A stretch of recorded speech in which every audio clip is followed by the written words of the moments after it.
Welcome everyone to the Kia Tilt-Proof Challenge. We're here to see if 4 gamers can stand up to the test. ¿Dónde está? Uy, uy, uy. Ajas.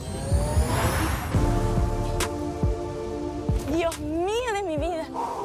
I think I lost.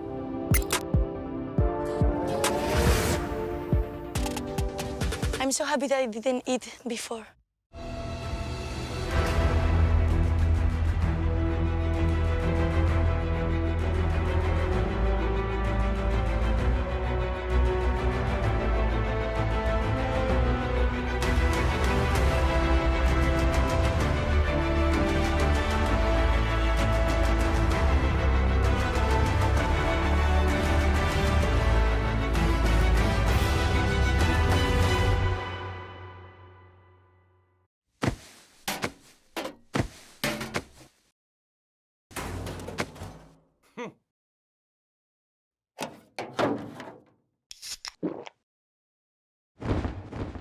Red Bull gives you wings.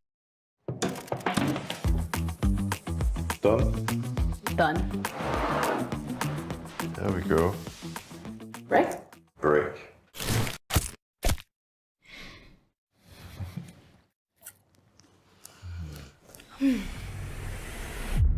Even the biggest champ needs a break.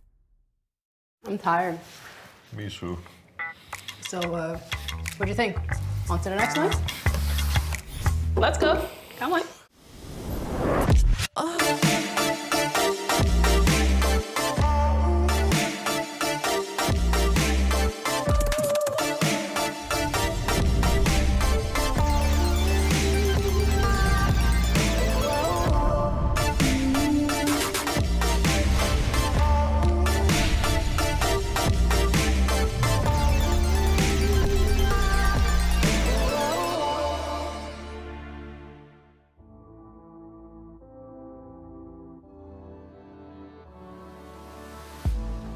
If you had it all, would you look the fall in the eyes? Could you walk away this time? Will you realize, recognize it's never over? And the flame that once had died. Awaken. Will you rise above the days to come? Will you be enough? Will you walk away this time? Look to your left, to your right, leave the pain behind. 'Cause we all face the fires, and we stray from the light.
wash away what used to be. Will you make your stand? The world in your hands again. 'Cause we all face the fires, and we stray from the light. Turn the page and make it right.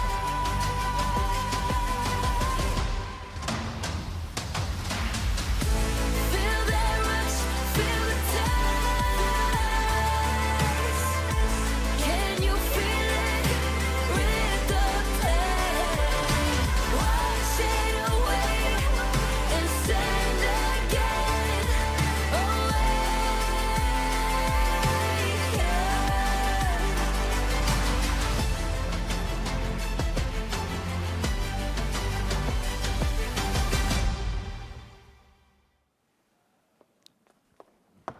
Oh, Eve! Hi, how are you, GB? So good. How are you? Good to have you back. Yeah, I'm so excited for spring. Like, oh, it's gonna be unbelievable. Yeah. You know, we have a couple of new players, but there's one that I am so excited about, and I actually can't believe that it's happening. Finally, I mean, I dreamed of this moment for so long. I've been following him, you know, on Heretics, of course. Oh, I didn't realize you're so passionate about this. Yeah, I mean, you know, sometimes I go over to CS for a little bit, and I've seen everything there, and it just made me dream of what this player could be doing in the LEC. And I am a little bit surprised that it's not on Vitality, it's on Heretics, but we'll take it, right? Sorry, what are you talking about? What? Wait, who are you? Saiwu. Oh, Eve, no. What? Spyro, he came from Super Yeah, but Super speech League. impediment, it's Saiwu. No, it's not the CS player. He's been in League. He's been on the academy team of Team Heretics as well. You know? Ah.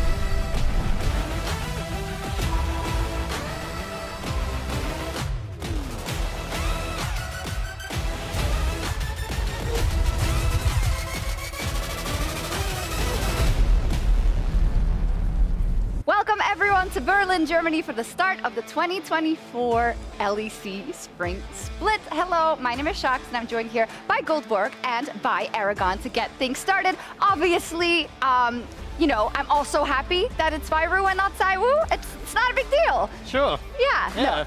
No, all jokes aside, super excited to see what our teams are gonna come up with. And Aragon, I think this is the first time that you're on the start of a split, isn't it? Yeah, it's my first day. Last time it was our third weekend, so Yeah? I'm really excited. How does it feel? Yeah, In comparison. I'm just super excited to see how the split develops. Yeah, I mean, Goldberg, after what we saw in winter, you know, there's so many storylines that I can't wait to see picked up again. Also, just like the promise of like, is KC gonna be good this split? What's gonna happen with G2? Is Mad Lions gonna keep winning? It's interesting. Yeah, I mean, last year we did see Spring actually have some proper spring cleaning in the standings, and thing was swapping itself around. G2 got knocked out by MDK in that lower bracket towards playoffs. So even though winter still look quite defined, teams are evolving, and they will continue to do so throughout the split. So super exciting to follow. Yes, indeed. A lot of changes, and for the regular season of the Spring Split, we will be playing on patch 14.5. So let's see what changes are waiting for us there.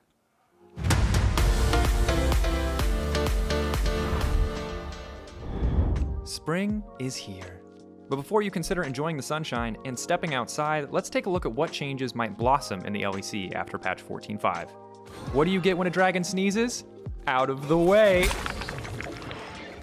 After mixed results in the LCK and LCS, Smolder has finally landed in Europe, ready to set his enemies ablaze by having his mom fight his battles for him. Area almost in execute range. Oh, the seismic shove! Oh, the double! So good, and he just eats the dragon! But now Rich wants to drive in. It's Ole right in the middle of everybody, but Turbo's ready to counterattack. Castle wants the Smolder, but he ain't gonna find him. Tomo's already killed off 2, and now Immortals, where can you even go? A triple kill back to Smolder. Everybody's favorite Void Queen received major changes in 14.4 and 14.5 that I think you're gonna dig. Rek'Sai's Q now functions as an auto attack and benefits from her attack speed. Her Unburrow is now able to knock up multiple enemies. Her E with Max Fury now deals percentage max health damage instead of true damage. And her ult has lost some scaling to balance things out a bit. But one thing remains the same. You can't flash that! It's in the patch notes! Renekton has struggled since the removal of Gore Drinker, but you can finally put that Croc back in sport mode and get ready to run it. Recent buffs mean Renekton won't immediately get turned into a handbag during teamfights anymore, which was enough to see him re-emerge in the LCS. All right, Rich, let's see if he can make it happen. They immediately pop the Trundle ulti from River, sapping away those stats from Rich. He tries to defend in the 1v3, but it just doesn't happen. First blood over to Sniper's Renekton. Wukong also received some buffs to his damage and cooldowns, as well as his passive stacking faster and falling off slower. But enough monkeying around with buffs. Others weren't so lucky. Maokai support has been cut down, 80 Twisted Fate has fewer aces up his sleeve, Cassante's footwork couldn't dodge the Nerf Hammer, and Karma, well, she got what she deserved. That's it for the LEC patch rundown. Let's see what our teams will bring to the table as they start spring on patch 14.5. Freak, is that you? Great job, Dracos, for that rundown, but we're gonna run down even more. I have my analyst here, and of course, want to know what the effects will be on our competitive play in the LEC. Of course, we've seen a couple of changes already around the globe, and I agree with everyone at home. Sometimes these guys just don't shut up, so I've got a hammer. It is psychotic, just like me, and I'm gonna turn it on, and then I don't like the noise of that. and if you're talking for too long, and if I think you're waffling, kaboom. Do you want to start, Goldborg? Yeah, I can. Well, Maokai. Actually, I don't even think it's that nerfed. I still think it's super strong, and I think they need to cut him down even more. Okay, great. I didn't even have to. Wukong. Wukong. I think Wukong's really, really interesting because of the stack changes, especially in the jungle. Top lane, it's great too because the amount of stacks you get and the way it falls off, kind of like Lethal Tempo, where you could take a trade and then you come back for another trade. And Next, Kalista. Not that strong anymore. Still going to be volatile. All right, thanks. Okay. Oh, God. Sorry. Jarvan. Jarvan. I think Jarvan's super interesting as well. The Q cooldown changes. Jarvan is a very CDR-based champion, and losing Gore Drinker as well as Frozen Heart, kind of, not Frozen Heart, rather Shojin, these kind of changes make up for it, and he was very broken in the past. So I think with this, with the immobile carries in the meta... Volibear. You can go harder. Volibear, movement speed still incredibly strong now in the jungle, makes it so much easier to gank. I think a player like Marcoon could really benefit of it from his early champion pool. Oh, you don't want to get bonked, actually. You're doing it within the time. I thought I was good enough, yeah. You are. Next? Yeah, so Jace. Jace. Okay, Jace is super cool because I think Jace, with that +2 base AD change, he beats up most top laners in top lane. We have so many good Jaces like Mervin, right? Bonk. Thresh. Still struggling with the kid a little bit. I think he's going to be Bonk. Talia, I'll go Talia if we haven't talked about it. A fantastic mid-jungle flex, I think could be picked early in rotation. Has amazing synergies. Why is he getting so much more time? Amazing synergies with champions in the meta like Vi and Renekton can be paired up and play super good one-shot comps. Bonk. Twisted Fate. Twisted Fate, I mean, not that really that nerfed on the AD ratio. I still think he's going to be a little bit strong. Okay. Condensed. Nice, concise.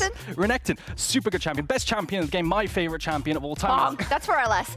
Shyvana. Oh, no. Oh my God. No, you don't get to talk about Shyvana. Okay. Oh, there's actually one more. Smolder. Smolder. I mean, this champion's cringe. You know what? We can agree on this one. Okay. I think pretty giga cringe. All right. I think that was it. Thank you. What a swift rundown. I think I will hang on to this psychotic little hammer in case you talk too much. I don't have to? Okay. Anyways, before we jump in our very first match of the day, which is Team Vitality versus Team Heretics, Laura sat down with Mac earlier, so let's hear what he had to say. Mac, thank you so much for joining me. Amazing having you again in the studio. I know you made a special appearance in winter, but it was rather a short one. Talk me through working with this team, starting fresh, actually, in spring, and also the balance between you and Pat, given that he was empowered in winter with your absence. Yeah. So winter was, at the end of winter, I was like, I'm back! And then... Bye guys, I'll see you soon. So yeah, that was short-lived. But I mean, the balance-wise between me and Pad, it's the same as always, right? Like both of us trust each other so much to have each other's backs, and usually it shows so much when we work with players because typically even the response that we have to certain things at this point, it's so similar, the way that we respond to like player input. You know, if a player says, oh, I don't like this, or I'm struggling with this, like the response that we'll give them is actually so similar now that half of the time, if we're in the same room, it's like there's just two of us, there's just two of me, you know, like we're finishing each other's sentences and stuff. Like we had a discussion with a player the other day where the player said something, and I'm like, actually, what he was about to say was this. And I was like, right, Pat? And he's like, yeah, you know. That's amazing. So yeah, it's nothing's changed there. But working with the boys is really nice. I think our biggest aim for the start of the year is like a long-term project, and we're still in pretty early stages. Is to develop a winning culture. Yeah. And I think on that front we're doing well. Like it's optimistic and it's collaborative, and I think I go to work every day and it's new and it's challenging, and I feel that we're making progress and learning, and that the players are hungry, and we're enjoying it for the most part. I want to have more on this though, because you say build a long-term project. Obviously, some teams made roster changes. You chose to stick with the same roster, which makes sense. Tell me what you don't want Vitality to be like in spring. When you look at winter, where things failed, you told me you were improving. What is Vitality going to be like, and what do you want to leave behind? I think the biggest thing that I want, whenever you are working with players who are perhaps less experienced or with a new group who don't have that much time together, is I just don't want them to be afraid to make mistakes. I think that's the number one thing that we hate to see, is if we go on stage and lose because we weren't taking the opportunities that we had. I would much rather that we took too many opportunities and we took too much risk and we tried and that we gave it our all and lost than we, lost quietly. This is how you get the best training, actually, and understand the most about yourself. Well, let's see how this pans out against Heretics today. Mac, thank you so much. Thank you. Amazing having you back again. And Shocks, back to you. Thank you so much. Indeed, super having him back. I actually didn't see him because I was only back for the last week of winter, of course, and also the best to the family. But this does mean that we'll see Vitality now as it was intended, I guess, now that the full coaching staff is back. Aragon, what did you feel about how they overall performed in winter? Yeah, I think they were really, really solid, and especially in that first series versus in playoffs. But then the next series, it felt like they just went off a cliff. A lot of people will harken back to that infamous set game and Hylissang, but I think it's incredibly difficult when a lot of people on the same page, and that's what it felt like to me for Vitality. Okay, so we'll see what that is in spring, but of course I think one of the biggest stories coming into this first week of spring is Team Heretics and the changes they decided to make. Let's start with the one that I think most of us can understand, but we're still wondering what Kaiser actually did wrong. No, that's the thing, right? Trimby's coming back in, swapping out Kaiser, and I think everybody knew that Trimby deserved to be in the LEC. Yeah. The fact that he was not on a team was criminal. But then you go in to see who he actually replaced out of all the teams, and it's Kaiser, who on Team Heretics was a part of the success they had. The only not maybe the only, but the reason why they had good results was because of their bot lane. That was the best part of their team. The top side was struggling. Trimby coming in instead of Kaiser, I don't see how that is going to fix the issues that the teams had in winter. And I'm quite honestly, I can't be the only one who's a bit baffled by this. Yeah, I think it is a bit of a side grade, but I will say coming into this, Trimby in a meta where Lulu just got buffed, we're seeing Lulu's area around the world as well as Soraka buffs. But the thing is, like you were saying, they were getting most of their leads down bot side through 2v2 kills, through dives because of good trades from Kaiser and Flackit, so it is a bit peculiar. And it wasn't the biggest news to come out of Team Heretics in the mini off-season. It was the fact that Perks gets up being benched, and Zwiru, we are not exactly sure actually how to pronounce him correctly. We haven't run into him yet, so we're going to do Zwiru for now, I guess. Okay. We'll see. But a lot of hubbub on social media as well, a lot of fans believing in him. Aragon, where did he come from? So it's really interesting. I took a look because I was curious about his champion pool, where he's from. So he's from the LVP, Spanish League, and he's like a control mage player, which fits perfectly in the meta right now. Plays stuff like Azir, Syndra, Victor back in the past, and newly Talia as well, which is also just into the meta. So fits perfectly in the meta. I wonder if he'll like reignite fire in the kind of mid-jungle synergy. And the question is, do you agree with the fact that Perks was a problem in that lineup? I do think so. Like, I think in terms of the performance that we saw ever going back from Vitality, and even looking at his performance in winter, if you were going to swap someone out because of the performance issues, I do believe it should have been Perks. So yeah. I agree. I do think the solo laners were a problem point. Wunder as well. Kind of a bit hit or miss, sometimes doing really well in his picks like Udiev, sometimes just dying level 1 to Adam, you know. So maybe swapping out mid is the way to go. You're saying that maybe there was much more that was dysfunctional than particularly these particular players. Yeah, but I also think this is something on Heretics that we should have seen even before Perk started on the roster. Swado did win EMEA Masters with this Academy roster back in the day, and even then, he was beating Ruby in quarterfinals. Then he won EMEA Masters, was like, great, this is looking good for my LEC career. And then they get Ruby as their mid laner instead, who we all know did not really live up to very high expectations. So I think it's finally about time that we do get to see this guy on this stage, because even though his 23 was a bit lackluster, his start to the 2024 year has been amazing in the Super League, so I'm very excited to see what he will deliver on the team. Yeah, I think we can agree that both, Trimby and Zverev deserve a spot in the LEC, but we will see how it works out in this team specifically. But I gotta say, I'm really happy to see it. I mean, Trimby is such a great guy. We had him on the desk here a lot, but even though he was great, he was wasted there. You want to see him play. Real, yeah. But the question is going to be, this is now a team where I feel like a lot has happened. Also the XD tweet from Jankos, the stream comments, like, I think it's a lot to wade through. Yeah, and I think it's really hard to quantify what it's going to look like before we actually get to see it. Yeah. I can't have any expectations. I'm very curious to see how they're going to develop throughout the year. But for now, my expectations are tempered because of everything that's happened. Yeah, and I gotta say for this next game, my eyes are on bot side. Can the bot lane still function without Kaiser? Because that was definitely their biggest strength. Okay, let's see what happens indeed. I'm really excited. We only got our 2019 G2 core topside for one split, so we'll see what happens now, but I'm really excited to get things underway here in the 2024 LEC Spring Split. And it is not with a bang, but with a whimper that Casey will depart. No chance of making it further. I still feel pretty confident in myself, but it's not easy at all. I know I haven't changed too much as a player or gotten worse or anything. Honestly, I've been just working even harder than before, but the results have gotten worse, so I was very hungry this whole time, and now I'm just starving, honestly. You can be a rookie, but nobody takes a title from G2. I just wanna play against Caps.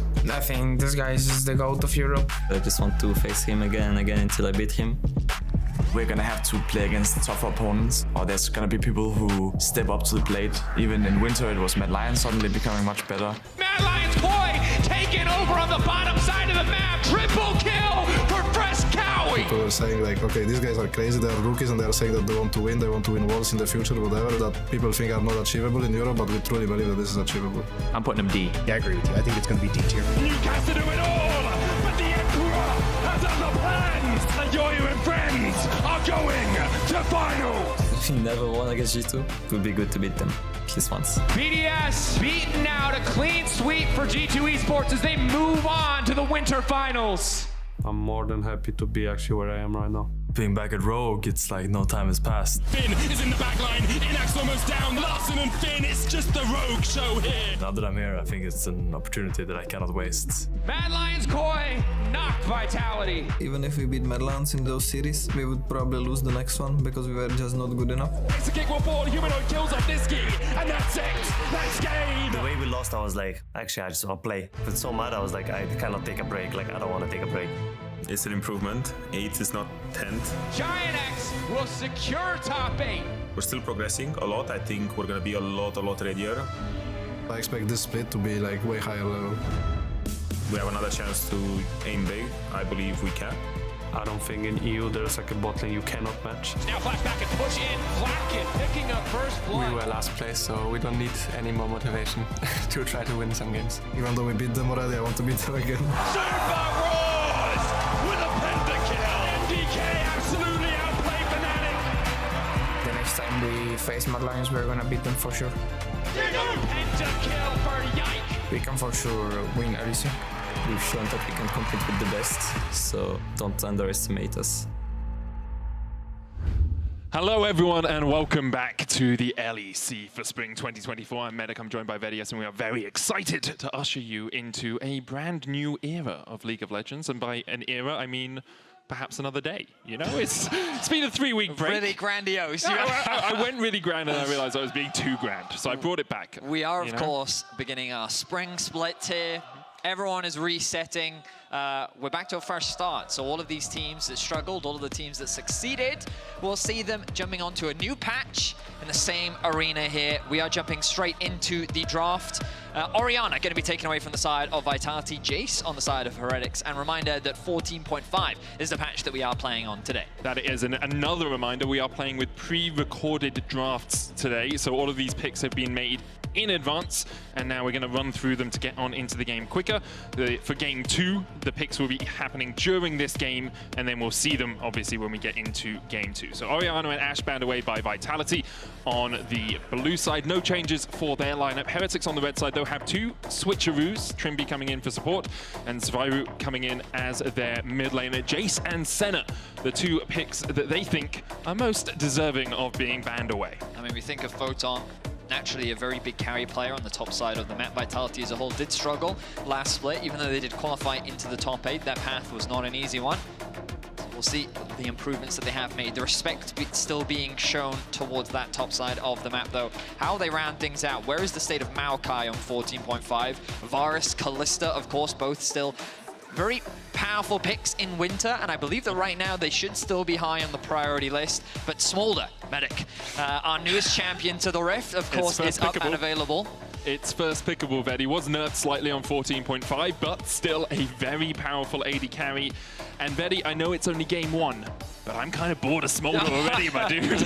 It's just a champion. You want to scale to get 225 stacks. As soon as you get that, you get burn, you get an execute on your Q as well. And it becomes very difficult to fight against him. So expect to see Kazi trying to farm up on that dragon in the bot lane, and expect to hear me shouting "Mom" a few times through this game as well. Name of I mean, it's funny because ultimate. in the UK culture, it's mum, right? Yeah. Hey, mum! I need some chicken fingers, please, mum. The Varus likely going to be the response from Flacker towards the bot side of the map. I don't expect to see an early support pick. Wouldn't be surprised, though, to see something from the jungle here. Perhaps Xin Zhao with Vi taken off the board. I wonder if Volibear has risen in priority here in the LEC. We've been seeing it all throughout the world on previous patches. And I'm curious if that's going to be something high presence here today. Naturally, a very effective early game jungler. Very good at setting up for tower dives once you get the level 6. But obviously a lot of room depending on where you want to go with your draft here for Heretics. Yeah, we are also still seeing things like the Rel in the jungle. You can look towards the Maokai as well, as you said. Rek'Sai also a possibility. Already locked in here. I wonder if Renata, is that something you typically pair up with the Smolder? I know that it's very good into the Nautilus matchup, but... So Smolder has a couple of different types of supports that he likes. He either likes to be buffed up with an enchanter, so think Milio, Lulu, or he likes CC, because then if someone's standing still, it's very easy to get stacks off them, because if you hit a champions with skills, you get your stacks. Talia, though, instead prioritized by Vitality alongside the Braum, so they already have a lot of CC in their kit for this Smolder to get those stacks. Talia, likely in the mid lane, we are seeing that quite a bit at the moment, can still, of course, be flexed into the jungle. Yeah, I mean, I've been seeing a bunch of pros playing it a lot in solo queue Talia jungle, the wave clear, or the jungle clear, I should say, naturally still very, very fast. The flexibility that Vitality have here is one of the big strengths that they have in this draft. And the Karma response, you did receive some nerfs. I forget exactly what patch, I think it was 14.4 or 14.3, but it was one of them. Still very high presence when we look over towards the LCK especially, and I think that it does make sense, especially given that you can flex it between mid and top still. So I'm very interested to see what we've got here, because you've got two very powerful flex picks in the form of the Talia and the Karma, which means that it's difficult now to know where you want to go with your bans. Heretics have a clear idea of where they want to put the Karma, which means that maybe they just want to try and match it into the Talia, hoping that it does go, in fact, into the mid lane. So now they're going to start attacking that top side of the map. You imagine that jungle is going to be the next pick for Jankos here, something like the Xin Zhao, perhaps. Maybe they want something. I wonder if they would consider the Nocturne. Maybe it's a little bit too aggressive in terms of what they've already drafted for themselves. Maybe they want a little bit more utility, like the Sejuani. I know Wukong received a bunch of dust. More tailored towards top lane Wukong, but I think that he can still work in the jungle. I think the issue with something like a Nocturne here is how much disengage Vitality have. You've already got Talia and you've got the Braum. It's going to be very hard for the rest of the team to follow up on a Nocturne. Similarly, the Vi that is already banned away would fall into a similar detriment to the team. Maokai removed by Heretics, getting rid of some of that zone control from Vitality. Based on that, do believe that this Talia is likely going into the mid lane. Yeah. Maokai support no longer a thing on 14.5, really, and obviously with the Braum already. To nerf it away, yes. Freak got Grandmasters like no one else. Pull up the ladder behind you. The Gragas bound away by Vitality as well. Obviously, can be played mid, can be played top. So also, would it be Wonder, more very flexibility. specific. For anyone that's been a long time fan of Wonder will know how terrifying his Gragas top can be. And for his first game, they don't want to give him that level of comfort. So the Sejuani that we talked about earlier, obviously a tried and true jungler, very safe in the current meta, and just acts as a very effective form of engage, a little, you know, and also a very safe wave clearing. I mean, when you look at Heretics' composition, they have a lot of range, a lot of poke, Karma Varus. Having that additional form of frontline with Sejuani and Lawless just gives you that extra bit of safety. Also denies the Sejuani-Braum combination that we sometimes see happen true. with the Talia being able to be flexed into the mid lane, and means your R5 is top lane, or mid lane, depending on how you flex this Karma around, giving you the counter pick for what Vitality show now. With the rail locked in, that's going to go jungle, which means Talia very much going into the mid lane, and we'll see Photon have to blind pick his top here. Often goes to something like the Gnar in a situation like this, something safe that you can farm with. It doesn't really get beaten out, but instead, the Twisted Fate was nerfed a little bit on 14.5. I think it's pretty significant, in my opinion. I thought the 80 ratio nerfs were actually really significant. I mean, we'll see how significant it is as we get into this game. But will the response from Wonder... Oh, it's going to be the Wukong top. Okay. We just talked about how Wukong did receive some buffs specifically towards trying to help out his top lane. They changed how his passive works, so basically it's easier to stack now, and he should be a little bit safer in the laning phase. Naturally, you expect TF to get that priority on the top side of the map. I'm curious as to how much control Vito is going to have. Karma versus Talia. You're going to be constantly having a lot of wave clear available to you. That constant back and forth push is going to be very important towards assisting this bot side. You imagine Vitality is going to be playing a weaker bot side of the map. Small Braum, very defensive.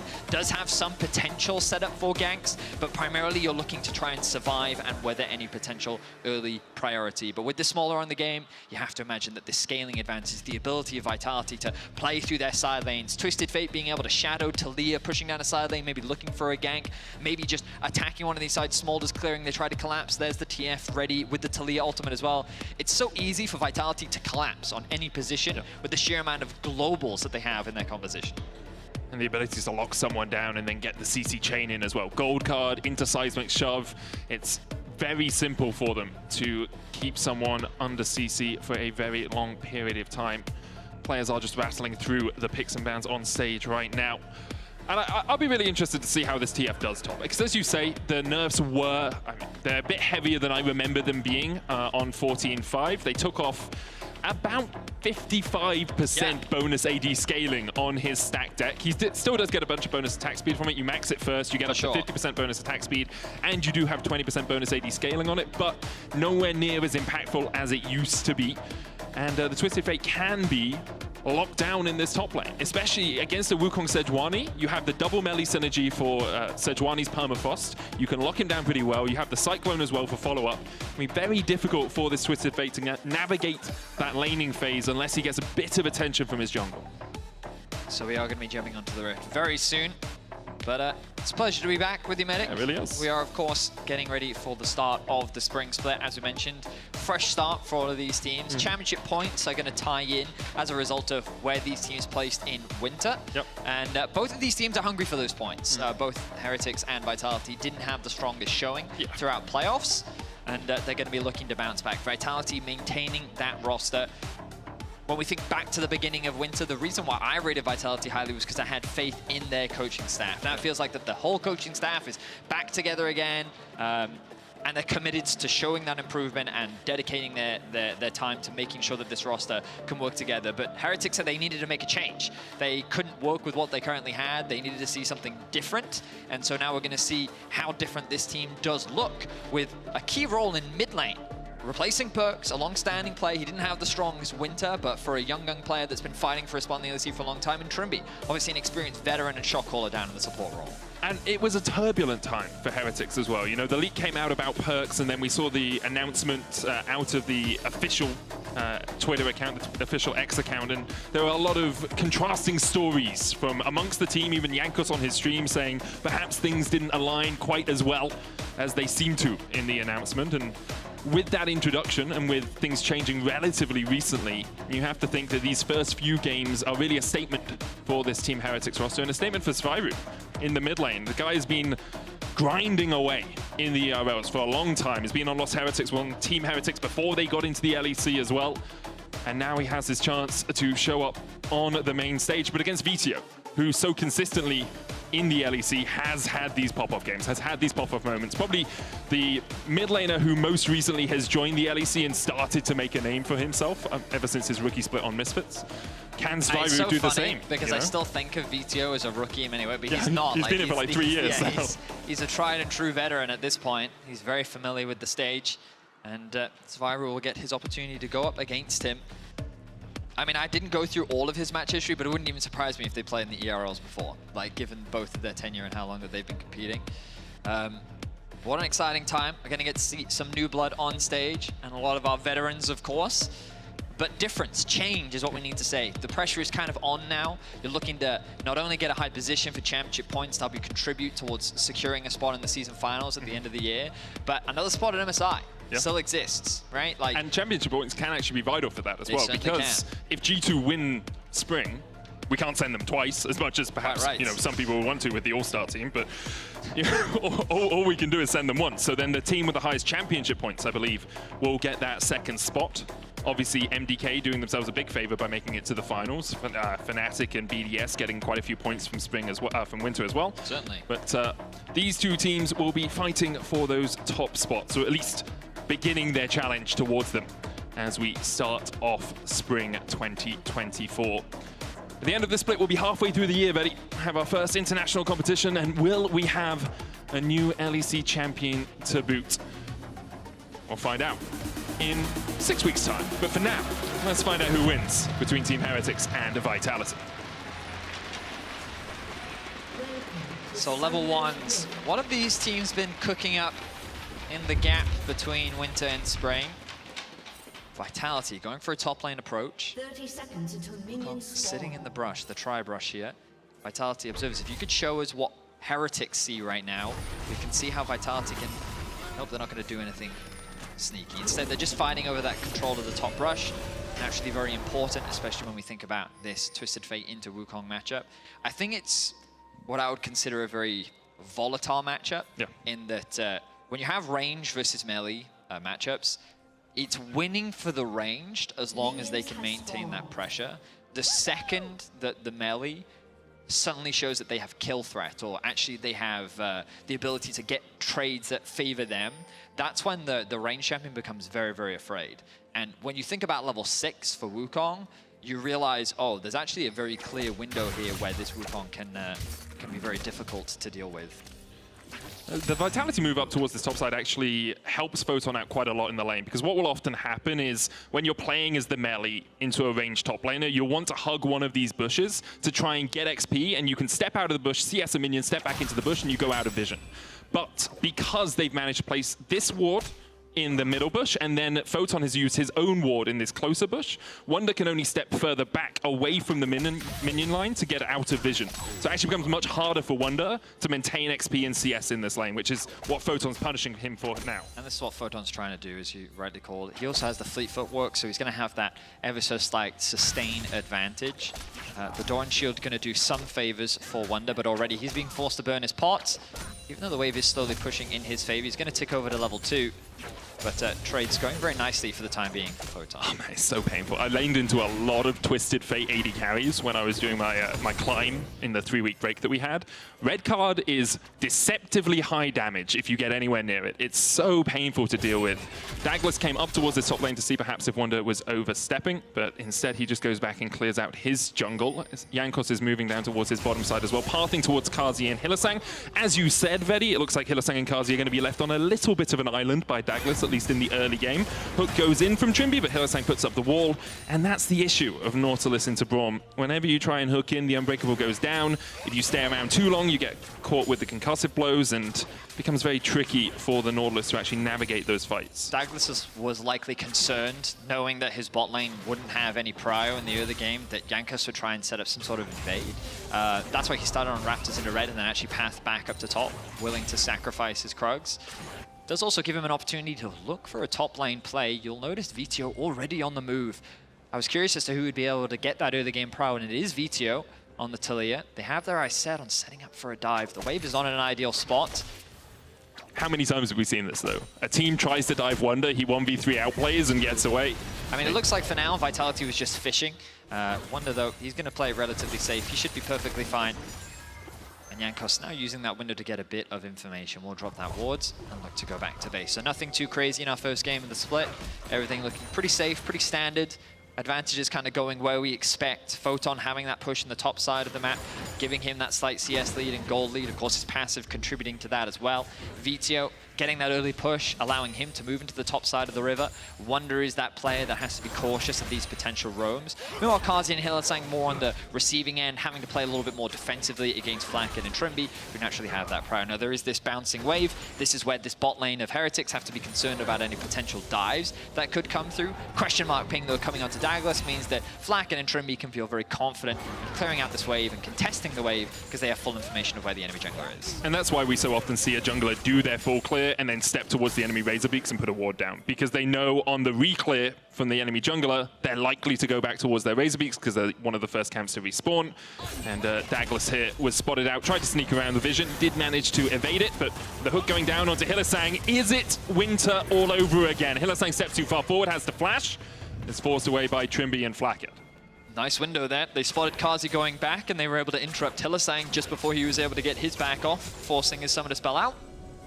So a small advantage gained, but overall, nothing too significant. I draw my eyes towards the mini-map once more. See Jankos actually starting off the grubs. Should be able to secure that one.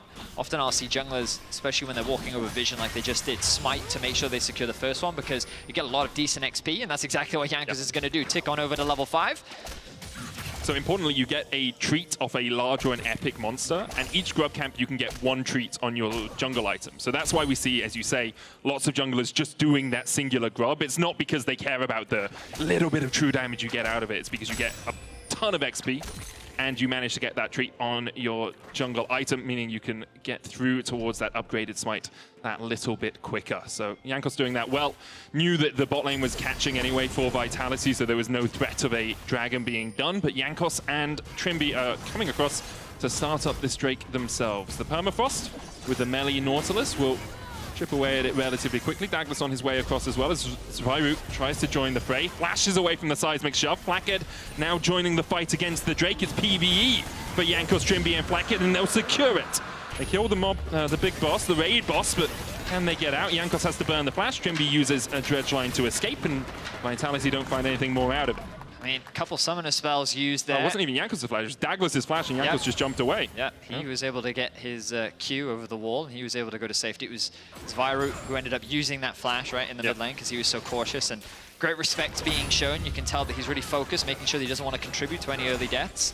But now Jankos looking to make his presence known. We didn't really feel that presence from him in Winter, but there's the E used from Kazi. Could this be an angle? It's a stacked wave as well. Kazi and Hylissang are going to have to step up with it if they want to crash it. But Flackhead can freeze this now. Jankos doesn't have to show. Trimby and Flackhead freeze the wave. And will Hylissang stay around too long?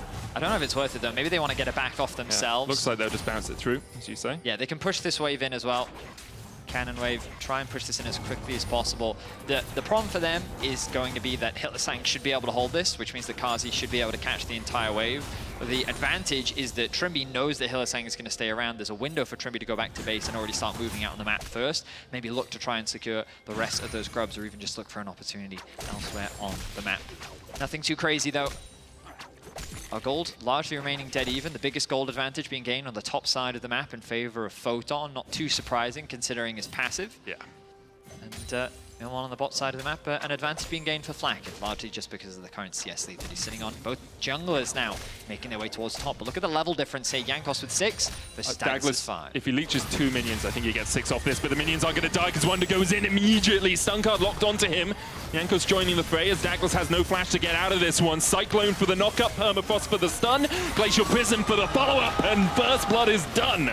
Heretics secure. And we talk about that kill threat from Wonder once he gets to level 6. You could see how Photon was immediately forced to retreat, but they thought they could punish it. Now the TF ult.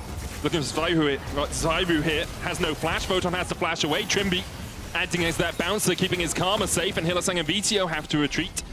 As Photon saw an opportunity, but couldn't make much more of it. I like the idea from Vitality, but the damage from Zviru was way too much. Forced Photon to flash away.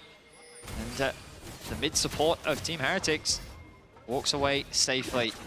So overall, advantage gained for Heretics. They've secured themselves the first dragon. They got themselves first bloods. things are going a-okay for the time being, but the problem is going to be the Smolder. Now, I know people in the audience, they're going to be like, oh, show the stack, show the stack. You can see them on your screen, just underneath Kazi's name. You'll see that very small icon underneath. Yeah, and Medic's highlighting it for us now. So if you're interested in the stacks, you can keep track of it yourself. Next stat is also the XP bar, indicating when these players are close to their level up as well. But yes, it is naturally this this Smolder that is going to be scary for Vitality, but Heretics looking to try and collapse. Used as the cleanse. Mom is called! It's dinner time in the bot lane, but Flackett's able to escape. The chicken nugget's not quite ready yet. Man, Good damage can't done believe onto it's called Mom, Flacket. though. I mean, it wasn't designed for casters in mind. It's as bad as Supreme Display of Talent, man. Oh, so you watched the podcast Yeah, then? well, no, it's my least favorite ability name, because after every cast with the Kiana in, I'm just like, hey Medic, I know you really like G2, but why do you keep saying Caps is showing the Supreme Display of Talent? What's the name of the ability? The cease and desist I got the other day as well. Someone's like, why does he keep saying cease and desist? Like, Spy's ultimate name, I'm sorry. Yeah, I mean, I don't know any ability names. They're all just QWER to me. Yeah. I think you should use Smolder's W ability name. I don't know what his W ability name is. If you just sneeze into your microphone. It's Achu. Oh, it's Achu? Yeah, it's Achu. Well, got to keep six feet away from him when he uses that. Can sneeze his Q on a Wonder, set up for a gank here. It is quite cold, that Q, so it makes sense that he would sneeze it. Trimby coming up as well. Wonder has the Cyclone. Trimby's here. No flash, does have the Hex Flash.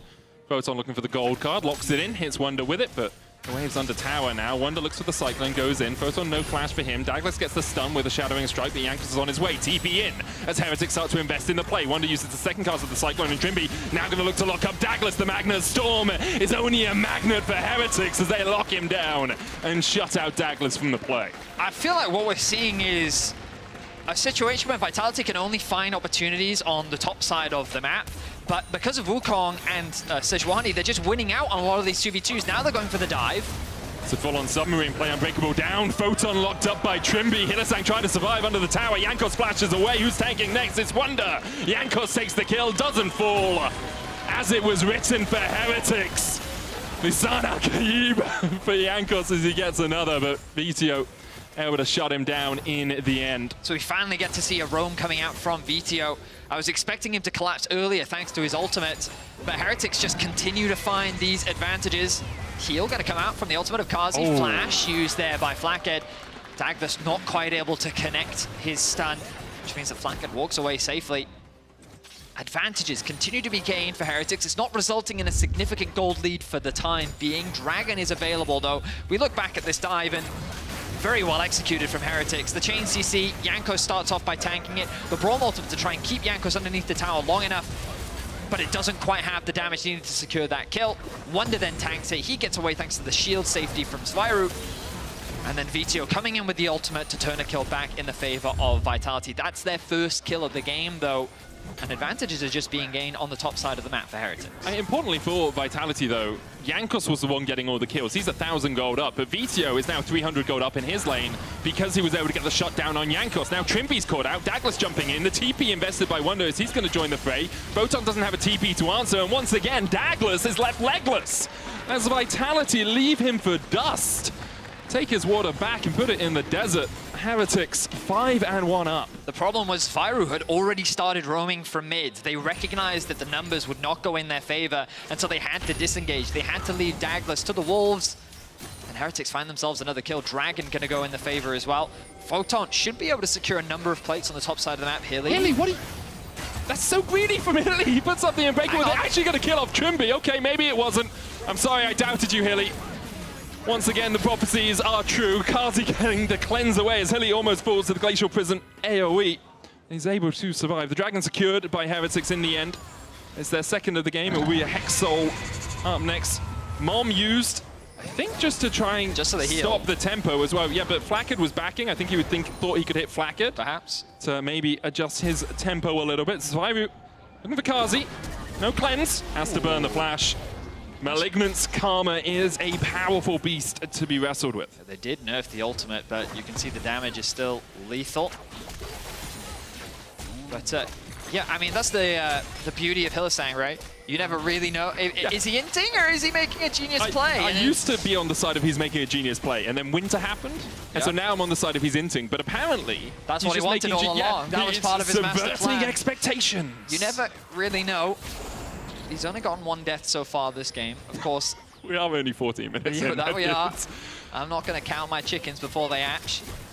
The thing that I'm thinking of right now, it feels like Heretics is just kind of shutting down all of the plays that Vitality is trying to make. But the longer this game goes, I think Vitality have a lot of damage at their disposal, right? I think about the damage threats on Heretics, and like, sure, Karma has a lot of obnoxious poke, and Flacket has a lot of obnoxious poke, but when you're really getting into the thick of the fight, when you can't just take advantage of this poke, I feel like Twisted Fate, Talia, Smolder, there's just more damage available on the side of Vitality. So depending on how the fights play, I still feel like that they have a very clear way of bouncing back in this game. And the goal deficit really isn't that significant for the time being, largely thanks to the Twisted Fate passive, I will admit.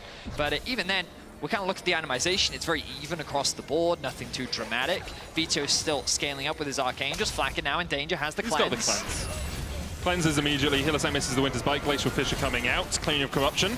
Almost caught onto Photon. Death Charge used away. There's Mom!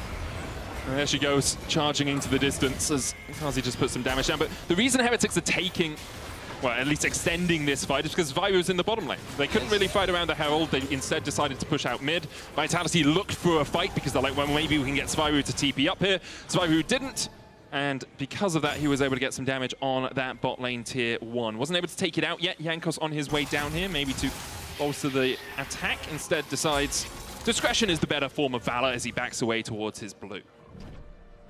So we think about next objectives on the map. It's these outer towers that really need to drop, and so we'll see where they invest. The easy one is Vitality on the top side of the map. That tower is already very, very low. By moving your AD carries into mid lane, it now becomes about that fight between the AD carries and support to get control over mid so that you can start moving towards one of these sides. You can see Talia being sent off to bot. Vito doesn't have the TP available, but does of course have the ultimate. Can also interrupt Sviru, but knowing that Heretics has that TP advantage, they're the scary ones right now at the potential setting up for a play elsewhere on the map. You can see Trimby not with his AD carry, instead Jankos helping Flacket hold this mid wave. Trimby was looking to see if he could force Photon to die underneath that tower. Photon backed off, so you can't. Rift Herald charges in mid, and this will likely be a lot of damage on the tower. Not quite falling. Glacial Prison hitting as Douglas once again caught out a little bit. Does still have the flash, but he's locked up by Trimby, and Douglas goes down. Flacket with his second kill of the game.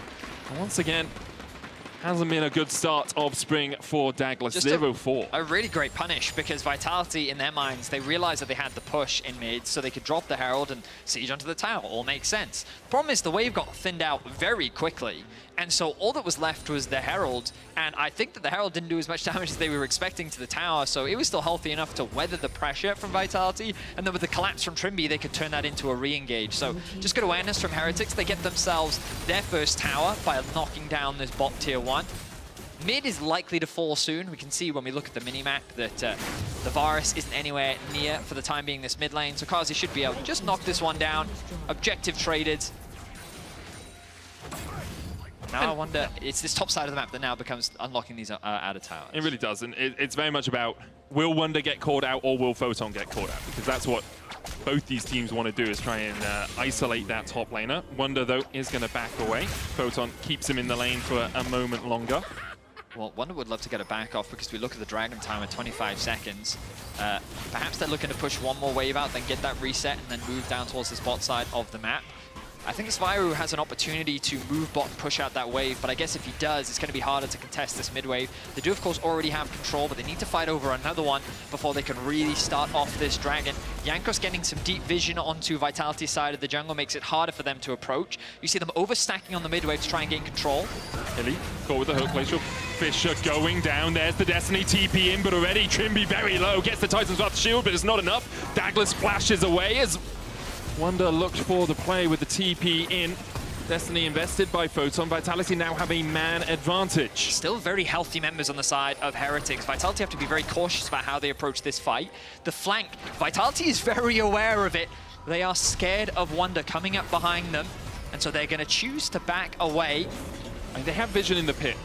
Douglas is resetting, but Vitality could keep Heretics interested for long enough here. There's a TP available for Photon. Remember, he used the Destiny to get down to the fight. Hilly low, Trimby now rejoining the fray. There's the teleport in, Wonder spotted on a ward.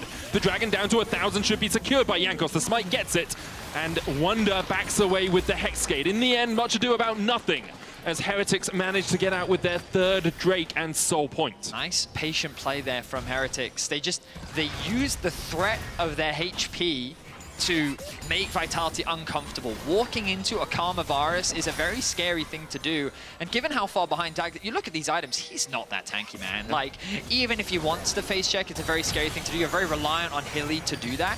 Cleanse is going to be burned on cards. There, nice ultimate coming out from Jankos. But and while Hilly does do a good job, the problem is his HP was already at half, right? So he didn't quite have the HP to face check once again. Even though he was testing the waters a little bit, the moment that Celestial opposition is popped, he becomes a much squishier front line to deal with. So well played from Heretics, nice patient play. They secure another drag.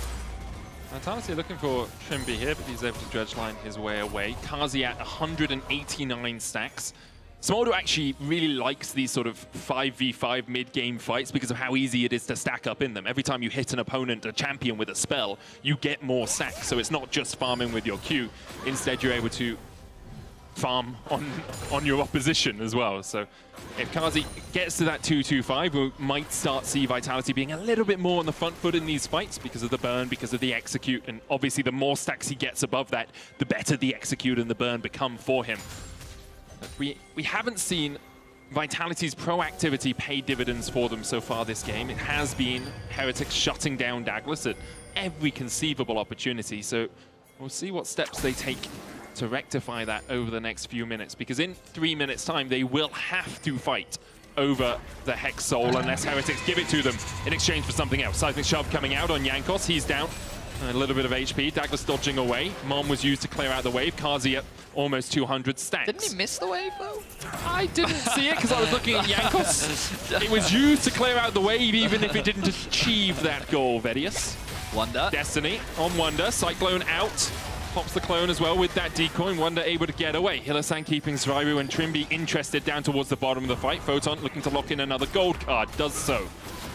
I think Heretics is fine with this, though. There's no real objective to play for.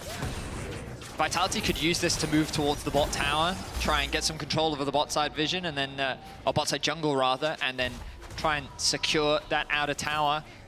And Photon. Heretics just gonna do the cross map, though, as they move into the top side river, clear out some vision here.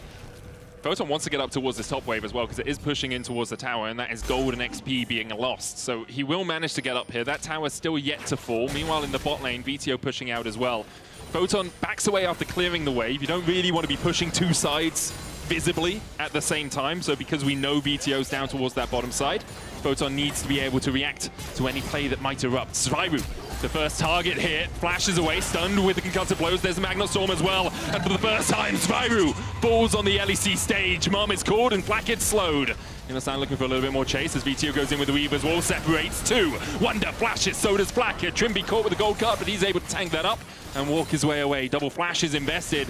Will Vitality turn their eyes towards the Baron? That's my question as well, Medic. They have the numbers advantage. Zviru does, however, have the TP. It's a matter of how quickly does this Baron fall. Kazi has 230 stacks. He's hit that threshold. You have double AD carry as well with Photon. VTO can shred through it. It's down to 6,000. Jankos can look for the steal. Flash Smite available to him. Jankos is so healthy, though. He feels very confident walking up. The poke comes through. Flashes. Glacial Prison goes wide. Chain of Corruption used as well as they engage onto Jankos. The knockback. Jankos falling lower. He flashes away. Douglas, though, might be the first to fall in the fight as the Cyclone on the back line from Wonder is perfect. He decoyed them all and he deceived them as they thought he was in their midst, but instead he'd managed to dodge away. And now with no jungler, can Vitality continue to fight this? Heretics should secure it. Jankos with the smite gets it. First to fall is Trimby. Jankos dashes across the wall. Wonder does the same. And Heretics have just pulled off the heist of the day. Wow, so Vitality couldn't quite kill the Baron fast enough and deny Jankos access to the fight, but really so much credit needs to be given to Wonder and the poke that was coming out from Flackid and Zviru. The fact that it wasn't easy for Vitality goes to show how lethal it was playing against this amount of poke around this neutral objective. We look back at it, and of course, they have the numbers advantage. The Karma is dead. Keep your eyes, though, on Wonder and Flacket in this fight. Yes, the engage looks promising initially, but then they're able to create this space. Wonder onto the backline, has a huge ultimate onto multiple members, and then Flacket takes out the front line of Douglas with that engage. Trymbi keeps the aggro going, and then Flacket just uses his range to poke away at Vitality. Now that Spyro has rejoined the fight, he can contribute to that poke, and they're able to secure the Baron. And now the Drake's up in 4 seconds. Mom being called down, Trymbi the first to be locked up, chain of corruption goes down as well as Photon locks in the gold card, and Trymbi is shut out of the fight. The blue secured, smite used though by Jankos means he won't have it if they try and fight around this Drake. Could be the 15-second cooldown, maybe they can delay for long enough. 8,000 HP on the Dragon would be soul for Jankos and Heretics if they secure it. Wonder coming in, the Weaver's Wall separates Flacket away from the fight though. Wonder dashing forward, locked up immediately, gets the Cyclone off and manages to kill off Hylissang, but he falls for it. Jankos now has his smite back up, Photon looking for flank position as Heretics step into a 3v4. The control ward in the bush, though. This poke is so important. Spyro and Flacket need to land it if they want to secure this Dragon. And Douglas Q smite. He can't. Well, he can, but VTO gets it. Kazi now trying to open up. Can't quite get the autos down. Flacket with the cleanse. Look at Trymbi, though. He's joining from the top side of this fight. And Kazi doesn't have flash. Can Trymbi get in range? Not quite for Kazi. Instead, he burns VTO summoner. Wow, so Vitality buy enough time to deny the soul away from Heretics. There will be another Dragon fight, and the best news for them is the Baron has largely been unused. There's still a minute left, but the resets need to come through. And Heretics, while they were able to secure that objective, not converting it into unlocking this mid tower, already any pressure on the map buys them a lot of benefits. Kazi, look at the positioning here, gets knocked up by Wonder, flashes away over the wall. The Brawn providing enough safety that while Hylissang does lose his life, it allows Kazi to secure that kill. And then it just becomes this very dangerous poke battle between the two sides. Vitality too hesitant to overcommit because they know Jankos is there. The damage is good, but the damage is better from the side of Vitality as they secure the Dragon. And then everyone disengages from both sides. A very tense moment when you have this much poke on either side, because it's all about how does that poke land, how does it connect, who is it connecting onto. And you can see how challenging it can be for these teams to navigate around it. Issue we mentioned for Heretics that is starting to really rear its head now is just how strong Vitality can become as the game goes on. Kazi sitting at 290 stacks. The execute threshold only gets higher the more stacks he gets, increases by 1% of their opposition's max HP per 40 stacks he has. So it's only getting higher and higher. Jankos has Anathema's Knight's Vow, so he is a very tanky woman on a boar, I guess. Sejuani woman riding a boar, yeah? That is factually correct, yes. Oh, it's Poro Rider, though. Oh, is this... it's Firecracker, so it's, yeah, still a boar. You're right. Not riding a Poro here. But if Kazi can get to his next item, it becomes increasingly more difficult for Heretics. However, they do have a 3-item lethality Varus. They do have a Wonder who's gone Profane, Hydra, and Sundered Sky. He's caught out a little bit, but he dashes across the wall, utilizing that very well as the Heretics top laner. Douglas stepping forward, Trymbi with the hook once again. There's a Cyclone. Destiny popped. Hylissang trying to keep Flacket and Jankos at bay. Photon dashes in. Flacket able to get away from it. Didn't lock in the gold card there. No one dies as of yet, apart from Wonder on the top side of the fight, who was caught out by Kazi, Douglas, and VTO. I mean, it was a fight on two fronts, right? You had Wonder and Trymbi engaging around the Raptors, whereas you had Jankos and Flacket engaging on the mid lane onto the Braum, and then Photon joined that 2v2 skirmish in the mid lane. And it just ended up being Vitality having more damage and more of a front line and surviving the damage being thrown out by Heretics to be able to win out on that skirmish on the top side. Meanwhile, Hylissang, even though he lost a bunch of his HP, was able to mitigate that pressure. So Vitality ends up finding another kill. They finally equalize the kill score. Photon has flash, dashes away from Jankos. There's the TP. Photon needs to get away from this permafrost. One more auto is enough to stun him up. Jankos locks him in place, and Spyro is here. The chains will land, and Photon will fall. Spyro with his first kill on the LEC stage. Well, he does commit the TP here. Means that there's a little less global pressure on the side of Heretics as another tower falls in the mid lane. But it's not the end of the world. He should be able to push out this bot lane. Dragon spawning in about a minute and a half. Vitality now look to attack top. Oh, Wonder does have the flash. Will use it to get away from the seismic shove, but that's his flash burn for a Baron fight that's likely to erupt in about 40 seconds time. Hylissang resetting. Just looking to replenish his vision supplies. A bit of a mistake there from Wonder. He should have expected with the jungler on the bot side of the map that there was a cross-map option available for Vitality. They do end up burning his flash, and I think that's a pretty crucial summoner spell when we think about Wukong and his threat onto the backline. Regardless, though, we'll see how the next fight plays out, because largely it's about whether or not they can shut down Kazi on the side of Vitality. Has now finished the rapid fire cannon as well, and something we saw in the dragon fight earlier on was how difficult it was for Kazi to actually approach Heretics because of how easy it is for them to close the gap. Here now with the rapid fire cannon, he has that little bit more range. It becomes a little bit harder for Heretics to get on top of him, and he will have both his summoners for the next fight as well. In my opinion, some of the best smolders I've seen are the ones that are just a little bit crazy, and then they're just always willing to play a little bit closer to the front line and willing to take that fight. That it is. Kazi is a very confident player, and now that he's got that rapid fire, as you say, it should be a little bit easier to set that up. Is the Baron the objective? Yes, it is. There is some wards here that hasn't been spotted. Vito has the ultimate, though, to cut off his opposition. Weaver's wall. And he's going to chuck it out right now. Let's see how quickly they can burn this. It's already down to 9,000, but I don't know if it gets low enough in time. Jankos still has the flash. Vito on the front line. There's Mom coming down. Jankos doesn't take too much damage. Glacial Fissure used, hits onto Hillisang. The smite secure from Douglas as Wonder dives onto the backline, but now Kazi can really open up, and the chicken nuggies have arrived for him. Mum delivers as Kazi takes a kill. Photon with the flash forward, Zwo with the flash away, but the chase continues as Kazi gets his second. Trimby trying to flash away himself as well. Photon locks the gold card and locks Trimby in place. The dredge line misses the wall as Kazi gets his third of the fight. 7-0-3 for our first smolder of spring. Kazi is unleashed. He is becoming the evolved dragon, and Vitality is now firmly in control. We talked about how threatening this team can be when they get to a certain point in the game. The scaling is very fully, truly online. And while that soul was a threat, buying that extra bit of time may have been all Vitality needed to turn this game around. They're going to secure another one, and they're going to look to try and end this game. A great Weaver's Wall buys so much time for Vitality to melt through this objective. Jankos does land a good ultimate, but it's on to Hillisang, who can just tank this up for days. The steal doesn't quite come through as Douglas secures it. And then look at the positioning of Kazi here. Has a fantastic front line to play around, feels very comfortable, and even though Wonder is diving onto the back line, there's no one else really there with him. In theory, in isolation, he should be able to shut down Kazi, shut down Photon if he can catch them isolated. But in this chaotic team fight where you've got Douglas and Hillisang acting as a wall that the rest of the team is trying to chip away at, it is not quite enough. Frustration on the coaching staff side of Heretics as Vitality now firmly in control of this game.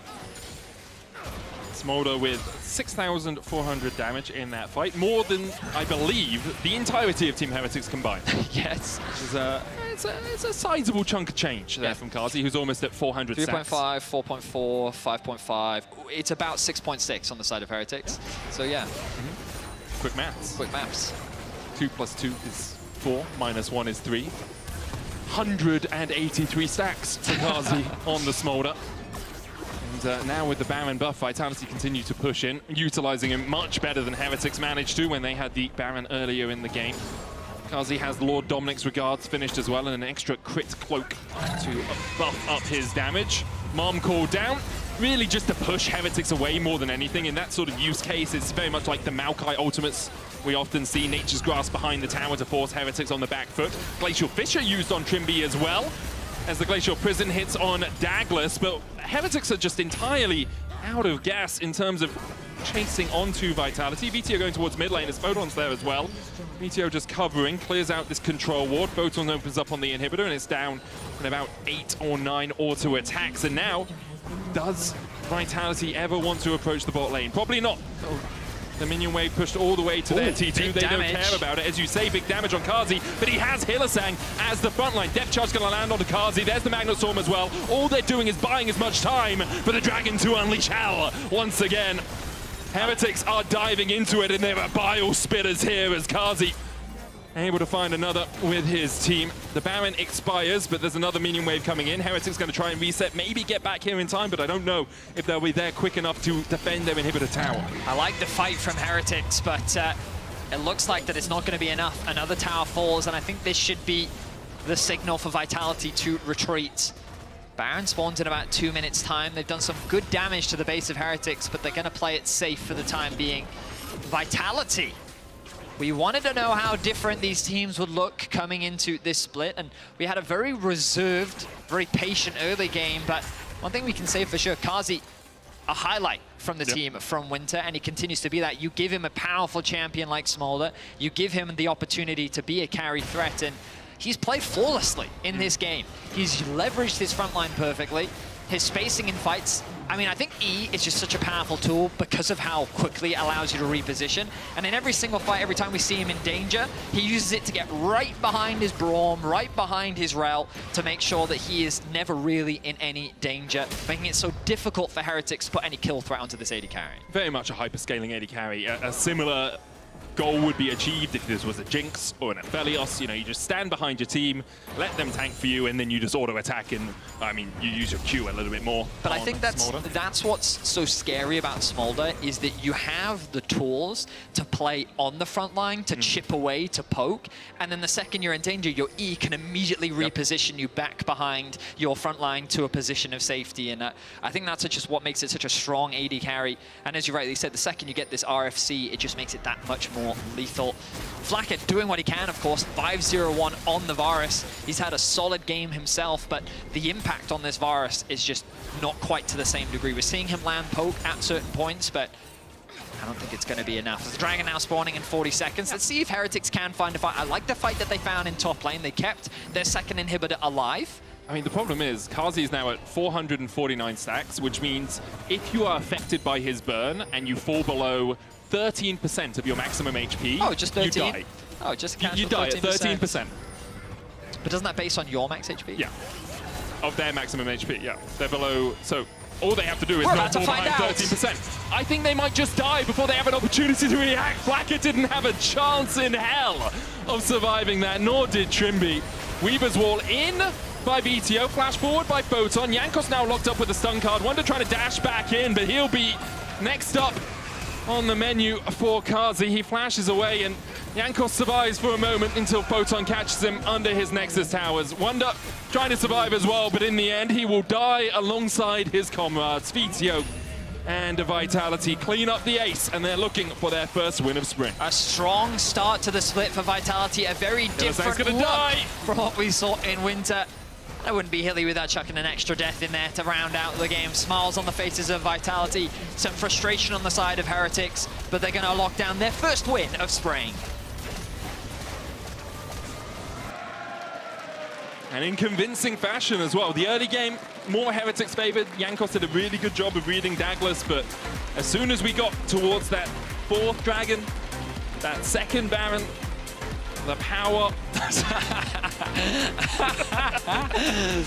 the power of Vitality's team composition just really came online. Oh, I really hope that the fans at home saw that. I know we saw that, but I hope it was on the main screen, so I think I was on the program as well. What a great impression of Kazi, Stone-faced, 10-0-6 the scoreline.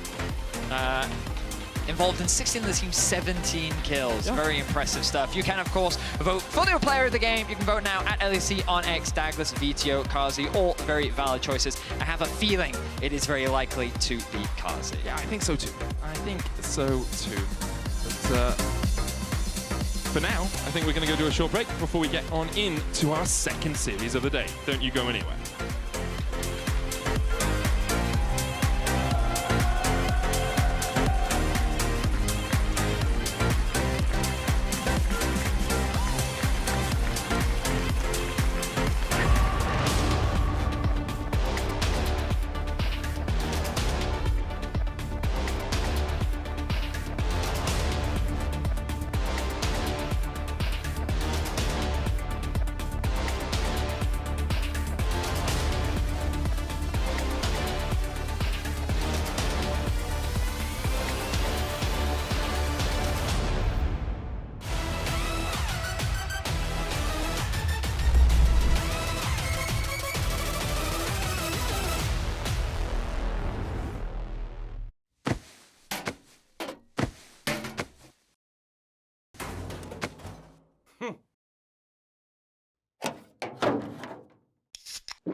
Red Bull gives you wings.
are just like if Gumayushi possessed me.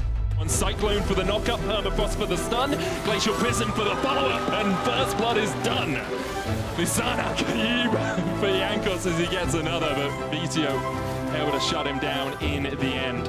I'm tanking. Gamma is there, I'm coming, I'm coming. This guy's dead. That is dead. Nice, she's out. Play for the front. Go, no flash, go. First target. Yeah, Sage. Wait my double guy, wait my double. We can play. Nice video. Karma? Yeah, I can go. He flashed. Nice, next one. No trust. Let's go. And welcome back to the LEC as Vitality wins the first game here in Spring Split. And I have the man spitting fire on the Rift here with me, Karzi. Thank you so much for joining me. Thank you. Kind of cringe playing Smolder in the first game, huh? Yeah, I think I felt really unfair playing the game because you just queue the first target and everyone gets damaged and it's really disgusting. It feels like you need to take advantage of champions like this, though, for this time. And you guys did an amazing job with it. But for me, when I see Smolder being drafted, you know that the early game is going to be quite low. But things were not going well on the top lane either. How did you balance pressure to make sure that you guys were not going to drown too much and actually make it to the late game? I mean, with this champ, even if you're behind, you can usually wave clear for like the entire game. It's hard to end even if you have Nashor, unless you have like some a really long range from other champions like Zerad or something like that, or hard engage. So like with this champ, I feel like you can scale kind of freely most of the times, unless you get stomped in lane. Yeah, it feels like it's going to be one of the biggest priors we have in the LEC here. Talk me through what you think of the champion, though, because we saw it in all the major regions for a while now. It's the first time we see it in the LEC. But whenever I talk to AD carries, they keep on telling me that the champion is really boring to play. What do you think of it and how it can work within any kind of type of compositions? I mean, I think it's kind of... I can see why it's boring, but you don't auto-attack like with other AD carries. You usually just use your spells and just Q on cooldown, kind of like Zeri, but it's also different. Well, you got the player of the game with this performance. Congratulations, Scarzy. Gumayushi ascended in the LEC, obviously, with what you were telling me. Do you think it's deserved to have this player of the game with this champion? And what did you think of the performance you had? I mean, I think I played fine. It wasn't anything fantastic or something like that. It was kind of Smolder diff, I'd say, because they had Varus, I had Smolder. Like, my champ just does stuff better than his. Yeah. And yeah. I just want to see what teams can come up with to play against Smolder. I think there can be something with Varus here. But when I was talking with Mag before the game, I asked him, what do you want to leave in the past with Vitality? What should not come back for Spring? And he told me, I want my players to be fearless. I want them to try things. It feels like this is what you were guys doing in Winter already. So what is going to be the refined approach for Vitality? Because when I look at the bot lane, I'm thinking maybe less fear like this? I don't know. For sure, for the bot lane department, it could be a bit less, but I think overall as a team, sometimes we have it feels like someone is scared, you know, maybe like Photon is scared most of the times, but other than that, I don't know what Mac really meant, because we are inting and fighting all the time. Reducing the ints, maybe. We'll see about this. We implemented a new draft system here. You guys draft backstage. We see it on stage afterwards. Any first impressions on this new system and how it feels for you as a pro player? Well, I think it's interesting. I don't necessarily think it changes that much because usually the teams already play like something they've practiced in scrims, so they know how it's gonna go most of the times.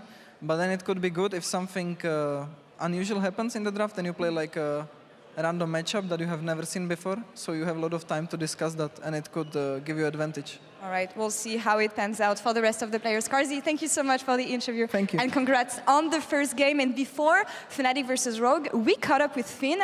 Let's take a listen.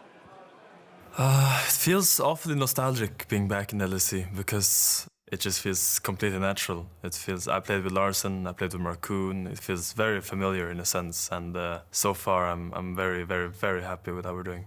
When I joined the team, there were 2 or 3 things lacking that kept them from being a really, really good team. And I think my job here is just trying to bring it together and make sure we understand how we want to play. And I just think I bring a lot of direction and maybe some assertiveness in game. I think what Rogue was lacking last year was clear ideas of when and where to fight. Being in teams like Astralis and Excel, where we're very willing to take fights, I think I've grown in that sense that I know exactly when it's good to fight. I played more than I ever have the last couple of months, working hard, trying to get back to LEC no matter what. Now that I'm here, I think it's an opportunity that I cannot waste at all. I wouldn't really call it a new start for Rogue. I would say, if anything, it's a renaissance. Ooh la la, a renaissance for Rogue. Sacré bleu. Those are all the French words you know. Your yeah, also capacity is now renaissance gone. was originally an Italian thing. So pizza pasta, pizza pasta. Pineapple. We both like pineapple on pizza. I feel like you've just offended multiple cultures and you just really hammered the nail on the head. But like, by the way, we love pineapple on pizza. I'm English, ready? That's what we do. Okay, I'm sorry.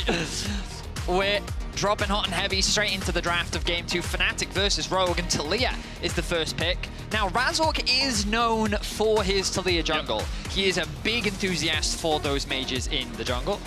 So we'll see whether or not that does in fact go into his hands or whether it will stay in the mid lane for humanoids. Thankfully, the Komodo is Komono in this game because Smolder has been banned, so no dragon on the rift, unless we see a Shyvana and Aurelion Soul. Talia locked in, as you say. Another Nautilus blind medic. So Nautilus is an incredibly engaged support, but also one of the best peeling, slowing down the opposition supports in the game. Also easily counterpicked. Renata and I think Braum. Yeah.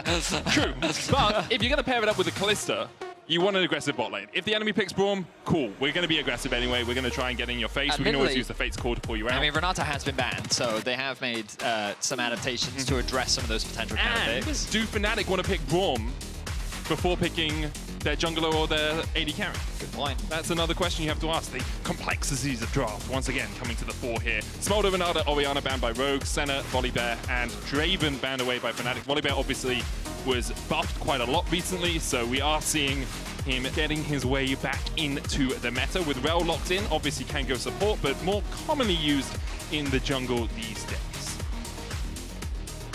Okay, well, I mean, Fnatic's draft just gives them a lot of flexibility right now. They may just want to lock in their AD carry. Are they considering the Varus as an answer to the Kalista with Senna banned away? I wonder if Lucian is still high on the table. Have you heard of Zeri? Yeah. Zeri is Smolder. You didn't like Smolder? Let me bring you Smolder, the original Smolder. Oh no. It's going to be a battle who has more pentakills at the end of this split, Zeri or Smolder. All right, so we're going for a bit more scaling on the bot side of the map. This does mean that enchanters like Melio, maybe even Lulu, perhaps not the best into Nautilus, but in terms of the team composition, do synergize very well with what they're going for. Larson hovering the Hui. We didn't really get to see Larson's Hui, but I feel like it's a champion that fits right into his wheelhouse. Yep. We know him traditionally as a control mage player. His Orianna, his Victor, his Azir, these are all champions. As a reminder, Azir is banned competitively right now. There are some issues with the champions, and he is not enabled, which is why you're not really seeing him here in the LEC right now.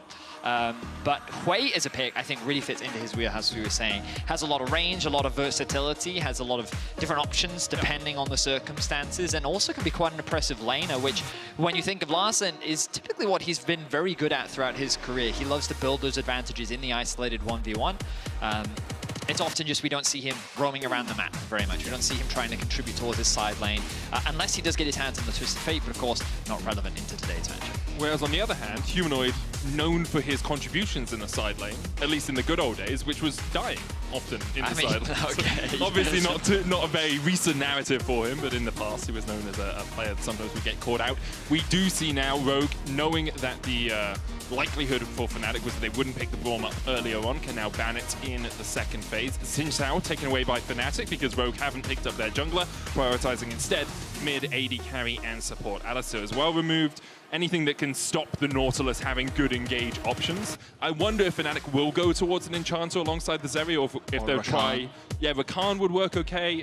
Not the easiest into the Nautilus sometimes because depth charge can just chase you down. For the comp, potentially. Yeah, it depends well if they want more engage or if they want Jun on something that can have a little bit more map presence. We'll have to wait and see. Looking for that final ban, it is going to be Lee Sin taken away from Markoon. We think back to his career, and he has been known as the type of playmaking jungle support player. When he debuted, it was actually Volibear that he made his debut appearance on, and Lee Sin was something that he has found some very solid success on. Vi, though, fits very much into his motif, and we look at the draft that they've gone for themselves, very bot lane centric, right? They want to be setting up dives, they want to be using their mid lane control to try and influence this Kalista Nautilus lane, and Vi really fits into that mantra of trying to attack the bot side of the map. We talked about support options. It looks like the Rel will be actually moving into that support position. So a little bit more of an engaged tool. And the Sejuani coming out for Razork, no stranger to that champion. Cassante, even after the nerfs, looks like it's still going to come through for Oscar Rinnan. Yeah, it's still really high priority in a lot of regions. Not as overpowered as he was, so now considered strong rather than OP, I think. A safe blind still, for sure. I wonder if we'll see the Udyr lock in by Finn. He says he's been playing the most he ever has over the last few months. Did go to Korea for a boost camp as well. And Udyr, one of those champions, you do need the repetitions in. You do need to have practiced him to really utilize him to his greatest effect. Funnily enough, when he came on the desk with us, he sat in our cast room with us, he was the one telling us, I just think pros aren't utilizing Udyr properly. Yep.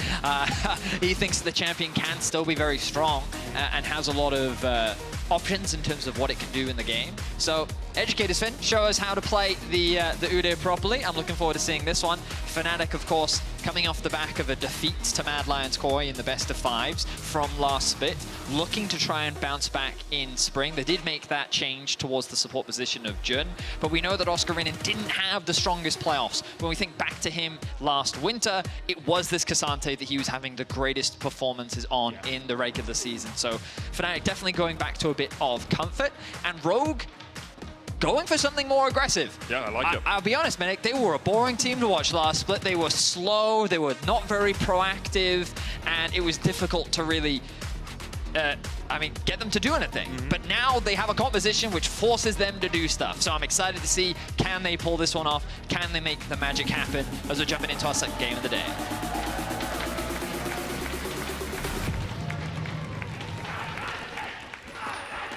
Onto the Rift we dive. Rogue had a slightly longer break than the rest of us, definitely than Fnatic, as we saw them get locked out of playoffs contention in week 3. So they've had about a month and a half to really prepare for their approach back to the LEC stage, with Finn coming in, running the teleport ghost on this Udyr. Sometimes we see, it's a kind of mix of builds with Udyr. Often you'll see the Iceborne Gauntlet into, Jack Show or Anathemas, tanky items, but you can also see the Liandry's build, where you go for a little bit more damage. Usually Liandry's into tank, but Udyr's RR, so I'm going to have to look up the names because I'm going to be honest, I know Phoenix Stance and it's not called that anymore. His Phoenix Stance double cast does do a lot of AoE damage and can help you out a lot in these trades, so I wonder how Finn will deal with Oscar Rinnan. No flashes in the top lane, important to note, as we see both the teams just setting up relative lines of scrimmage. Humanoid looking to see if Finn and Marcoon step too far forward, looking for that ward we often see on the Razorbeaks, but nothing doing for anyone as Finn chases in. And there's the tick damage that we talked about. Doran's ring start. Now can step in, puts the ward down. Oh, Finn. Whoa. Oh, Finn, he said he wanted to be aggressive. That's a bit more than perhaps he expected. Smite down by Razork, as Oscar Rinnan will chase him away. Finn got perfect information for his team, though, and he is able to walk away with that slow field. I mean, he's definitely making this exciting already. Taking the blast cone over the wall. Hook from Zoelise connects onto Noah. Just trading in here. Now, when I think back to Rogue, I love that he used the word renaissance. Rogue used to have this style, for those who haven't been following the league for as long as Medic and I have, they just draft winning lanes. That's what they used to do. They used to just have a draft philosophy of, we draft to win our lanes, we build advantages there, and then the meme around Rogue time came where they're this mid-game was just a bit messy. 15 to 25 minutes, they would average minus 3,000 gold. Yeah, they sometimes they kind of blundered and fumbled the leads that they would build, but when they were on point, they would convert those early game leads into absolute stomps. They could dominate their opposition from start to finish, and this is kind of a shout out back to what they used to be known for. When we think back to comp, this is what he found a lot of success with, having these very dominant, super aggressive 2v2 lanes and finding these advantages either through their own laning or just through superior drafting, making sure that you drafted the winning lanes, and then having a jungler get involved, because we think back to Malrang, a hyper-aggressive early game focused jungler. That's what we need to see from Marcoon, that initiative in the early game to set up his team for success. And that's what we saw from him when he entered the LEC stage as well. With SK, he was very aggressive. His Elise as well, I remember being a very powerful tool in his kit. Rogue often would sacrifice a couple of early Drakes as well. Zoelise and comp here dealing with Razork's possible fight. Now notice that Razork has skipped his wolves in order to get to the bot side of the map quicker. Wants to have that, he's very close to level 4, but he wants to control this bot crab. On the bounce back of this bot wave, he is here to cover any potential ganks, get information as to what Marcoon is up to. And it's been a hotly debated topic, the best jungler from Winter. Yep. I was an advocate for Razork. I know that Yike obviously had an incredible split as well, but this was something I think Razork did very well. He seems to get into the mind of his enemy jungler. He seems to know very well what they want to do, and he does his best to either shut it down or plan around it to find his own advantages. And I felt like in this early game, we already see a glimpse of that as to trying to make sure his bot lane can get that push out, offer that protection, knows that Marcoon is looking for an early gank because it is that Kalista Nautilus bot lane. And so far, very safe early game for both these teams. The gold remains steady. Razork now pathing back over to his wolves and Gromp. Marcoon reset, but we'll be able to get the topside Scuttle Crab as Oscar Renin feels the pain of the Wingborn Storm.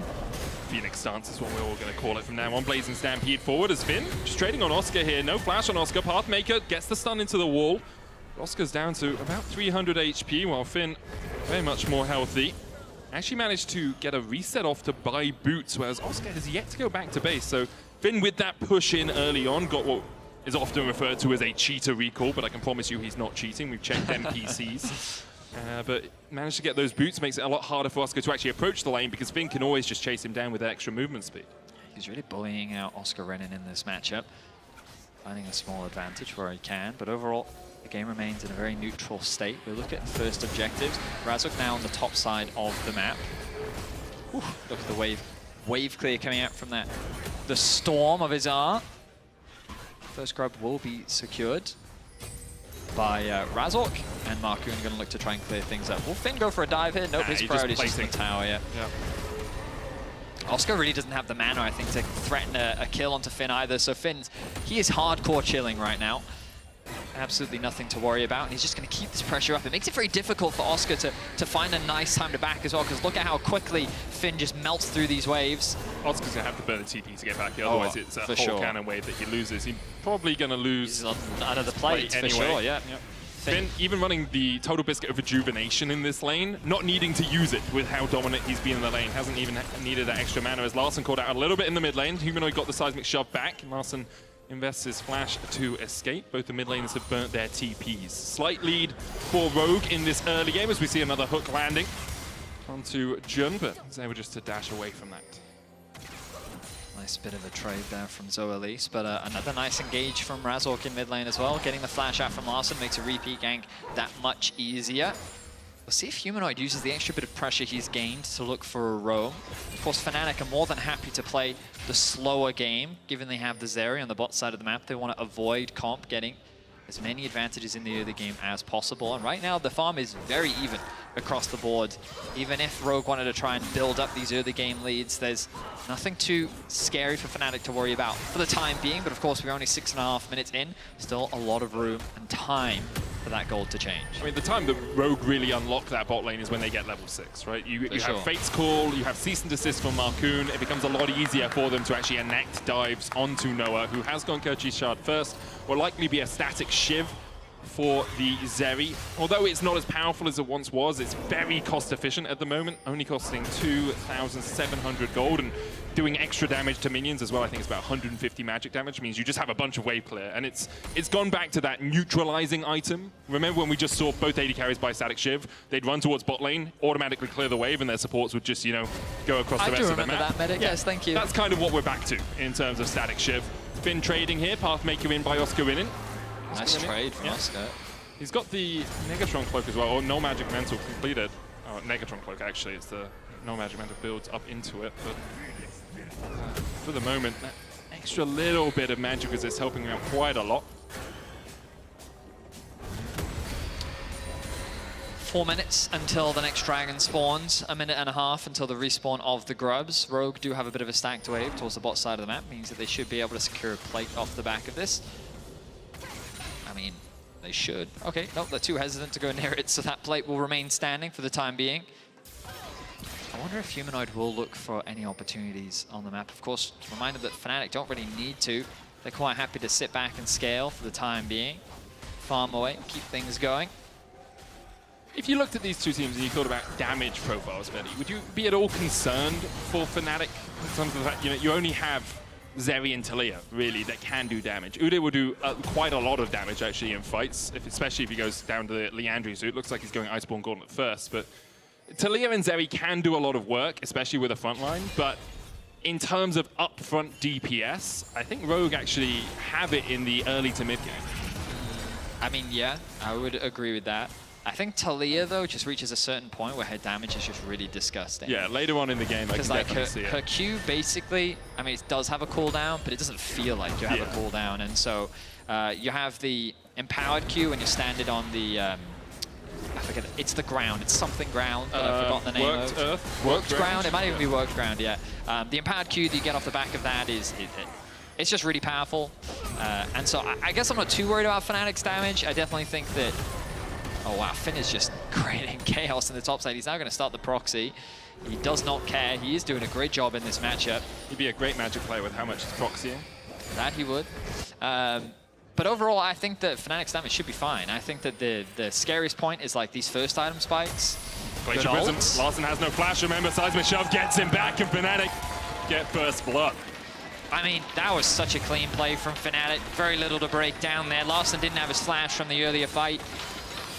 Noah's going for this. Lightning Crash. He can chase Comp down. Comp has the cleanse, but it's not really going to help you in this 1v1. The spears go in, but Noah should secure it. He flashes, the spear misses, and Noah takes it. A solo kill in the bot lane for him. Now this is some bad news for Rogue, because your early game win condition was playing through this bot side of the map, and Fnatic's AD carry just 1v1 killed your AD carry. Great stuff from Noah, knowing the damage limitations of Zeri, and he punishes Comp. Has a full level lead now over his AD carry counterpart. Finds himself the gold lead, and earlier we saw small gold leads for Rogue all across the board, but look at how that has now swung in favor of Fnatic.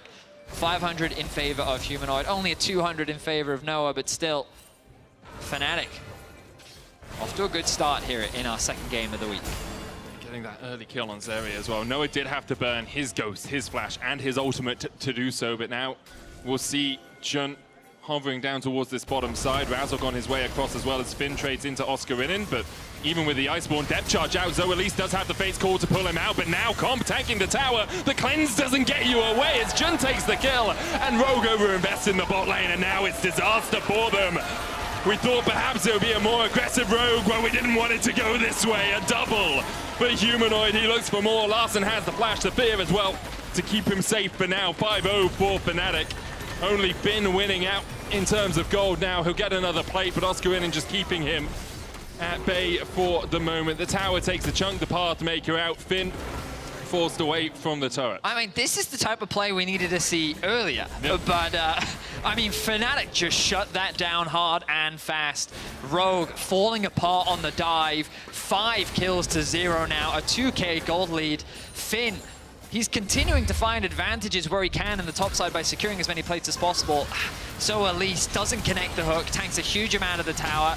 Then Comp gets the aggro, can't disengage because he burnt the flash in the earlier skirmish. Humanoid gets the ultimate down to cut off their escape, knocks Elise back. And then Markun goes back in onto the unraveled earth from Humanoid, meaning that he stuns himself to hand over another kill. I mean, another day in the office there for Fnatic. But you can see why it happened for Rogue. They're like, hey guys, we just lost a 1v1 bot. We need to shut down this area. We need to get kills into the cluster, so let's force a play. It goes entirely awry, but at least you understand where the mentality was from them. TP now in as they look to force another. Razor's going to secure the Dragon first of the game for Fnatic. The TP from Finn won't do anything. He can path down towards bottom, push that wave in. He's already taken the top tower and has an 800 gold lead, but he's the only one in the positive for Rogue right now. I like the patience there from Fnatic, that they didn't actually get baited into the fight. They just threw out their CC and then disengaged. Yep. I thought Jun was actually going to ult in and they were going to use it as an angle to actually start the fight, but instead they said, no, you know what, Jun, he can get away to safety. We also have Razork and Noah that both have dashes that can get us out the back of the pit, so we'll be fine. We just won't fight that. They know that they've just come off the back of a big fight win. They don't want to gamble it too much. They're happy with the Dragon, and now they can reset to securing these lanes, these waves, and start playing the map a little bit more. Great stuff from Fnatic. Zoelise and Comp now switching up towards this top side. Rift Herald up in 40 seconds time. Expect that is what Rogue are thinking about, but Fnatic can start to step into the Rogue jungle, get the deeper vision down. Jun spots out that ward, places one of his own. Now it becomes even harder for Marcoon to find these gank paths. Humanoid trying to answer Finn here, just yeets him away, make sure he's maintaining his social distancing. The wave will get pushed in by Finn, but Humanoid, as you say, with that Q can just force it back away.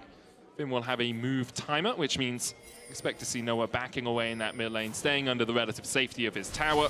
He might be moving up for the Herald, spawning in about 5 seconds. Larson first to the wave means that he should be able to push this one out. Noah in a bit of an awkward position. We'll catch that. Well, I forgot the plant. Which one was it? My brain is just blank. The one that gives you vision. Oh, the Scryer's Bloom. Scryer's Bloom, that's the word I was looking for.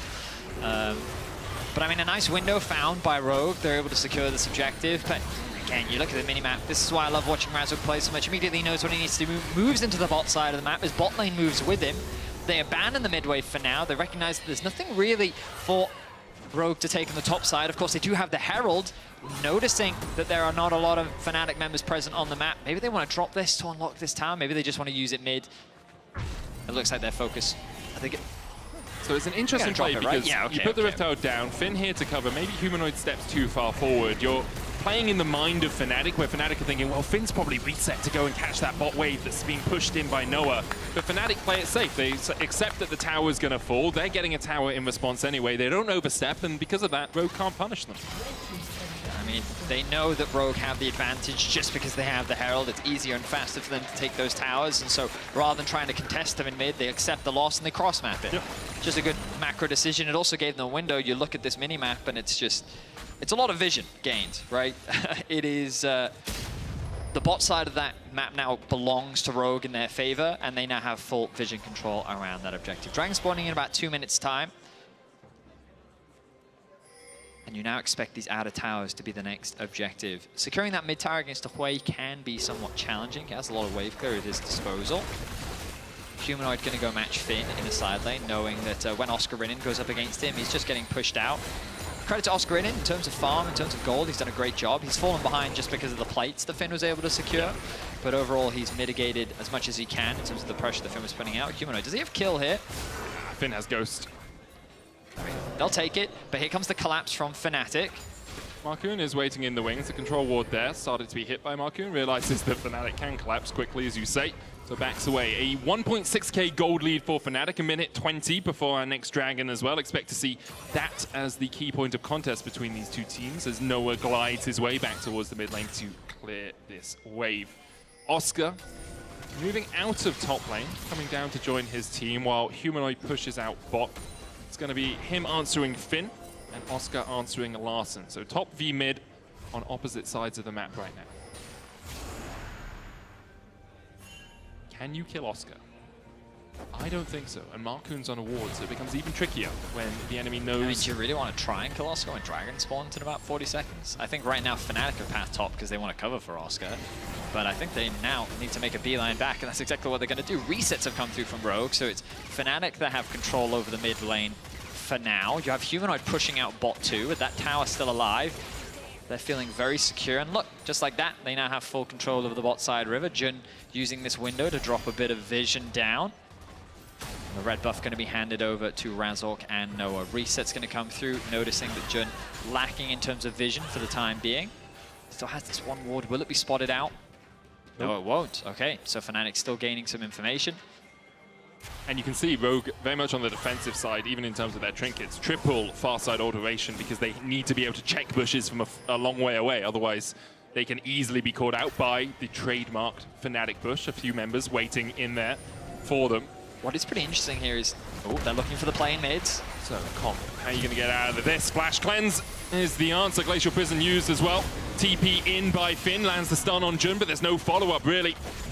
As Fnatic get the summoners, Jun hooked up. So at least looking for something, has to flash himself because of the seismic shove, and Jun didn't have to expend anything to escape. I mean, your AD carry doesn't have any summoners. It's going to be a very difficult force onto this Dragon, especially against a Taliyah. Humanoid using the Unraveled Earth to punish Comp for just auto-attacking. Yep. He threw that auto onto Humanoid to try and interrupt the ultimate, but the fact that the Unraveled Earth had already come through meant that he just stunned himself. That forced the cleanse and the flash away. Fnatic now have full control around the Dragon. They're not actually starting it yet, though. Now they'll start it off. Great patient play from Fnatic and just a good awareness, because remember that we noticed that Rogue committed towards the top side. Everyone was kind of top, but Rogue chose to reset, whereas Fnatic chose to move back into mid and then move into the bot side jungle. The problem for Fnatic is Rogue have not had a base, whereas you haven't. So in terms of gold spent, you're not going to be in a great position. So they commit the vision, then they actually reset, making the commitment to choosing to, we will fight our way back into this Dragon. We're fine, we feel comfortable enough finding our way back in, but then they don't even need to, because they see Comp isolated contesting that mid wave, and then they punish him for it, which then gives them very clear access back over to the Dragon, and then they move over. And so Rogue are just kind of making these small windows where it feels like, oh, we have control over the Dragon, but then they don't play it properly. They don't use the space effectively enough, and then Fnatic find that window to punish them. They find themselves with a 2k gold lead for now. Baron going to be spawning in 40 seconds. I don't expect it to be started immediately, but Zeri is no slouch when it comes to securing that objective as well, so something that Rogue has to be cautious of. Nor is Kalista, so I think Fnatic have to be aware of keeping vision around that point as well. With Finn's Wingborn Muse, or whatever it's called, Phoenix Suns, Wingborn Storm, doing percent HP damage, and then Comp as well with the spears, and Marcoon there as well to help. You can see actually the moment Comp and Marcoon teaming up a little bit to step in here. Oscarinin was clearing out this Gromp. Marcoon can smite it away. Oscarinin, though, should be pretty healthy. Black Cleaver will work through his armor a little bit, but the Pathmaker gets him out. Oscar can just accept the wave. Doesn't want to step too far forward because Fnatic are on the other side of the map, so he is playing weak side right now. Humanoid pushes this in. Noah's going to accept mid-wave. A little bit further back because he knows his team is relatively split from him. They're now trying to connect back up with their AD carry to unleash him a little bit more on the map. Does have 2 items complete with the Phantom Dancer and Static Ship. I think it's pretty interesting that we see Humanoid going for the Void Staff second, mainly because he knows that he's matching it to Finn in a side lane. Yeah. So, and Finn with Kanik, Ruka, and Merc treads is pretty difficult to get through. So just kind of being aware, and basically it also just further reinforces from now on Humanoid will match into Finn and we'll send Oscarinin onto the other side. It's also just easier for Humanoid to collapse, so it's better for him to play on the weak side, just because in theory he has more wave clear and his ultimate allows him to move across the map very, very quickly. Fnatic now committing to the top tower. Finn has to be careful here, knows that he is on the weak side. Oscar moving the R away from the minions so that Finn can't actually clear that one out. And they do secure that objective. And you look at the rest of the map, Rogue isn't doing anything. They're actually just pathing up towards the top side jungle. It just feels like that they're being spectators right now. They can't really cross-map. In an ideal world, while Fnatic is doing this, you're committing 4 members bot, forcing Humanoid to back away from the tower, and then unlocking that out of tower and trading. But no presence to be seen, no pressure to be felt, and so Fnatic just gains an objective for free. And it's credit to Fnatic as well, because they did it as they had pushed up bot lane. So Larssen has to go and accept that wave, or someone has to accept that wave, otherwise you're just leaving XP and gold on the table. And so as that wave is pushed up, Larssen answers it. He shows on vision, which means you know you at least have a numbers advantage on the top side if you want it, or Larssen has to TP up there and then lose the XP and gold to the tower. Our observers are highlighting for us what Fnatic can see. Jun in this window has committed his vision into this bot side of the map. We imagine that he's going to look for a reset soon to replenish those wards. But just, he's setting up for a potential play on the bot side of the map, but also giving that security for Humanoid. Knowing that he is on the weak side, he sees everything. He has full information as to what Marcoon is up to, and he can play accordingly. Now the red buff is going to be secured by Noah, with the Baron buff alive and Dragons being secured. That red buff will be shared amongst the entire team. And now the resets are coming through. Dragon going to be spawning in about 1:20. Credit to Fnatic, they're playing the map very well. They really are. Let's have a look at where we are in terms of spikes for these two teams, though. Finn at 2.5 items. Marcoon only has the Black Cleaver, but Larssen and Comp have hit 2 items. Ginsu's Blade of the Ruin King on Comp. Larssen has the Seraphs and the Void Staff. Humanoid about half an item ahead of his lane counterpart. Noah the same with the Pickaxe and the Quick Cloak complete. So in terms of effective damage, Fnatic are ever so slightly ahead, about half an item in every lane. But this is probably Rogue's best chance to find a fight in terms of how even the game will be, because as the game goes on, Zeri is going to outscale the Kalista, and Humanoid will continue to get damage It's also just, it's so hard for Kalista to play into Cassante, Taliyah. Yep. Like, that doesn't even take into account the Jun CC. as well with the Magnet like, Storm. Yeah, I mean, I was just like, if I'm a Kalista, Cassante seems like such an annoying champ to play into, and then Taliyah against any mobility, it's so obnoxious to deal with, and we've already seen what Humanoid can do against a Kalista off the back of that mid lane play. Now Zoelis acting as the front line, face checking with this team, forcing Fnatic out of the river and clearing what vision they can. Oscar was top here. Jun's going to get hooked out. Oscar TP's in behind. Finn separated from the team. Fnatic will be 5-man grouped up as Humanoid keeps Finn away. But Rogue might have an opportunity to get in here. Finn trying to get away. Oscar in with the flank. Pathmaker gets the stun into the wall, and Finn, as tanky as he is, will fall. Fnatic get their 6th of the game. The Void Staff paying dividends there. Humanoid, really good damage, set up by the flank from Oscar Inin. Should unlock the Dragon and this bot tier 2. But Rogue are making a beeline towards the Baron. They've pushed in this mid wave. They know that Razok is still on the Dragon, and they're going to try and force this objective. Or are they? Maybe they're going to try and make... Because they know, because they got the Scuttle Crab, they know there's no Fnatic vision there. Because it would have been highlighted by that Scuttle Crab. That's true. So they're trying to pull Fnatic into thinking that they're doing the Baron. Oscar Inin, the one to base check as he should be at being at the tank, gets a good Q3 knockback. Noah dashing in with a lightning crash, sees the assist as Jun dives onto the backline. Larson though, knocked back. Marcoon has the flash and the seismic shove to end Rogue's lives. Comp dies. In the end, Rogue get 1 out of it. The Rel will fall, but Fnatic get 3. And perhaps on top of it, a Baron to boot. It's a one-sided slaughter as Fnatic demolish Rogue in the river. They tried to punish the face check. Oscar Inin walks into it, but he's just so durable. He's able to weather the pressure.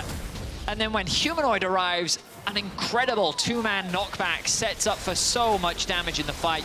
Him and Noah are able to clean things up, and that's a Baron secured for Fnatic. We'll have another look at it, because you can see what's going through Rogue's mind. They're like, will Fnatic face check? We're going to make sure they have no vision. And it's Oscar who face checks. This is a great Q3 knockup. Hits on 3. Razok there for the follow-up. And then look at this Jun engage as well. Connects onto 4. And then keep track of Humanoid on the back line.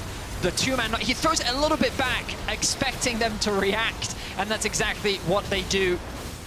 Nice punish. The damage from Noah is good. And Fnatic find a great team fight. A dance of happiness from the coaching staff, and a look of frustration from the side of Larson. Rogue, only a single kill so far in this game, and Fnatic looking poised to lock in their first win of Spring. Fnatic's map play has just been better. Humanoid hit. He's going to step up towards the top lane. Larson and Marcoon back away. Jun was working his way up towards this top side as well to make sure that his mid laner was not left undefended. The Baron falls off that minion in the mid lane, meaning the tier 1 won't fall. Just also a fun fact, right? I was looking at the levels, 17 to 14 in the mid lane. Humanoid versus Larson. And then I looked at the mid lane, 322 CS at 26 minutes. Okay, yeah, okay.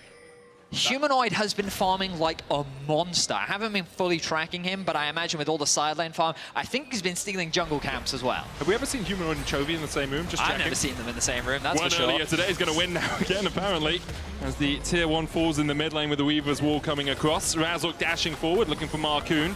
Top lane is pushed in, so someone from Rogue has to answer that. That's Larson's duty. Bot lane's pushed in, so someone from Rogue should answer that. Otherwise, again, you're losing XP and gold to the tower, but Finn now looking for a flank. It's only Oscar Inin who's left out on his own. He's trying to go for the flank of all flanks, but you look at the vision our observers are highlighting it for is Fnatic have their back covered. Hasn't been pinged yet. Did dodge the control ward, dodges the second control ward. But are they scared of him? Really? He's a man-bear pig, Betty. You've got to be scared of the man-bear pig. Here he comes. Here he comes. Gets a stun, ghosts in. They're looking for what could be a final fight here as Finn gets onto the back line. He's doing a lot of damage and Jun will fall. Spiraling Despair coming in. Finn goes down, 1 for 1 so far. Another hook onto Razok, pulled back with the grasping maw. And Fnatic are hurting, Fnatic are weak. At least in terms of health right now, it's Humanoid. Gets hooked, gets pulled back. Marcoon looks for Oscar Inin. No cease and desist on the buy. Pathmaker out by Oscar, but the chase continues. And this is where Hui really shines. Searing bolt from the skies, pulls down Oscar. Knocked up, locked up, and he's shut out of the fight. 3 for 1 in favor of Rogue. So Rogue finally come alive, and it turns out they should have been afraid of that flank. A really nice fight from Rogue allows them to leverage some of the range that they have with this Hui. And we look Jun is the first to fall very quickly, but Noah's kind of trapped in the midst of all this AoE damage that's falling.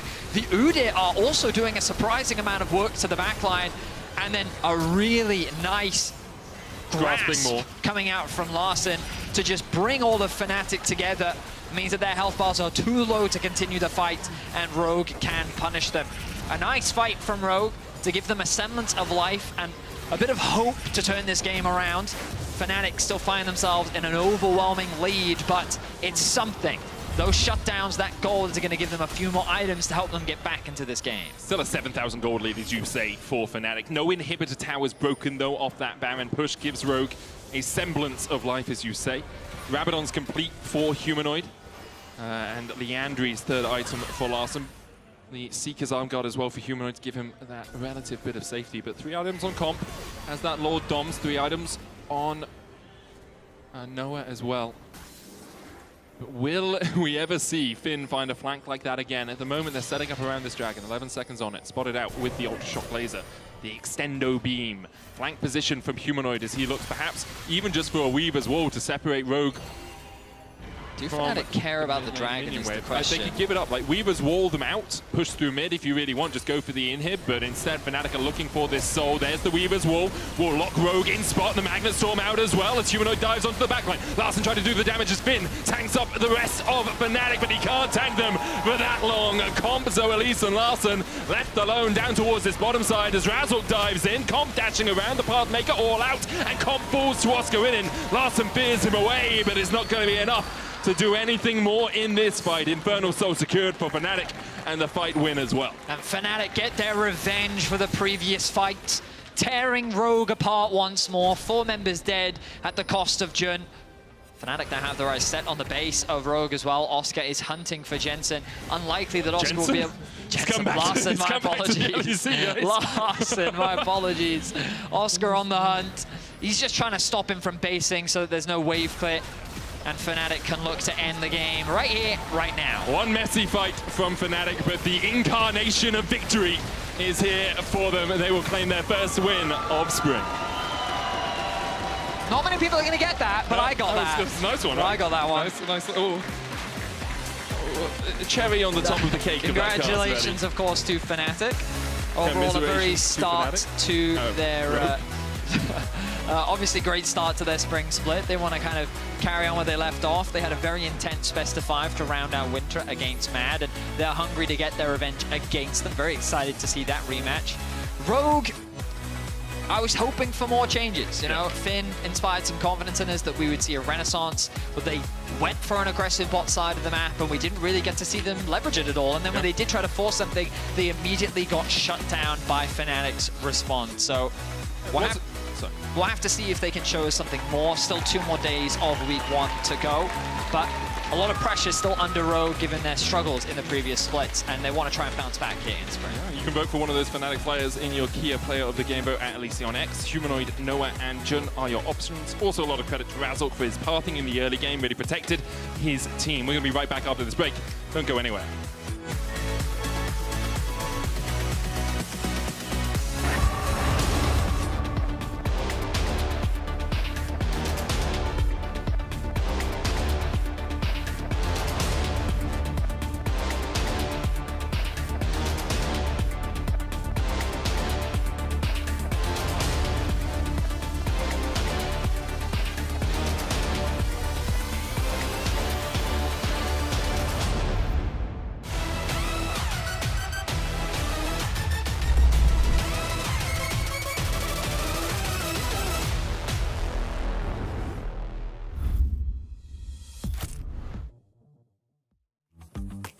Done?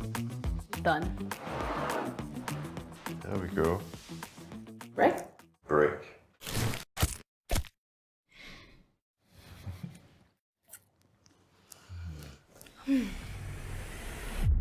Even the biggest champ needs a break. I'm tired. Me too. So, what do you think? On to the next night? Let's go. Come on. Red Bull gives you wings. Welcome everyone to the Kia Tilt Proof Challenge. We're here to see if 4 gamers can stand up to the test. ¿Dónde está? Uy, uy, uy. Ajas. Dios mío de mi vida. I think I lost.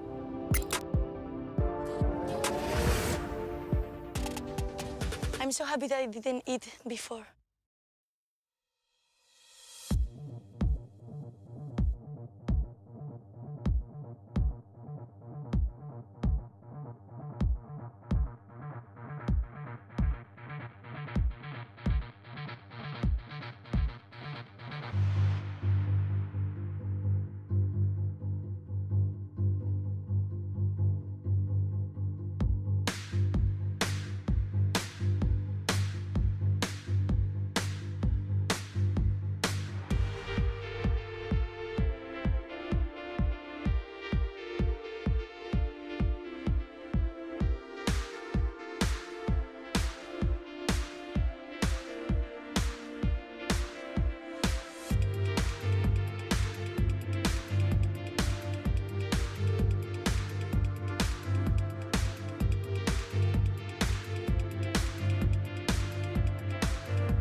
In the bot lane, and now it's disaster for them.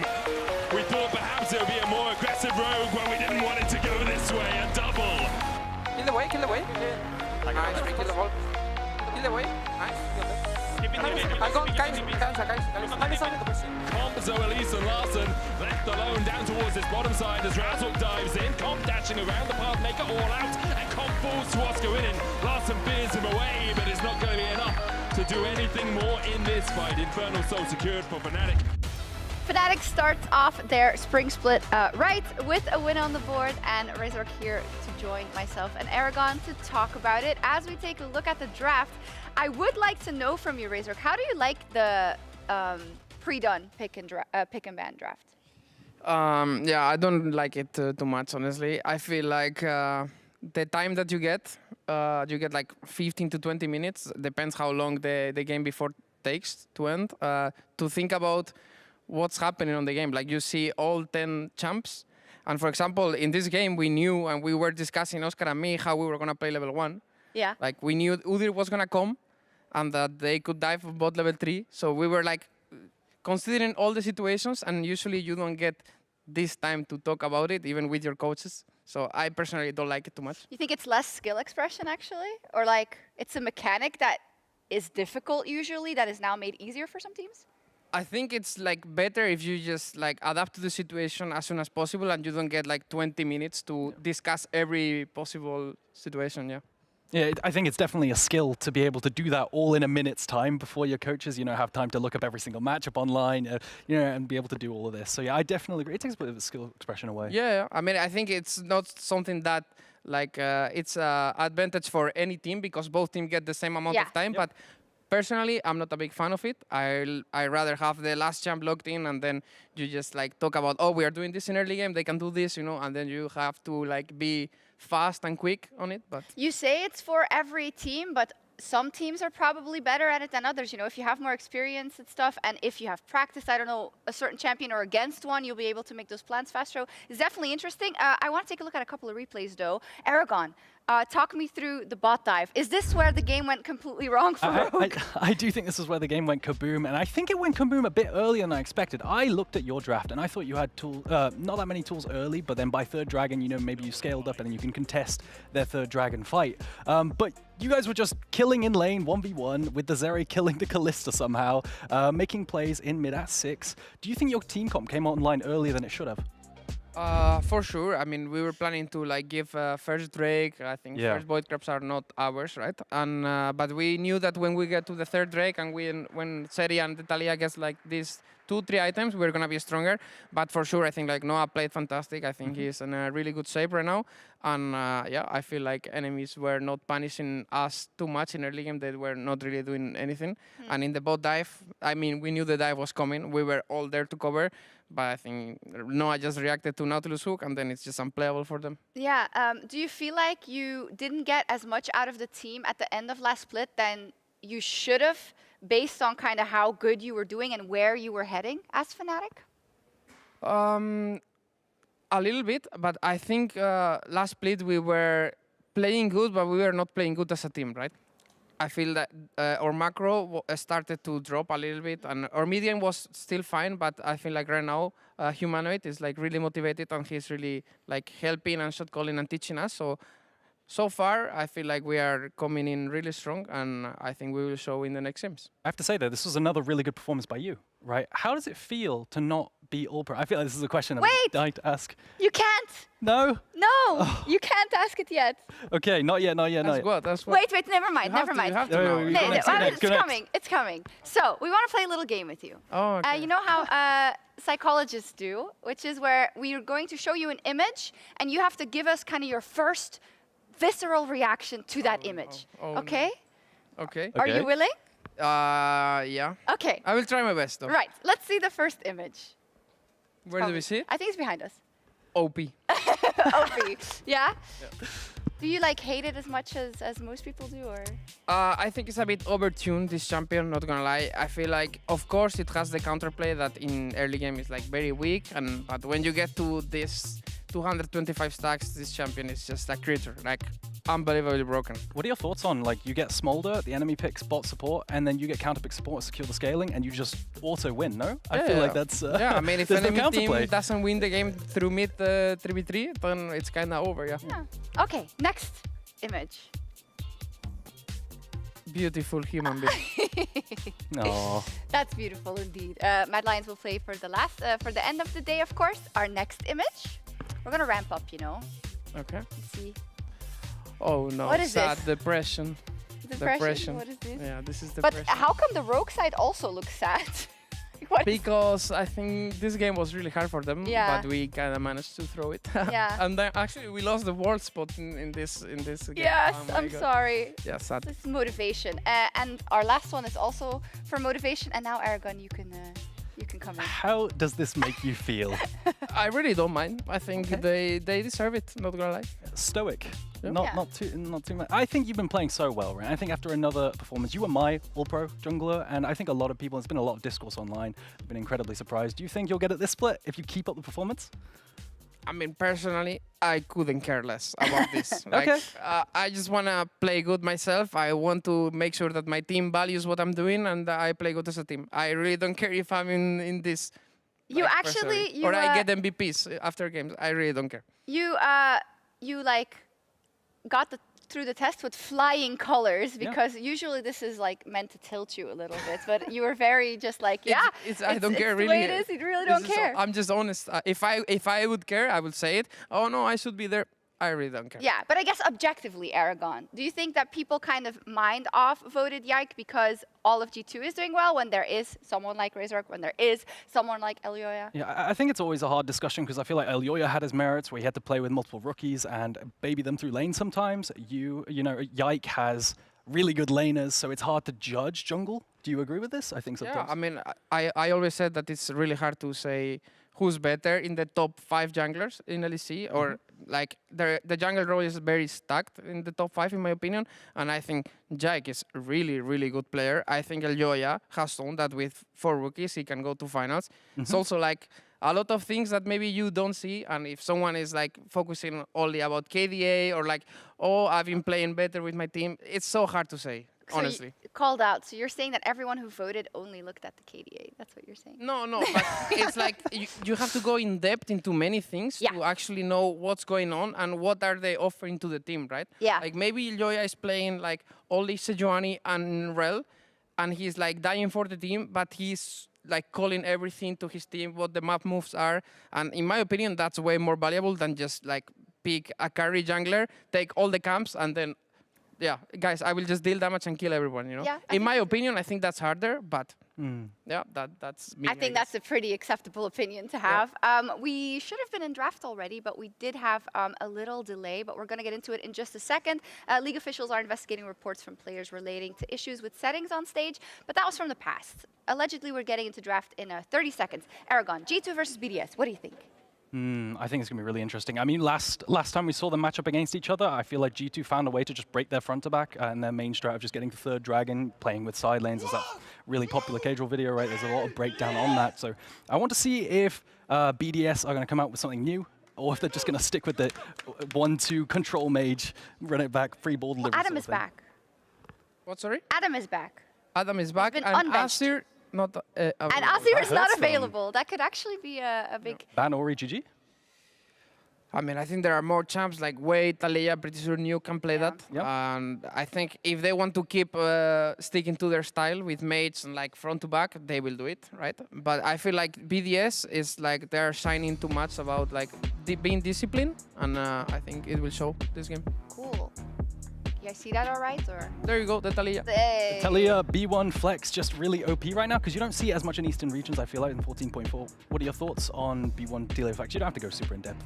I think it's just really strong because of Asir being out, honestly. Oh, that's true. Is it not good into Azir? I thought it was even better. Because it's good into Asir, but then the Orianna Asir handshake will be like a bit different in my opinion, because usually you are like one team gets Orianna, the other gets Asir, but now Asir is out, so one team bans Orianna, then they first pick Taliyah. Oh, there's your favorite champion. Oh. Yeah, there you go, the dragon. My favorite thing to do here is to drop support at R3, and then when they pick support, you counter pick it on R3, and then you just secure scaling like we were talking about before. I wonder if that's what we're going to see, or we'll see a Nautilus early. I feel like Nautilus blind has been a big thing. Nautilus very strong against champs like Smolder, Seri, where you can just R him and kind of neutralize him for the team fight a bit. Ari. Blind pick coming out. It's been seen a lot more since the buffs to the charm. I think it's they kind of know it's gonna be Taliyah mid, right? That's why I don't think Shio will play Taliyah jungle. Wait, he can't. I guess he can hover it. He just can't lock it in. Shio not much of a jungle Taliyah player? I just really doubt that he will play Taliyah jungle. Really? Yeah. I mean, personally, not a big fan of the state of Taliyah jungle right now. I think it's way better in mid, and in pro play, it's harder to pull, right? I think Rel could go. I love Rel Taliyah as a duo because they set up each other. Yeah. Right, and it also, I guess, works well with Ari Charm as well. So Zeri and Smolder. Surprised to see a Rel here? No, I think Rel looks very good here, in my opinion. Yeah. They can go Rel. Nautilus. They can go Nautilus. Some setup for the. And now Braum, probably I think, is really good as a counter pick, and then you secure the scaling for the Smolder. They can also do Rel themselves too. Yeah. We will see. We'll see. It's all. Or maybe they can even drop if they have a lot of champs that they can pick right now. Mickey can pick. Alistair as well. Yep. Yeah, Alistair. There it is. Really good into both. You just don't sort of die, but I feel like these are your two premier choices when it comes to anti-Nautilus. Yep. Right. So how do you think they should round out the composition if you're the side of right now, G2 wants to front to back, right, and let Smolder scale. So They should look to pick something tanky or something that can be strong in early game. For example, like Bolly would be pretty decent for me, for G2 side. But I don't know if VDS will ban it. What do you think about Wukong Sejuani as a rotation we saw in the first game of today? I feel like Renekton's sort of a setup ban for Wukong, because it is a negative matchup in my opinion. Well, that's what it used to be anyway. Potentially there with synergy with the Braum, and it also gives you engage. Yeah, I think Wukong can be really strong, but I think has a lot of bad matchups on top. I think last game he played against TF, which I think is a very good lane for... Yeah. He counter-picked into it, but maybe with the Sejuani pairing it makes up. Yeah. So, what do you think this Jace is a setup ban for? Do you think it's just a Jace blind cover off because it's just so OP? I think Jace is really, really good right now top lane as well. I think... Actually, I don't know why they're banning Jace. Jax rotation? Could be. I feel like Jace is not bad into Jax, but then maybe the duo overcomes the Jace. Yeah, okay, there's a Jax ban. As a Sejuani, we're talking about it a lot. I feel like it's risen a lot in priority recently, hasn't it? Because of the buffs to these champions. Yeah, and also the priority of the new Knight's Bow, or like people realized how broken it is for the cost it takes. And Sejuani is also very strong. They doubled the armor on it from was it preseason? And I feel like since Frozen, you've just replaced Kano, Raccoon, and the things and that. Oh, listen. So they're looking to play through mid jungle with the Ahri listen to camp the Taliyah a lot. Good pairing. What other pairings do you have with Taliyah? Stuff like, I feel like, Poppy. I think I would still play Rel. Poppy looks pretty decent, not the best against smaller Braum. But yeah, Poppy looks decent, I guess, to counter the lead. And top lane. Aatrox blind. Now, Wukong is really, really good into Aatrox. I mean, there is a Poppy also in enemy side, so that lowers a bit the prio, but they don't care. Also, Zac, they don't care. Oh, they do? Do you think they'll go for this? I don't think they should pick Zac. Because Smolder... It's good into Aatrox though. I've just seen Zeus play it, but it's probably not going to be the thing. Yeah. So let's see what the Broken Blade picks. Bolly. Ooh. Okay. Super interesting. Gets prio a lot early game. Bolly recently been That's popping up a lot pretty good, more. Into Poppy Aatrox kinda, and he got buffed so much. Yeah, wins every melee matchup kinda. Yeah. So I think Aatrox can play this matchup from like level 5-6 onwards, but for sure he could get dove a lot. He needs points in his Q to reduce so he can actually fight, right? Yeah. That's the big thing with Aatrox. He always loses priority because of the long Q cooldown. So. Yeah, we got a little stat. Broken Blade Volibear, 0 wins, 3 losses. Last played at Worlds 2020. But 2020? Yeah, 2020. That's 4 years ago, so let's see if he got better. It's buff Bolly, so it's different, right? It's completely different. It's also a different Broken Blade. Yeah. All right. Who wins? I'm pretty sure they will try to dive the Aatrox a lot from G2 side, and I think BDS wants to like make sure that the Taliyah and the Seri are scaling and they can stack Drakes. This it looks like a hard Lee Sin game, no? Yeah. Would you want to play Lee Sin in this game? I think not really, but if you're a good Lee Sin, you can always play against Poppy. Like if it's not like insanely big counter, it's playable, right? So mid to top bridge for G2 and get to Smolder scaling. That's the name of the game. Yeah. Nice TLDR. Thank you both for that, and let's head over to our casters. Thank you so much. Lovely to have you guys take over the draft, get that insight from Razork. And here we are. A good Lee Sin can always make it happen, which is what every Lee Sin, regardless of their skill, tells themselves when they queue up. So while Yike is a great jungler, I am a little bit nervous at the windows of opportunity that have been closed off against a champion like Taliyah, against a champion like Poppy. We'll see how it works. But yeah, jungle naturally a pretty big focus. Poppy, when we see her, usually incredibly active. A similar story for Lee Sin. So see if it's an explosive early game for both sides as we get ready for BDS versus G2.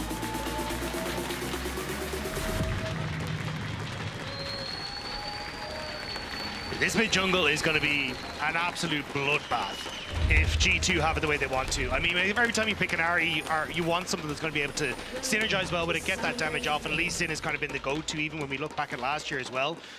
And BDS immediately want to try and make some funny shenanigans happen and see if maybe they can get a bit of an advantage here. Right down on that. Braum is going to be caught out. Mickey, not the start to the game that he was looking for. Unbreakable. Fading away, the flash in, little wall bang coming out. Quick first blood for Ice, excellent start for BDS. Yeah, Flash forward did it. I think he started E there though to get the stun, which means that he's going to struggle a little bit on his setup when it comes to, when it comes to... We're focused on the first blood, sorry, we got distracted. Yeah, but like, Poppy now going to struggle when it comes towards our clear. So if I'm Yike, there's opportunities now to try and punish that, to say, look, I'm going to have a bit of a faster get through my jungle. So see if I can get into some of these lanes a little bit faster. So I wouldn't be surprised to see Shale try and start out on this bottom side, get some help from his AD carry to at least get through that improper start, and then see if you can get to your level 2 pretty quick. I also feel like if you're Sheo in this position, you can be like, Ice, you literally have to give me 5 extra auto attacks. You get to walk to lane with a longsword. Like, you have to pay me and an extra pot. You know, like, you owe me. Yeah, and you got the experience. You're going to hit the level 2 I anyway, could have so taken Q for me. I took E for you, buddy. You owe me a little extra time. And they're, you know, not going to give it to him. They're not going to give it to him at all, no. You're on your own, He buddy. knows his role. He's not a Talia jungle guy. He isn't going to play it. He has to play the Poppy. He has to be the facilitator. But still, going to hit the level 2. You'll be fine here, Shale. You're going to take the E on level 2 anyway, so it's not going to slow him down too much, but at least Yike will have a bit of a quicker start as he moves on through it. But I do think a lot of this is going to be like level 4, level 5, seeing if you can get Yike in towards mid lane, get Caps up and rolling, and just punish Nuke in the early stages. And obviously the desk was already kind of hitting on it. Having the fact that you've got Shao's W, Nuke's E, it's going to make it a little bit more difficult to try and play through that matchup. Definitely is going to be tricky to navigate in this fight. We'll see what the setup is, as BDS, unsurprisingly, pretty comfortable but aggressive on the bottom side. And this is big. Again, if you haven't watched or played against Smolder, he scales. He's chilling. He wants his stacks. He gets 225 of them. It feels like the game is over. It's not quite the Kassadin meme, time's up. But without the hotfix, it's pretty damn close. So. It's like, it's not even halfway through day 1 and I'm already sick of Smolder. Yeah. It's like, look, no, I like the way this champion's designed, but the scaling is absurd. And once you do get those 225 stacks and beyond, it kind of gets disgusting. Like, Aldea, our stats person, was saying, like, there's 22 pentakills from this Smolder pick already, and he's only just been enabled. That's why I kind of love this bot lane matchup. It's like Zeri versus Smolder. It's like most likely to get a pentakill and most likely also not to get any credit because no one is impressed. Like, that's what the champion does. It's like Setta's CS numbers, right? We have to extract his KDA whenever we play Smolder and then look at the rest of it. I feel like the designers, you know, at Riot are like in an arms race to see who can design the 80 carry, who can like get the most pentakills. Whoever designed Smolder is winning, so see if Zeri can make a comeback here.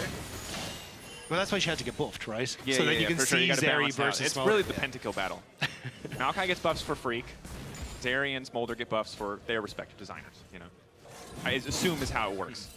It's one thing we haven't talked about yet is this top lane matchup. Obviously, Aatrox you're probably used to seeing. Volibear, I wouldn't say flavor of the month, got some pretty significant buffs, especially when it comes to that Q move speed as well. The Thought Charm going a bit wide. Sonic Wave will connect, but G2 just bringing in Yike to support that push out from Caps. Yeah, I think we're going to see basically this continue to happen. Because as you say, like, unfortunately, Charm going wide means that you can't get the combo down. But in the top side, BB is going to go for this. We've seen us 2 different style of builds coming through for the Volibear. So one is going to be your jungle style, which is I'm going to build more fighter. And the top side is going to be I'm building more tanks. So he's going to reset, pick up a tier. He's then going to come back. He's going to work up towards his unending despair and then go into Fimbulwinter and Tanky and beyond. The whole idea is you get a ton of sustain off of your W and off of your shields, especially when you get into things like a Spirit Visage for this champion, and you just don't die. So BB going to be perfectly fine in this matchup, but it does mean your most explosive moment is going to be for G2 in that mid lane, and that's where all the action's going to be. And just kind of what will eventually become the battle of effectively drain tanks on the top side. Yeah, exactly. The Aatrox and the Volibear, and you know, when you're able to just build full tank, focus on some of that early armor, it can limit the impact of what we very much expect to be the more lethality-focused Aatrox. So then we'll see if Adam has any adaptations of his own. That said, a relatively quiet early game. Quick Smolder stack check, 32, 5 minutes, not bad. But yeah, name of the game, as we saw kind of in our first game with Vitality Team Heretics, is like, if you can do anything to slow the Smolder down, if you can try to apply more pressure on the bottom side of the map, limit this, things will go in your favor. That said, when there's a Braum, when you have that support counter pick into the Nautilus, I feel like it makes it so much more difficult to actually meaningfully threaten the Smolder. And I think that's why we're looking at like the supports to see what they can do, and Labrov wants to see if he can get onto Caps. Confident movement forward from Caps, knowing Yike is behind him. Mickey now on the way too, that's a man advantage. Charm gonna connect, excellent buffer coming in from Labrov. That could have been his life, but Sheo now coming in as well, knocking Mickey back. Not quite gonna connect on the wall, and Breakable to block the follow-up. You're taking a sweet time, bit of an awkward fight, but BDS are now the ones with the man advantage. Again, the flip back not gonna connect. Yike just barely able to make it out. He's stunned, but the follow-up is not there. G2 holding on. BDS had the man advantage, but can't quite finish the kills. Nuke just missing that flick back was a disaster. That could have been the easy pickup, and then you start to move that over towards like Void Grubs and stuff, but instead, they're not quite able to get it. But Shale is going to move over towards the Dragon since a lot of G2 are low. Yep, low, forcing the reset, so tempo advantage to the side of the BDS. Doesn't mean the Dragon started for now, will eventually get taken down. Probably not quite pulled back by the chains there. Sky Splitter to clear the wave. We're going to watch a lot of bears and or man bears proxy waves today, Rob. It does feel like League is starting to turn into a little bit of like, oh, McDonald's farm. Because we've got like Zeri, who inevitably will bring Yuumi the cat. We've now got a bear in it. We've also got a dragon in it. It just feels like this weird mythical farm that we're going to. Yeah. Dragon. Yeah. I want a panda champion. Why do we get baby dragon? Where's our baby panda champion? Everybody likes baby Kung Fu pandas. Panda? Yeah, where's Kung Fu Panda? Why is it Jack Black in League of Legends? These are the questions that keep me up at night. That and how are Ice and LeBron really going to stop Smolder from scaling? Because I don't want to overplay it here, but again, the hotfix was pretty massive, and we are pre-hotfix. That said, a dive would be a great way to do it. Hansama knocked back at the wall, that's clean, and the flick back, not going to miss this time. Excellently coordinated dive by the side of BDS. The counterplay coming through on the top side already. Lee Sin there, Volibear there, man advantage for G2, but they're not going to go for anything. Just a free kill to the side of BDS. Yeah, I think with Ice taking that much damage, they can't really go for any more underneath the turret. Still though, yeah, Ice gonna get interrupted again, so at least Hansama will be able to get back into the spot lane. Adam gonna spot out the Yike is here, but with the level advantage for Adam, he's gonna be able to at least force Yike off of these camps on the top side. So BB will end up just responding with a turret plate for himself. Maybe with the ultimate from BB, they can actually dive, so Adam has to be very careful here. Adam, no ulti either. This, little bit greedy. Yike going for the setup, can't quite find the angle on the Sonic Wave. Creep Wave is there, forcing the flash out, keep in mind. Landing one of those Q sweet spots once the Infernal Chains have already connected essentially guarantees the pullback, so Yike knowing he needs to flash. Yeah, I'm not really sure. Maybe they're trying to wait for Yike to hit level 6 off the creep wave. You can see he's very close to that, and maybe that was the place. Even when you look at the position of the E from Broken Blade, it was more towards trying to finish off like some creeps that were there, but I don't know. That was a bit of a weird one. That was a bit odd. Broken Blade stepping forward, gets interruption on the Q, so it does reset the cooldown. Just a little fun thing in Volibear's kit. You see him, he still gets to just keep running at you. Surprised to see he hasn't gone for the tier though in this, because most of the times when I see the tank Volibear stats, it's more like a get that Nimble Winter so you can just continuously throw down your E and start to poke down. But I mean, I guess yeah, an Aatrox may not be worth it. If you're going to play a long enough laning phase where the whole goal is to drain tank and just kind of out-sustain, you really need access to your abilities, right? Your sustain is entirely your W, the shielding, the sky split. Like these abilities aren't cheap. Certainly cheap compared to a lot of mages, but you need that additional mana very often. But now checking in across the board for itemization, Kerchi's Shard, so unsurprising to see, you know, the static focus as it has been for Zeri just about everywhere. And of course the Essence Reaver for Smolder. Again, Hansama getting shut down a little bit early on is a big deal, slowing the Smolder scaling, something that BDS can try to capitalize on further. It's also something that we've started to see a little bit more, especially when you look across the LCS, is like, okay, first 3 grubs will give up, but suddenly at like 10 minutes we get a lot of fighting for those Void grubs at the top side. So especially with Labrov and Ice having control over this bottom side, I think that's where we're going to see is Labrov starts to move now. More push towards, hey, can we play around Ari in the mid lane, try and contest the next set of Void grubs so G2 don't get the next, or to get those 6 stacks, and then you can always reset in time for something like a Dragon if you really want to, but that's a bit of a tight window because there's only a 30-second difference at the moment between the two. Pressure on the top side for BDS. We'll see if Adam wants to back here. He doesn't really have any coverage, but feels confident they can get it. Nuke, the charm going to connect this time. There's just no counterplay. Double flick back, does not matter. Yike grabbing the kill there. Clean play coming in from Caps. You can see why they prioritize the Ahri, regardless of who it's up against. Really excellent setup. It's really hard to spot that as well because it was a lane gank. You don't really have any vision that's that deep into the enemy jungle. So nice setup from G2 and just Caps using that ultimate to close the distance. And now that will give them a lot of control when it comes towards, hey, we can get this reset in. Caps could even TP back in the mid lane as well. Working up towards that Malignance, he's going to be in a great spot. So a lot of control coming off that. But Caps not having the ultimate may make things a little bit more difficult for G2 if they want to try and take a fight at these Void groups. It's on BDS to capitalize on that opportunity, however. Still flashes up for Cap, flashes up for Nuke. Again, just once you're caught out by that CC, there's just so little room. There's just too much damage on the mid-jungle duo. You know, it's kind of highlighted on the desk as well. Mid-jungle, expecting to play into top, but honestly, Broken Blade has been left in isolation, and it's looked good so far outside of that one top lane play that was a bit of a fumble from him and Yike.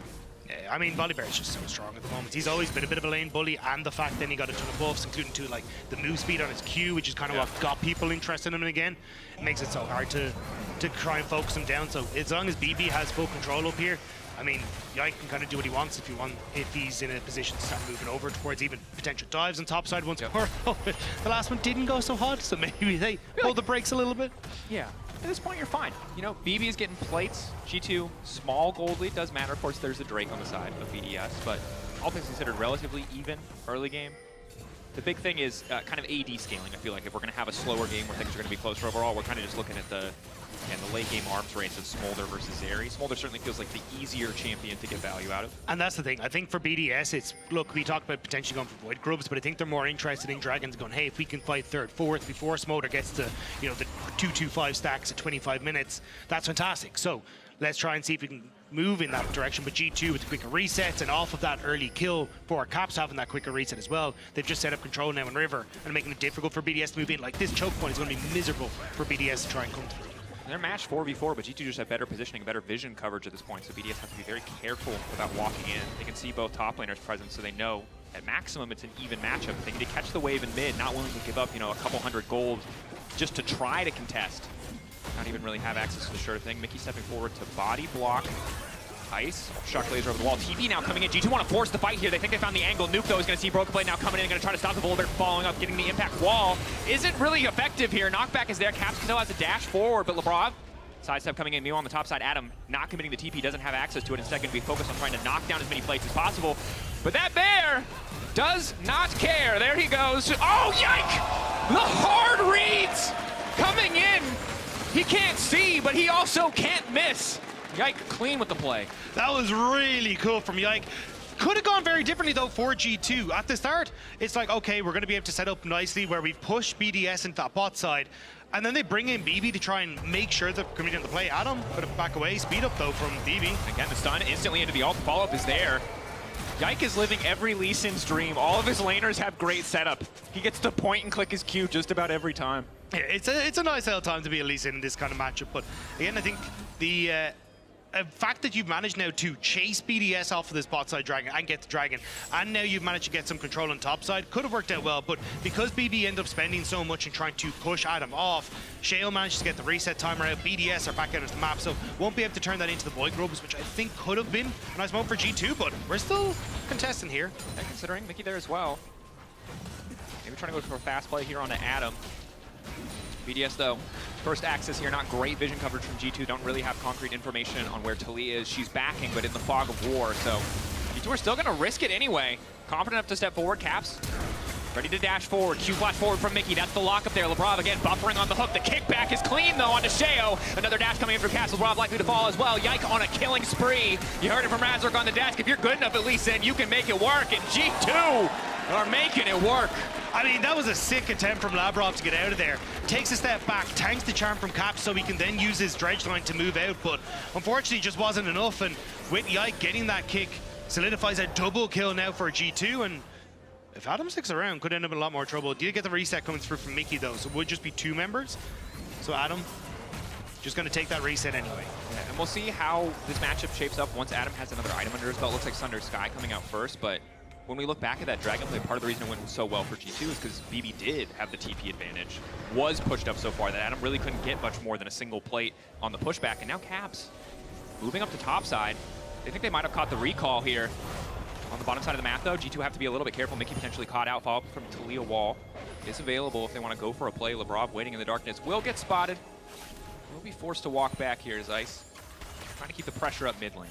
So coming back to that Dragon, I do think it's a little bit greedy from G2 to commit the TP from Broken Blade. Because basically what you could have done was take Dragon, and immediately with the way BDS were set up, you can just push them out bot side and then all group onto mid lane towers. G2 take mid lane tower because you've got the numbers advantage there, and BDS are in an awkward spot. But now, we'll see if they can catch Sheo. Just get stunned. The bear has been sent packing, but Sheo instantly going to get knocked up, and yeah, that's a very strong Lee Sin. Early Eclipse going to make sure the damage is there. Sheo still running though, still tanky. Nuke doing whatever he can to fire back, but it's not nearly enough. And here comes the bear, baby. Wall coming out as well. I don't know if you've seen Cocaine Bear, but this is basically the plot in a nutshell. Broken Blade completely unstoppable in that one. He was not going to let them get away. I mean, the fact that Sheo tried to use his ultimate, buffers it, and you still get BB to get the stun. Then you get the opportunity to try and knock someone back, and still they end up getting the dredge line, or not the dredge line, the knock-up coming through from Mickey as well. That was just heartbreaking for Sheo. He did so many things just a second too late to be able to save himself. But nice job from G2 again, just finding picks on side lanes, making sure they're collapsing before BDS are already in a position on the map, and making BDS pay for it. So Broken Blade already just uncontested on this tower. Nuke going to be forced to respond, but G2 already moving members to the top side of the map to contest the Herald to get control over that area. So Nuke going to be a little bit behind on the play if Broken Blade does reset and want to move up. But that's the thing, is that as long as Talia's spot on the bot side, if they've timed the TP correctly, they can actually TP in towards the Rift Herald without Talia being able to answer. So I think that's essentially what they're trying to play for here. Play for Rift Herald, they know they got the teleport advantage, and as long as BB doesn't get caught by the Nautilus roam here from Labrov, they know that they've got that extra little bit of timing on the map. So nicely done here by G2, get the play on the bot side, guarantee themselves bot side control, and now they guarantee themselves the Rift Herald off the numbers play as well. They keep moving in, just to control a bit of vision. Adam, very diligent in not being spotted, but just the edge of the sweeper is going to catch him out. They know he's right there. Herald will drop in favor of G2. Nuke is able to push that wave in on the bottom side. Maybe can start to move up. It's 14 seconds till the Drake. KO Nice waiting together, looking for some good damage onto Mickey. Unbreakable there. He can just dash away. Buy a bit more time. Yike in the area too. Have to be careful. D2 backing off. BDS should just be able to break mid here if they want to commit. G2 potentially a little bit over eager here. Are going to end up losing mid lane tower. BDS, do they have enough of an advantage to transition this to Drake? It looks like the answer is yes. Yeah, especially with the position Yikes in. Moved up towards that top side, considered making a play there. BB going to TP in. They're going to try and go for Adam instead. I'm concerned about the Drake instead. Laser focused on Adam. Cap's trying to keep this one going. One dash in, waiting on the charm. Waiting till the angle is right, dashing in, not giving Adam any room to maneuver. Finally going to connect on that one. Yike moving in. Should just be an easy finish here. Adam trying to turn it back though, healing so much. But still, Cap's able to clear up that kill. BDS grabbing the Drake. Meanwhile, on the bottom side of the map. That was greedy from Adam. You already had the play in mid and you were going to get the Dragon. That's the big win. But now, because you end up overextending that top side, G2, they're going to get the Rift Herald, and more than likely, we'll be able to get a good amount of damage on towards this top side turret. TP forced out to make sure that they're able to hold on to this. But you can see Cap already resetting. G2 want to see if they can try and make plays elsewhere. Actually going to cancel that reset. So numbers out on the map here for BDS if they want to try and make a play on towards mid or elsewhere. Keep your eyes on Labrov. Looks like he will be moving down to the bottom side of the map, so they're ready to cover that push coming in from Brokeaway with more resources. Adam moving there as well. Ice still able to hold control over the mid lane at this point in the game. Does get harder as Smolder gets obviously more stacks under his belt. Only 142 right now for Han Sama. Brokeaway will be able to grab this tower. Should just back away after, but if he overcommits, BDS might be able to punish. So I just noticed, I think BB forgot to buy tier. Because he's now got it. A very, very late tier. Look, sometimes you go back 400 gold for no combat stats. You know, it's just not, I mean, I understand, not right? a bridge that you want to, you know. I mean, look, maybe he just need the combat stats in the matchup, but we'll still be working up. Just there you go. Well, not quite Fimble Winter yet, but Winter's approach picked up for himself. So, and yeah, this is just going to be a very, very tanky BB that sets up beautifully for. Hey, you got Smolder in behind it. Yike as well with the Sunder Sky and the Eclipse now picked up is very strong in finds the 1v1. But speaking of, Caps gonna hit the charm. Unraveled Earth does not matter. The Cap's just gonna keep dancing around him, but there's LeBron the flash, and he gets the kill. Now he has one more dash. He can get back. BDS are committing everything. Counter punch from G2 in the mid lane. They're gonna be able to grab a tower back, but that is a huge shutdown for BDS. I mean, it's a 1-for-1 in the top side, so you're kind of happy as that as Caps, and you're gonna get the mid lane turret. Yes, he traded for the top side, but mid turret is always more valuable in these kind of scenarios, and even then, going to be the resets coming through. Wasn't sure how heavily they want to try and commit down onto this bot side for linking up with BB, maybe looking for a tier 2. Would have been probably a little bit too late with where BDS are positioned on the map, but still, I mean, trading equally here for G2. Yeah, 1-for-1. Feeling a little bit better for BDS because of the shutdown, but ultimately credit to Caps mechanically. Once he was in that situation, it took a lot of skill to actually finalize that kill and not leave Nuke with a blinking health bar, and Caps was a little bit of embarrassment. Of course, it is the Malignance. We talked about this. This is kind of the conventional Ahri build. Did not opt for Leandries, as we frequently see as second item, instead opting for Lichbane. Not a lot of tanks on the opposite side that are priority targets for Ahri. Instead, more about killing the Zeri, killing the Talia, maybe killing the Aatrox. It's also because a lot of the way BDS want to try and operate is through side lanes, so like having that stronger 1v1 potential as you saw from Caps is just super nice. But yeah, mechanically, Caps kind of stalling on folks, and I think at this stage, you're kind of in a bit of an awkward position as BDS. You've 2 minutes until the next Dragon, but the Dragon stacking doesn't really matter for you, because at this stage it's like, okay, well, Caps and Yike are so far ahead that they're going to be able to take over in a lot of these fights. Even the positioning that you have on, hey, can we get control in side lanes? Not really happening, because Nuke can't really continue to push out, so G2 make it significantly easier for them to contest a lot of these objectives now and start to drift that vision control forward. And you can even see it at the moment, right? Push in mid-wave, use Yike to get control against the Zeri, and then lit her topside with wards to allow Caps to punish in the 1v1. A little bit of vision Got back here from BDS, but you can see G2 slowly choking out BDS vision on the top side. It's going to make it so hard to make good decisions. Caps dashing in, the Charm's still going to connect. Spike Shio's intervention. Caps still stand, and here comes Mom, baby! Chore's not done for BDS. They're sent home. They were not allowed out to play. The Mama Bear combo was too much for BDS. Terra gets shut off, the Dragon Fire comes in and absolutely rinses BDS underneath that turret. And now you can see him immediately over towards the Baron. They're like, Grant, we've completely destroyed the top side. There's nobody here to contest. Mama Bear line Rob, fire. You're a content genius.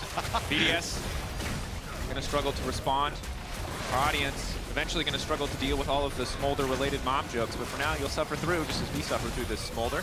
BDS might have to suffer against a Baroned up G2 who aren't interested in the Purple Worm, instead interested in getting a few more kills under their belt. Concussive blow stack now coming in, Yike looking for the follow-up, Caps off to the side. Ice now trying to turn, keep your eyes on that Zeri. It has to be all about Ice, but already frontline falling apart. Nuke! The flick back onto 3 is everything, he got it! In the moment, Nuke now chasing through, it's BDS. Do they want to start up the Worm? Can they start the objective to chase down onto Mickey is big? He's not quite going to drop, but that flick, clutch. That is a game-defining play from Nuke. And just like that, BDS are going to end up against the Baron. The fact now that you're going to have a massive amount of side lane pressure that you can use with this Baron is going to be huge for this squad. And that was insane. G2 over-aggressing way too much into the choke point, and this looked dodgy from the get-go, right? It's 3 versus 5 essentially with Caps coming in the side. You've got a nice cover here. Shao's only coming from the base. You're waiting on this TP, so BDS are trying to kite back. And yes, you get the kills, but the second you all group up on the side, that flick from Nuke, 3 key members of G2 taken out. And BB and Mickey, they just got nothing left. I mean, the fact Mickey survives here is a miracle. It certainly is. But from a G2 perspective, you highlighted already, they knew Shio's gone. He's not a part of the equation. They can just force the Baron down. They don't have to take the fight. Of course, a little bit riskier when you don't have clean access, but over-eager perhaps to just play for those kills to get even more. And now, you know, we're looking at a pretty small gold deficit. Yes, again, Smolder continues to scale, but Zeri is also a LEC Terror. 3 items for Ice. And this is now where we got to see if BDS are going to be able to use this Baron. Because one of the big things that we talk about a lot with BDS is, look, their team fighting is exceptional. But when it comes to map play and how they use like some of these advantages of Baron and stuff, hasn't been the greatest. So now G2 already in a position where they're just going to look to try and trade against BDS because they weren't back out on the map faster. So at least you'll answer tower for tower. But this is where I want to see, okay, how do you match up against G2? Because this is a team that is the best at macro in our league. Yep. And if BDS can out-maneuver and outthink G2 on the map with this Baron, this is where they can close out this game. Caps, of course, left to the bottom side of the map. You can see Adam debating the recall there if he needed to respond to that play. Ops to hold on for now, but Caps going to keep this pressure point up. They already conceded both tier 2s. Hard for BDS to get a lot more than that. It should be fine to just walk up and clear this, however. Karma again connecting. Inside of the laning phase, Caps has been incredibly precise there, but the tower's still standing. So G2 drawing some attention at least to the bottom side of the map, leveraging Caps' ultimate, delaying some of the impact of the Baron, but 2 tier 2s already down, not bad for a first Baron of the game. Ooh, Nuke trying to pick off Caps there, but I think it's a little bit over-eager. At this stage, I think you just want to try and catch mid-wave, push that out, and then commit everyone to this bottom side of the map to get this last remaining outer turret there for BDS. But without that mid-wave, you can see this is going to be a little bit disjointed, right? So Zeri now is clearing mid as this wave is starting to approach this bot side turret. So I don't see... There's a one ward in the Dragon Pit that maybe BB can try and teleport to get a flank opportunity. I'm curious if that's what they're going to try and look for here, but Hansama going to move across the mid to just to try and pick up, and there's the TP instead, just the turret to try and defend this. A bit more time. Again, Hansama incredibly close to the 225 stack breakpoint. That's where you start with the execute. Just hit like a truck. Caps taking a bit of a chunk here. Unbreakable from Mickey. Sheo just happy to get that cooldown. Nice heads-up play. Doesn't commit the ultimate quite yet, but Adam is now going to be in trouble. Dash back to safety. Ultimate immediately coming out. Mom makes a brief appearance, but not for too long here as BDS are now on their retreat. G2 still incredibly powerful overall. BDS can make a fight. Ice untouched for now. The Bear leaping in. The Bear leaping out. Shut down for Adam. Ice, little parkour over the wall. Nice sized up on the Charm as well. Hansama flying out to safety. But even an hotfix flat won't finish that one off. Nuke TP's in, but he's got to disappear immediately. A little bit of miscommunication by BDS, but botlane tower remains standing. So for G2, get some kills. You managed to hold on to that botlane tower, which is a big win. But still, like, it's a lot of gold going over into BDS's pockets, right? Because you get top, you got mid as well. So at the moment, even if you look at the top of your screen, like, Gold is still incredibly even, and Ice, if he's able to deal damage in these fights, is going to be in a great spot. But when you're in a position like that where you're trying to dive underneath the tower and there's a lot of safety for Smolder, it becomes very difficult for Ice to really threaten the backline. You can see it here, right?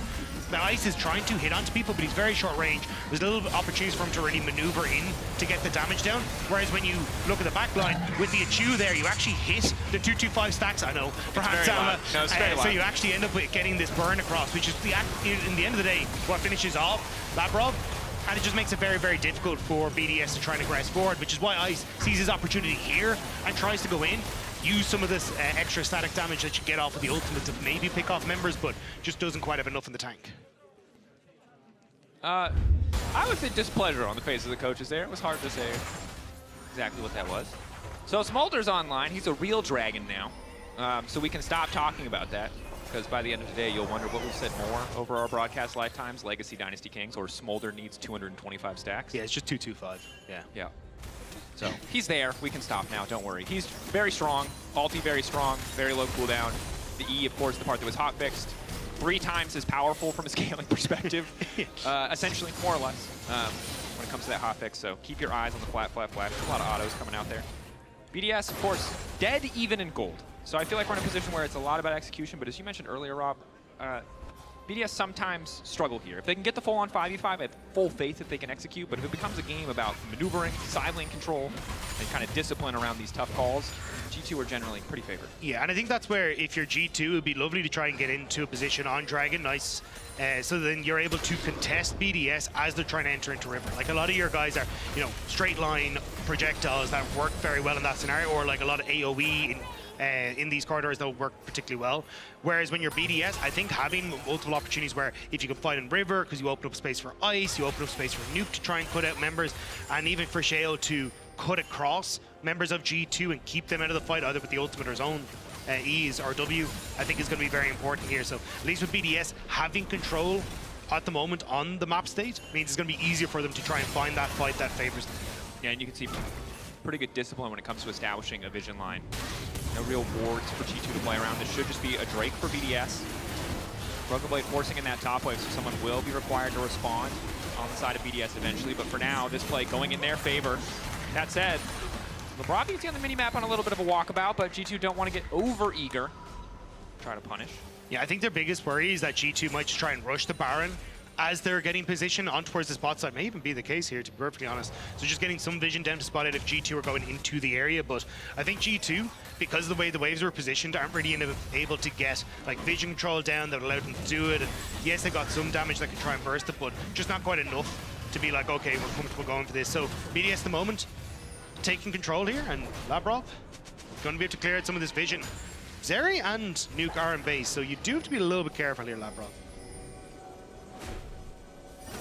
Yep, there it is. Sonic Wave right into the charm. G2 find the angle. Quick support pick. Shea ulti now coming out, so Labrov gone. Overconfident, too comfortable. Didn't see really anyone on the map and still felt comfortable to walk in a fog of war. It's the old Schrodinger's G2 problem.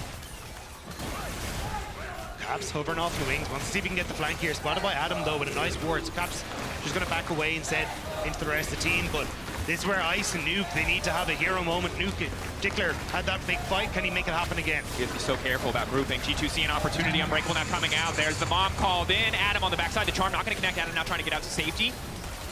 He's zoned off here. So BDS have gotten the space that they wanted, but keep your eyes on Caps. He's fishing for the flank. Unraveled Earth already laid down. Yeah, continuing to step up. A bit scattered. Caps in the midst of the wave right now. Another charm not going to connect. BDS, good discipline thus far. Just pulling back, retreating, trying to leverage the power of that Talia. Surprisingly tempered fight. Sheo caught out, but ooh, good damage coming in. Yike not going to follow. The Brav off to the side, has to be careful. Doesn't really have anyone to back him up if he overextends. G2, they have proved that they are the superior lion here and will bully them away from the objective. Still, though, you've got double TP coming for Adam and for Nuke, so they're going to reset and try and re-go into this. Nuke still has his ultimate, so could try and separate out these fights. Labrov ultimate not quite up and available, but if they can slow down the pace, maybe they can get in, but here it comes. Low. This is dangerous. Caps off to the side, not in the best flanking position. LeBron going to try and spot him out. 4K getting lower and lower. Nuke laying down the wall. It's a little bit of setup, but the ejector should just go to the side of G2. Can they steal it away? No, Yikes securing it. Nuke untouched. Ice laying down a little bit of damage. Hansama throwing down a little bit more to respond, though, but Ice is still standing. Keep your eyes on this area. That's big. Caps off to the side, looking for the charm. One more dash in. Can he find it? Ice, the charm connects. Mickey, the immediate follow-up, but the parkour now coming in. Mom getting called in one more time, and there's Hansama. Flapping all over Adam. Unstoppable now. BDS on the run. But as long as Ice is up, there's hope. The Baron already over, but Caps! He flashed over the wall to seal the deal. That's 180 carried down and dusted.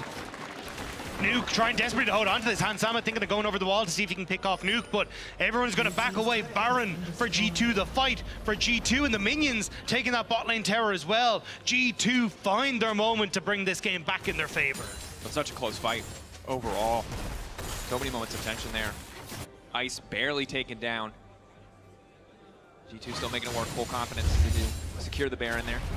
But this is where it got a little bit risky, right? Because good wall from Nuke to actually keep G2 in the pit, which opens up Ice to go hyper aggressive. But BB gives his dying breath to get onto Ice, force the flash back, and keeps him out of the fight. And at this entire time, Hansama has actually been boss-based thanks to Mickey in that back line.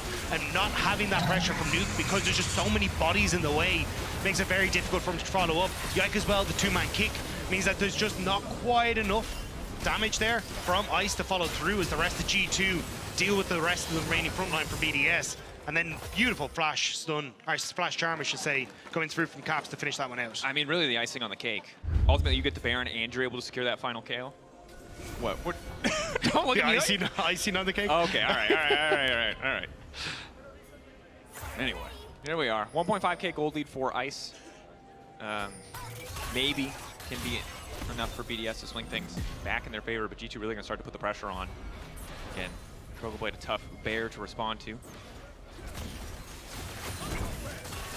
It's just, from this point, it's difficult. G2 kind of have to run of the mill. I'm surprised they're only playing off of the one wave state at the moment, though. I did think you'd see Caps move up towards that top side, try and push out that top wave and just create a bit more opportunity in the map, because at the moment, BDS don't really feel threatened to move outside of this mid tower. I know it's for Dragon in 30 seconds, but I still think you can create another point of pressure, but Caps just fishing off inside here. Who can he find? Ward spots him. Big boulder thrown into space. G2 walking up, using the Unbreakable. Jao again just kind of faking with the challenge there. Braum making it so difficult for him to really find access to that back line. G2 just going to bully their way through that mid lane tower. And again, this bot side is so incredibly dark for them. It's going to be hard for them to try and commit to Dragon. I think you just gift this and instead look to get vision on that top side, look to push out that top lane. Looks like that's exactly what they're going to do. Nuke immediately going to disappear up onto that top end, just try and alleviate some of the pressure. And it just feels like G2 recognizing that Soul is probably one of the ways that BDS can come back into a game that's this close, so not over-prioritizing pushing down lanes where they might not even be able to break open the base. Instead, really just laser focus, keeping mid-prio, getting the Drake, and just moving to the next stage of the game. The biggest problem that you're going to have, though, is that, like, Ice, yes, is quite strong, but you can see he's starting to work up towards the Randuins. He's going to be, or maybe even Frozen Heart, to be honest, with how close he's going to be in the fights, but either way, it's like he's kind of hitting his end goal, whereas you're kind of catching up now as Hansama, so that 1.5K not going to matter as much. You're also getting the stack a ton as well, so this is we where mentioned infinite scaling. We said 225, but have we said the word infinite scaling yet? You cross that off from on the your creators of Senna. We bring. Have you ever wanted to play Vigar or Nasus, but like on a champion who was good? Smolder. It's there for you. It's right there. Although hotfix now, so it won't be nearly this strong in your solo queue games. They'll be baited into a false sense of security. But still play it. He's still really stressful. Very, very good. All right. Resets. The map is quiet. 4 minutes till Chemtech, 2 minutes till Baron. We expect that to be the next major objective. Deep vision from G2 in the jungle of BDS right now. Resets coming in from Mickey, running straight down mid lane. Rokeblade moving up just to clear out some camps to get a bit of extra gold before the next fight. We'll see what the setup looks like from both sides. This is they're probably just gearing up for the full-on Baron dance, turn-based chess portion of League of Legends. Yeah, basically for BDS, you've got opportunities to try and push in mid here because Zeri has a little bit more push than the Smolder does. Actually, take that back. Smolder at this stage just one shots the wave. But the thing is, you want to try and use the mid push into setting up on a side lane for like Nuke or something like that. Yeah. But Caps is still so far ahead.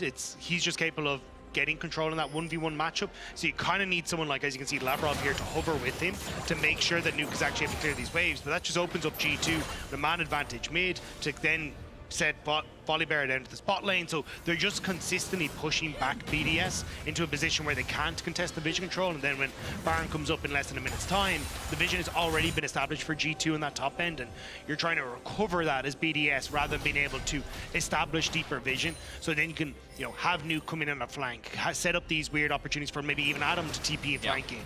But I do think at this stage, it's kind of, even with the Elixir of Iron there for Adam, he maybe has a chance of causing disruptions, but there's just so much protection from Mickey. It's so hard for him to actually play in on Hansam. The Smolder execute against a champion who wants to kind of be this sustain monster is infuriating. Just effectively having access to about 10% less of your total life pool before you just get, you know, deleted makes it so much more difficult, so much more tricky to play these fights. And we've got Seekers now coming in for Hansama. That is the old stopwatch active, for those of you who somehow missed the update at this point, as well as Zanya. So a lot of, I think, luxury purchases coming in for G2 as well, because when you look at Rand with the defensive item, it's all right, but it is not a stopwatch in terms of the raw power it could provide in a fight. Mickey, though, knock up there, and Breakable again buying a bit more space. Broken Blade isolated on the backside. Sky Splitter doing good damage, and a bit more poke onto Sheo. Mickey now following, knock up, Mom making her way into the fight, not really going to connect anyone. Sheo fishing for the knockback, is going to take one at least out of the fight.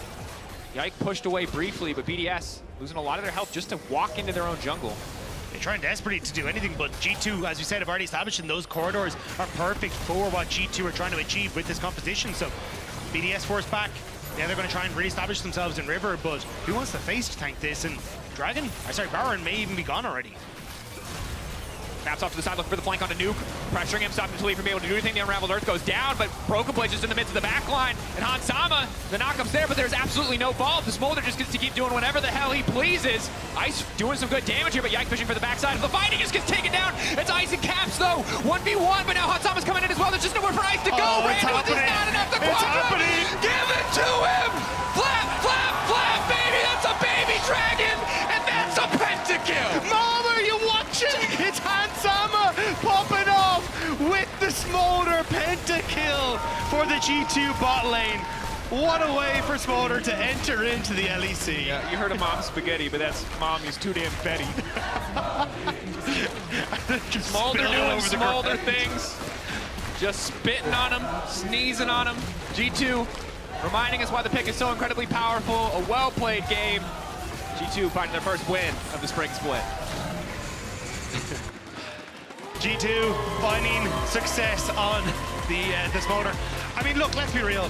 Yes, the pentakill came in at the end of the day from Hansama, but it was the mid-jungle that absolutely took over in the early stages, made it very, very difficult for BDS to operate. And it was a fumble from G2, but either way, able to bring it back and close this one out.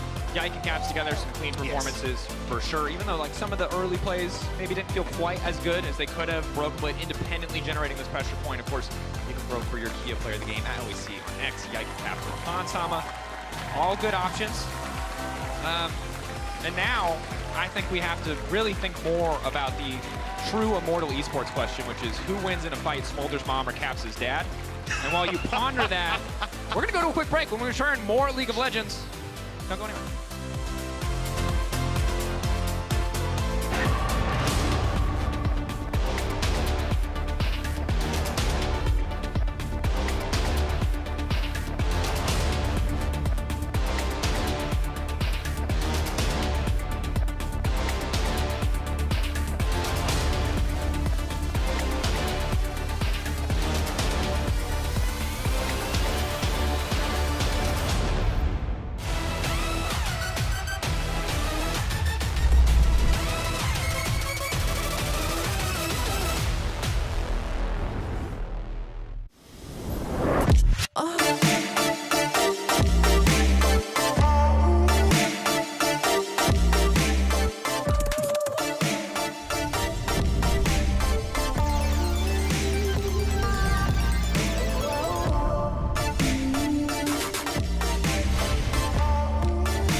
Red Bull gives you wings.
Pretty hot fix. That said, a dive would be a great way to do it. Hansama knocked back at the wall. It's clean, and the flick back not gonna miss this time. Just confident they get a nuke. The charm gonna connect this time. There's just no counterplay. Double flick back does not matter. Head towards me, head towards me. Play with dice, play with dice. We win this, we win this, we win this. Oh, we can baron, we can baron. Yeah, we can baron. Holy hit. No flash area, okay? It's not no flash slow. Oh, nice, Caps, nice. Get out. Alliance flash? I think not. Hansama's coming in as well. There's just nowhere for Ike to go. Randall is not enough to give it to him. Flap, flap, flap, baby. That's a baby dragon. And that's a pentakill. The first pentakill of Smolder in the LEC, but really not the first pentakill of Smolder internationally, as it was the 21st, I believe, worldwide. But Caps, we're not here to talk about Smolder too much. Thank you so much for joining me after this game. You were telling me that you didn't have too long of a break. How did you utilize your time? So I was of course staying in Berlin with Mickey. So we were just like, playing a lot of League, playing some other games, trying to calm down a bit. But of course, also we want to take away some lessons from the last split. I think our final was still a bit shaky, so we definitely want to show better at the split. What would be these lessons then? Because when I watched the video introducing the split, the spring split, you guys were saying that it's hard to stay ahead of the curve because teams are going to want to catch up on you. It's going to be difficult staying on top of your game, innovate and everything. What is going to be this new version of G2? Because you've been smashing it for a long time now. What is going to be new? Thank you. I mean, I think definitely the first step is to figuring out like the new meta, the new champs like Smolder coming in, of course. But a lot of things changed on these few weeks. We're definitely playing a lot of different champs. I think we didn't really play that much Ahri, Lee Sin, Smolder last, actually Volibear as well. So it's like full new draft, except for maybe the Brom. Romain was telling me that scrims have been fun, especially since Smolder arrived on the Rift. Can you talk me through your scrims in the sense of what have been fun for you guys playing this champion or in general? I mean, definitely a lot of pentacles for Smolder, right? I think the last few days were the first few days were like a bit tough for us to just get back into it and figuring out the champions. I think the last, now we've kind of figured out what we want to do on this patch, and I'm feeling pretty confident for the whole weekend. So you got Kia Player of the Game here, Oh, really? surprisingly, as Thank also you. got a pentakill. But yeah, what do you think you made a difference here and that your AD carry did not yoink this one? Yeah, I mean, I'm definitely surprised. I think the pentakill, but also I think Yike had a really insane Lee Sin game. He did. I think he was smurfing another one, so definitely surprised about that. I was happy with the Ahri game, right? I think I had some good picks, but I think we all just played very well this game. We had a very big throw at the Baron, like the Talia WE kind of destroyed us, but aside from that, it was a pretty solid game. And the good news for Dylan, of course, who gets to keep his sanity for once. Caps, thank you so much for Thank you, this Harry. interview, and congrats on Thank winning you. this one. And Sharks, back to you for the next game, GX versus Casey.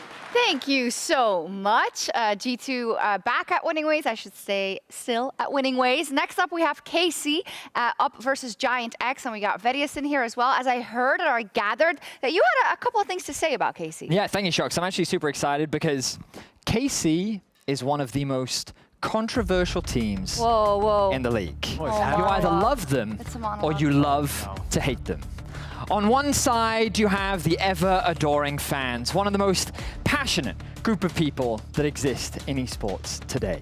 They ride that blue roll from sunrise to sunset, and they have an energy that is unparalleled. They are the believers and the ever-faithful. A group so dedicated, even after finishing in 10th place, their faith remains strong.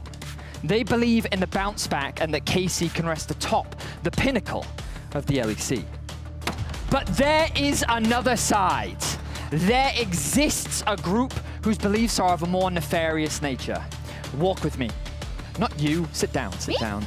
Those that love to see this organization fail.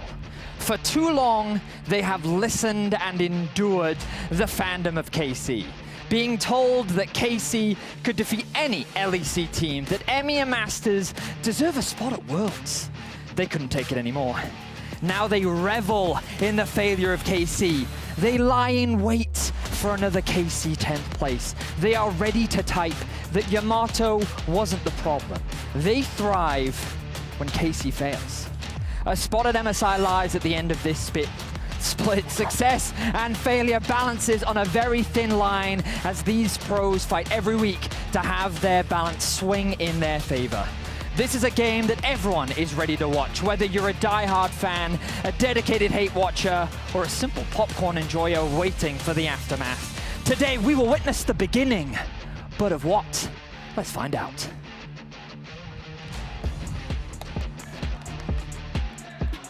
Hell yeah, I'm ready. Let's go. That was amazing. That was crazy. Wow.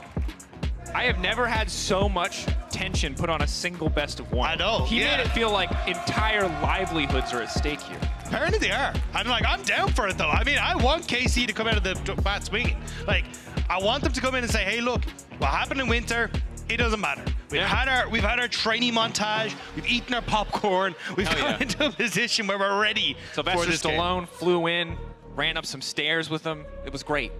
Now we have to see how good they are. Because that's the question on everyone's mind, right? Like, what does the real K-Corp look like? Is the real K-Corp the K-Corp that we saw the first 7 games of the split, unorganized, disastrous? Or is it the one that we saw for the last 2 games? Or is it aggressive, it was confident, where they played without pressure? And you know, if you're a skeptic, I can understand why you might believe that it was the former and not the latter. But the fans, of course, unsurprisingly, you'll hear them, of course, today, very much believe the true KC was the one that we saw towards the back half of the split. One final speech. Players, of course, pre-recorded draft, so they're just getting ready for their warm-ups on stage. They'd already drafted earlier. They know exactly what they want to do, how they want to play the game. We heard Razor talk about it earlier. More time to prepare. Senna, Draven, both banned. Will Smolder be banned? It would be a gift for all of us. I could stop saying things about 225 stacks. And flops. And flaps. And Moms, it would just be better. But it remains a powerful pick, and if one team thinks they have what it takes to beat it, I would be happy to see it. So in order for that to happen, it would have to make it through. KC fans rallied, ready. Yeah, a lot of 80 carry focus in this game. Yeah, I mean, it definitely feels like Smolder has kind of just risen up because you've already gotten Varus, Kalista, Ashe, Senna, Draven, anything that does poorly. But what? So Giants have been 380 carries. Clearly telling KC, lock in Smolder or we will. And so is there something coming in from scrims that we don't know? Like, are KC, have they not been playing Smolder? Or what? Oh, okay. They just want the Smolder Zeri trade. They believe that this time it will be different. And to be fair, Ice in our previous game was very close to being strong enough to beat Smolder. But of course, Smolder doesn't, stop scaling ever. So Giant X are going to take the freebie here. And now I'm curious if they end up taking something like Maokai or something here as well to just be like, hey, look, we've got something that can do relatively okay, going to be the Karma instead. But kind of leave that third rotation where you can go like, okay, are you going to go for something like Zeri Nautilus? We can take third rotation Braum, make sure that we're going to be safe. And I mean, you still got the Karma that can go in. Hui, not fully surprising. This is a combo that we've seen a lot with the Vi and the Hui. And I think this is something that can work very well because one of the things we've seen from Karmine Corp is that like they've lacked direction when it came to how they want to operate in team fight. So at least having this is like, hey, here is our go button. Here is our clear follow-up. We understand very much 1-2 punch in team fights. And that's the thing I love about the Hui-Vi combo that you already highlighted, right? The ability to follow up with that Severing Bolt makes it so easy to isolate or to pick off these targets as they're CC'd. That said, Karma on the opposite side, locked in for Giant X, does mean it's going to be a little bit trickier. I just love Jackie's nodding along with the KC fans, kind of like, not like deterred at all, just like, yeah, this is chill. To be fair, like, White Noise does a lot. It doesn't do a lot against base. Base notoriously hard to stop. So he probably just hears the da-da-da-da-da-da-da-da. He probably doesn't hear that it's actually attached. He knows, but he doesn't hear it. So he's just vibing. Still, Xin Zhao going to be taken on the opposite side. I think this is something where, again, I like Xin Zhao in games where you're able to say, I want to go and invade early, I want to be able to fight 1v1 early. Smolder, not exactly a champion that kind of facilitates that in a lot of ways. You'll be playing off of, imagine Jackie's taking the Karma in the mid lane and trying to use that as your big invade point. Maybe if you get a counter pick for Odoamne in that top side as well, that could work out well.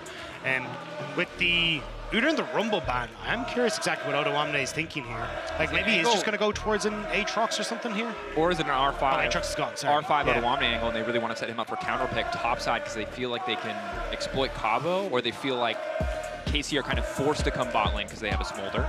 For now, it's the Gragas. I mean, this is just full flex, right? Because you've still got opportunities for Gragas can go top, Karma can go mid. You guarantee the support counter pick here for Ignar. Ignar could even take the Karma to that bot side, but I do think I prefer Ignar on things that are more tanky. So I think it will, with the Nautilus locked in now, you just go Braum, you send the Gragas into that top side. So they really are just on Giant X playing around Patrick in this bottom side and going, look, we've got everything that you need to succeed. Let's just try and make sure you're going to be all right. So Gnar safe blind pick. Between Nautilus, Ult, and Vial, we have two reliable ways to lock down the Smolder. Karma can, of course, disrupt that a little bit through shielding, just make sure it's not a one-shot. But yeah, leaves a very easy position to go for something like the Braum. Interacts okay with a lot of what KC are doing. Obviously, the concussive blows when you have a Zen already feels good, but Rel, making it very far into the draft, will be the lock-in here. So Rel support into the Nautilus. You saw in one of our previous games today that it's a solid, matchup. You can cancel a lot of the Nautilus engages. Yeah, it kind of is, instead of going for the, hey, I'm going to plonk a shield in front of it and make it difficult for you to try and play into us, instead I'm going to fight fire with fire, and like whenever you see Vi go in, Ignar goes in the response, and it makes it a little bit easier to try and fight aggressively in the early stages, but realistically you're not going to be able to win that anyway, so I'm kind of curious what Giant X's game plan is in the bottom side, but at least looking at Karmine Corp, it's like, hey, look, we are very much try and play around this bottom half of the map, see if we can set up Zeri to be our big win con, and just let Seiken scale, and Cabo has a good matchup in that top side as well. He can just farm from wherever he wants. Yeah, I'm wondering how this is going to work out. You can see the world where it works out, where Smolder scales smoothly and everything is good, but I feel like KC have two much more reliable damage sources we get later in the game. Karma, yes, hits hard, but when it comes to everything kind of being in the Smolder basket, I don't love counter engage as the option as opposed to more defense. Maybe I'll be wrong there, and we'll kind of see how it unfolds. Something to keep track of, certainly, because it feels like the big DPS threat is the Smolder. If Odoamne gets ahead, of course, he could change that a little bit. Here we are. KC and Giant X, first game of the season. How much has changed? How much more do they have to show us? Let's find out.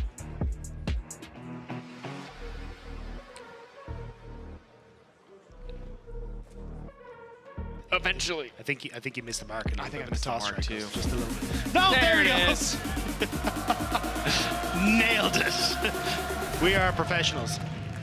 Don't ever tell us otherwise. Yeah, we know our timings flawlessly. We've been doing this for years. There's a pause. See, that's why they didn't want to toss, and we just put them under pressure. Yeah, we just put them under pressure, and then they had to Sorry, production. Sorry, guys. Sorry, everybody. Okay, that was our bad.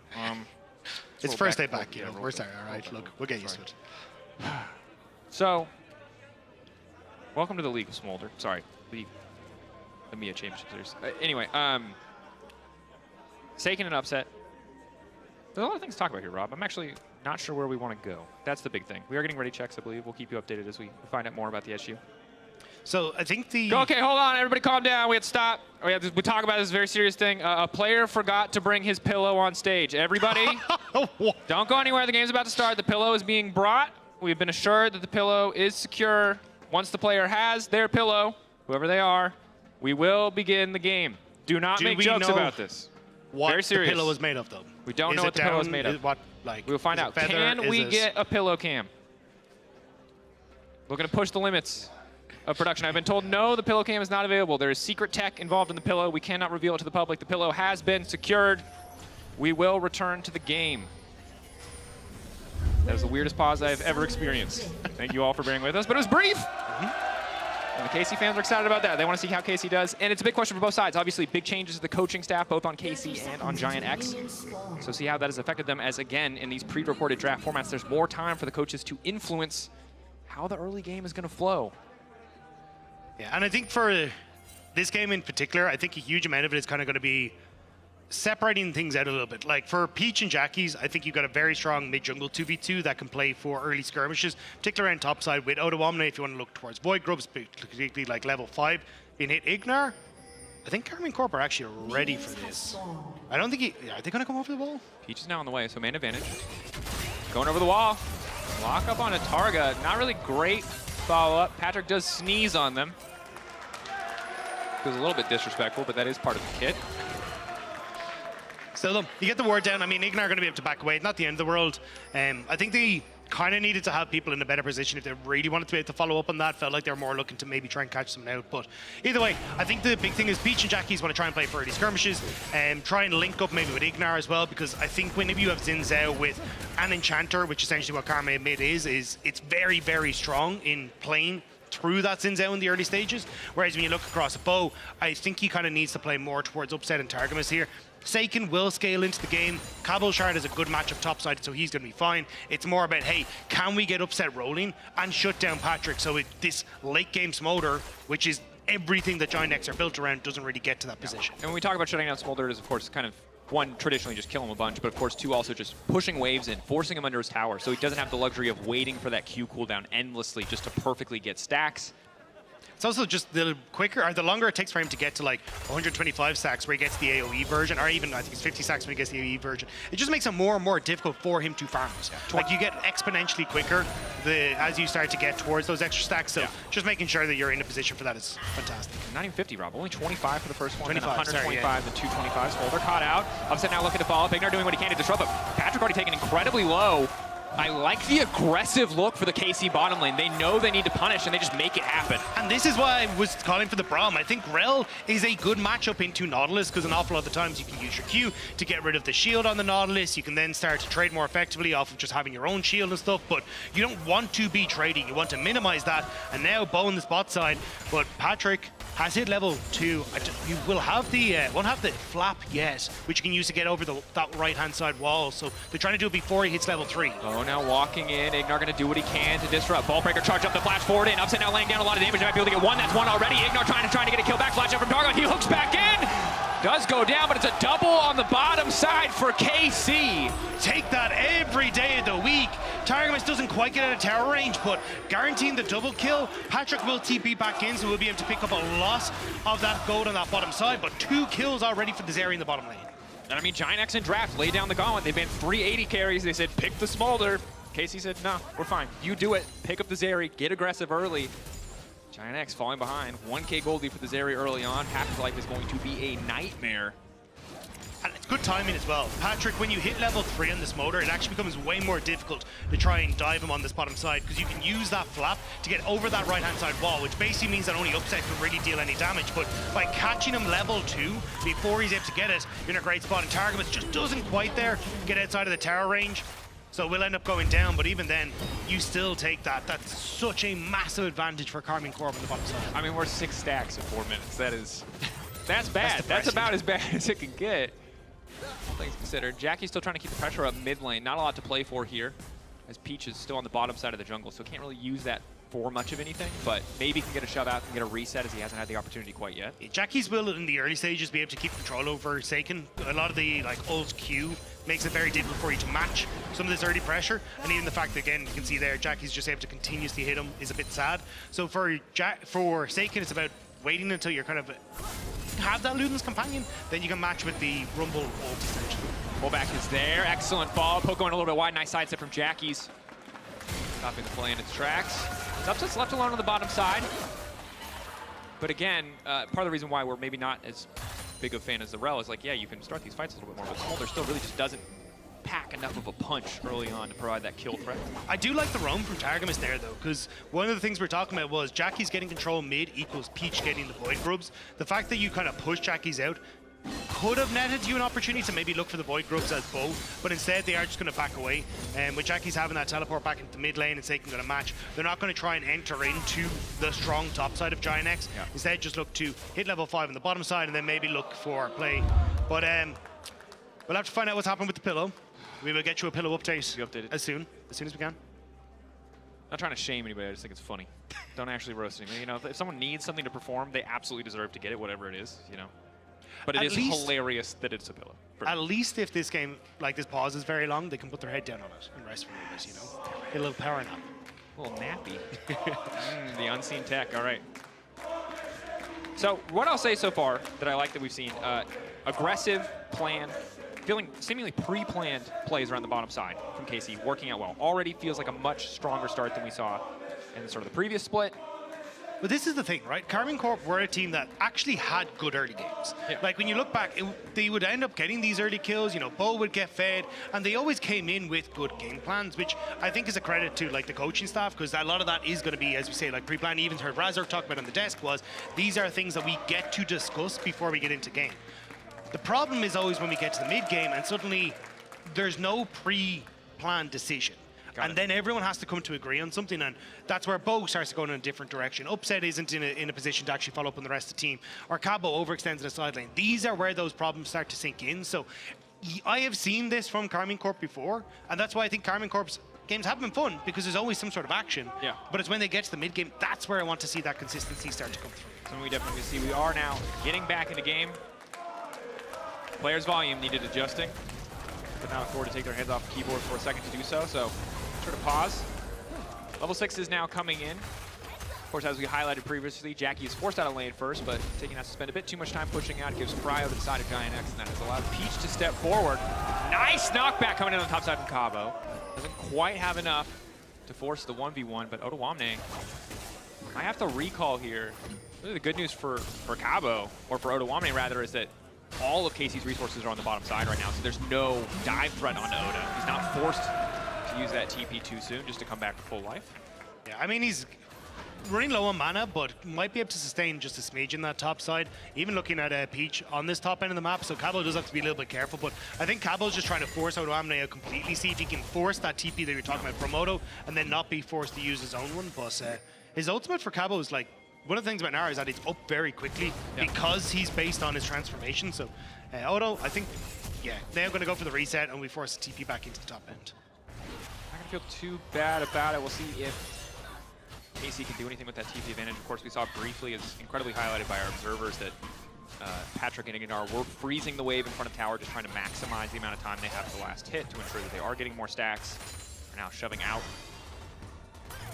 And early on, again, still kind of waiting to see scaling here. I feel like once Upset gets level 6, he can get a lot more proactive in this lane, or at least in some of these early skirmishes. And I think it's Bo getting level 6 as well as the big one. Like that point and click CC to set up with Targamas then onto Patrick is really what they're looking for. And especially if you do end up in these positions like now where Patrick is a little bit overextended in lane, this is where you could have it. So I wouldn't be surprised to see with this top side being cleared now for Bo and hitting level 6, goes for some sort of reset, immediately tries to move into this bottom end of the map. And if you can try and get these plays to happen before like Void Grubs comes up, or even if you want to try and trade Void Grubs for pressure on bot side, that could be it. But 6 stacks on the Void Grubs for Giant X is a little bit of an annoyance for Karmine Corp. Yeah, definitely can be problematic, especially as we break out a bit more into side lanes, or see more trading cross map here. 2 minutes to next spawn of the Grubs, 3.5 or just under for Chemtech. Won't be a Chemtech Soul, which is big. The rest of the game won't be a Cloud either. So pretty impactful Soul, regardless of what it does end up being. Set Target stepping forward, clearing out a bit of vision. Resets have come in from Giant X. We'll see how much more KC actually want to get here. Again, there's no major objective to play for on the bottom side other than vision control, maybe to set up this dive that you talked about. Bo will be spotted on the bottom side, though. That's crucial. They know where Bo is. They know that he can try to force the tower dive.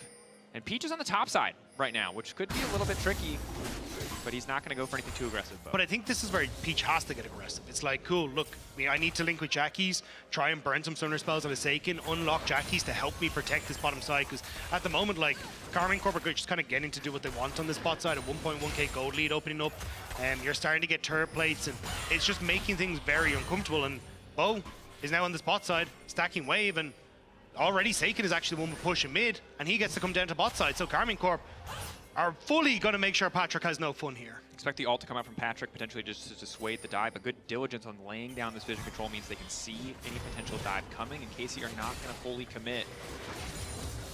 I'm kind of surprised at that, though, because it feels like you really could have, like, even if you trade 1-for-1 in the dive, the fact that Patrick doesn't get to farm that wave is pretty massive. Patrick didn't even get zoned off of the turret either, so got to pick up the majority of that wave as well. So hook in, now they're going to force the play. Just a straight 3v3, however. Yeah, they just have push for Seiken in mid, so trying to see if they could play off that small advantage. But again, you're kind of missing your windows here as Karmine Corp, where you're not using the advantages that you have on the wave states to go for that big dive on bot lane, or at least force Patrick off the wave. And Seiken hasn't been able to kind of match the mid-wave push because, well, I mean, Jackie's on Karma. Like, it's really hard for Seiken to do that. But I think it's kind of like a, hey, you got some turret plates, cool. And you are opening up a CS lead, but could have maybe got a bit more out of that. Yeah, and while we did see Jackie's on the top side of the map, it was not clear to me if KC had seen him, so maybe they were uncertain on that first wave where Bo was taking fronts, if they could even go for the dive, wanted to wait till they had a little bit more information. As a result, maybe, yeah, took too much time. Kind of the opportunity has fizzled. Peach now ready to go in. He goes for the grubbies. KC will look to punish, so all the grubs just going to reset here. Go pretty fearlessly, just walking in. The thing is, Karmine Corp are basically caught in a bluff here.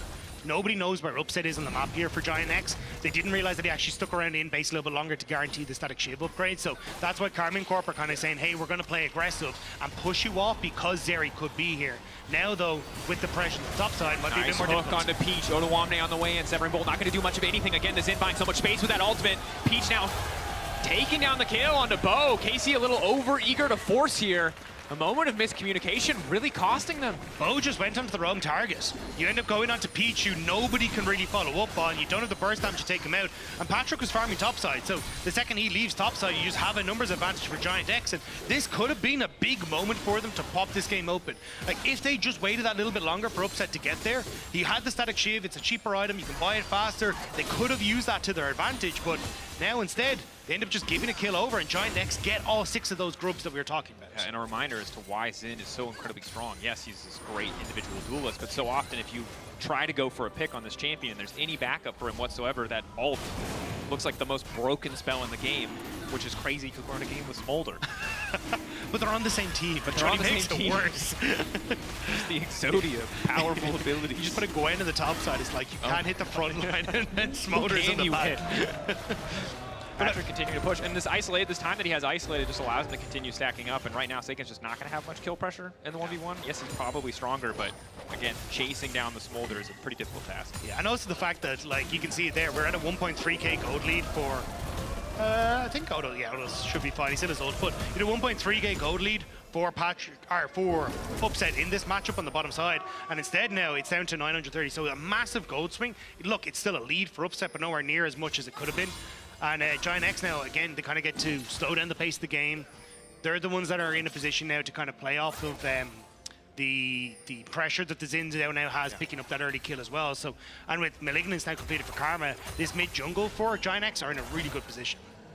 Yeah, certainly set up for success in the coming fights. 1 minute and 40 until the Herald, 4 minutes on the Drake, so still a bit of time before those objectives are there, but you can see Giant X doing everything they can to secure a bit of control. Patrick fights for mid prio here.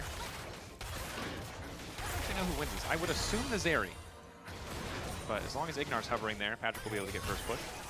Yeah, I mean, in the early stages, Upset will be able to just swap static Shiv and have it like E into Q to be able to clear out waves, but I mean, we saw it in the last game, right? As soon as you start to get up towards the 125 stack mark or 225 stacks, you just clear waves so quickly, it's impossible to really do anything. I want a soundboard that says in like a really deep voice, like 225 just like the dance. I don't want to say it. 180, just 225. That's what we need. We need a separate caster here just to announce smolder stacks. Yeah. Because it is important, even if it's obnoxious to hear so many times. It is a game-defining mechanic. It's very likely to define this game at this point if KC cannot up the pace a bit, because again, we wanted level 6 from Bo to be this big thing, this opportunity to link up with Targamist or somebody else and make these plays happen, and a lot of those plays just fizzled. We also said we wanted to see like a very clear game plan from Karmine Corp, which is, hey, Bo goes onto a target that we are all able to hit, Saken's able to follow up, and you're setting up for Upset to punish that advantage. Like, be a cohesive unit, but immediately Bo goes the wrong direction onto the wrong target where no one can hit, and then he gets picked off, right? So it feels like we're kind of still seeing a lot of the issues that we got at the start of the split. I started Winter Split for Karmine Corp and haven't really been able to find it now. Bo at least in a position here where he's linked up with Karmine Corp, so maybe they can look for something on this invade here, but you've also got Jackies who's coming down from this top side, and Bo, once more, is kind of on his own here.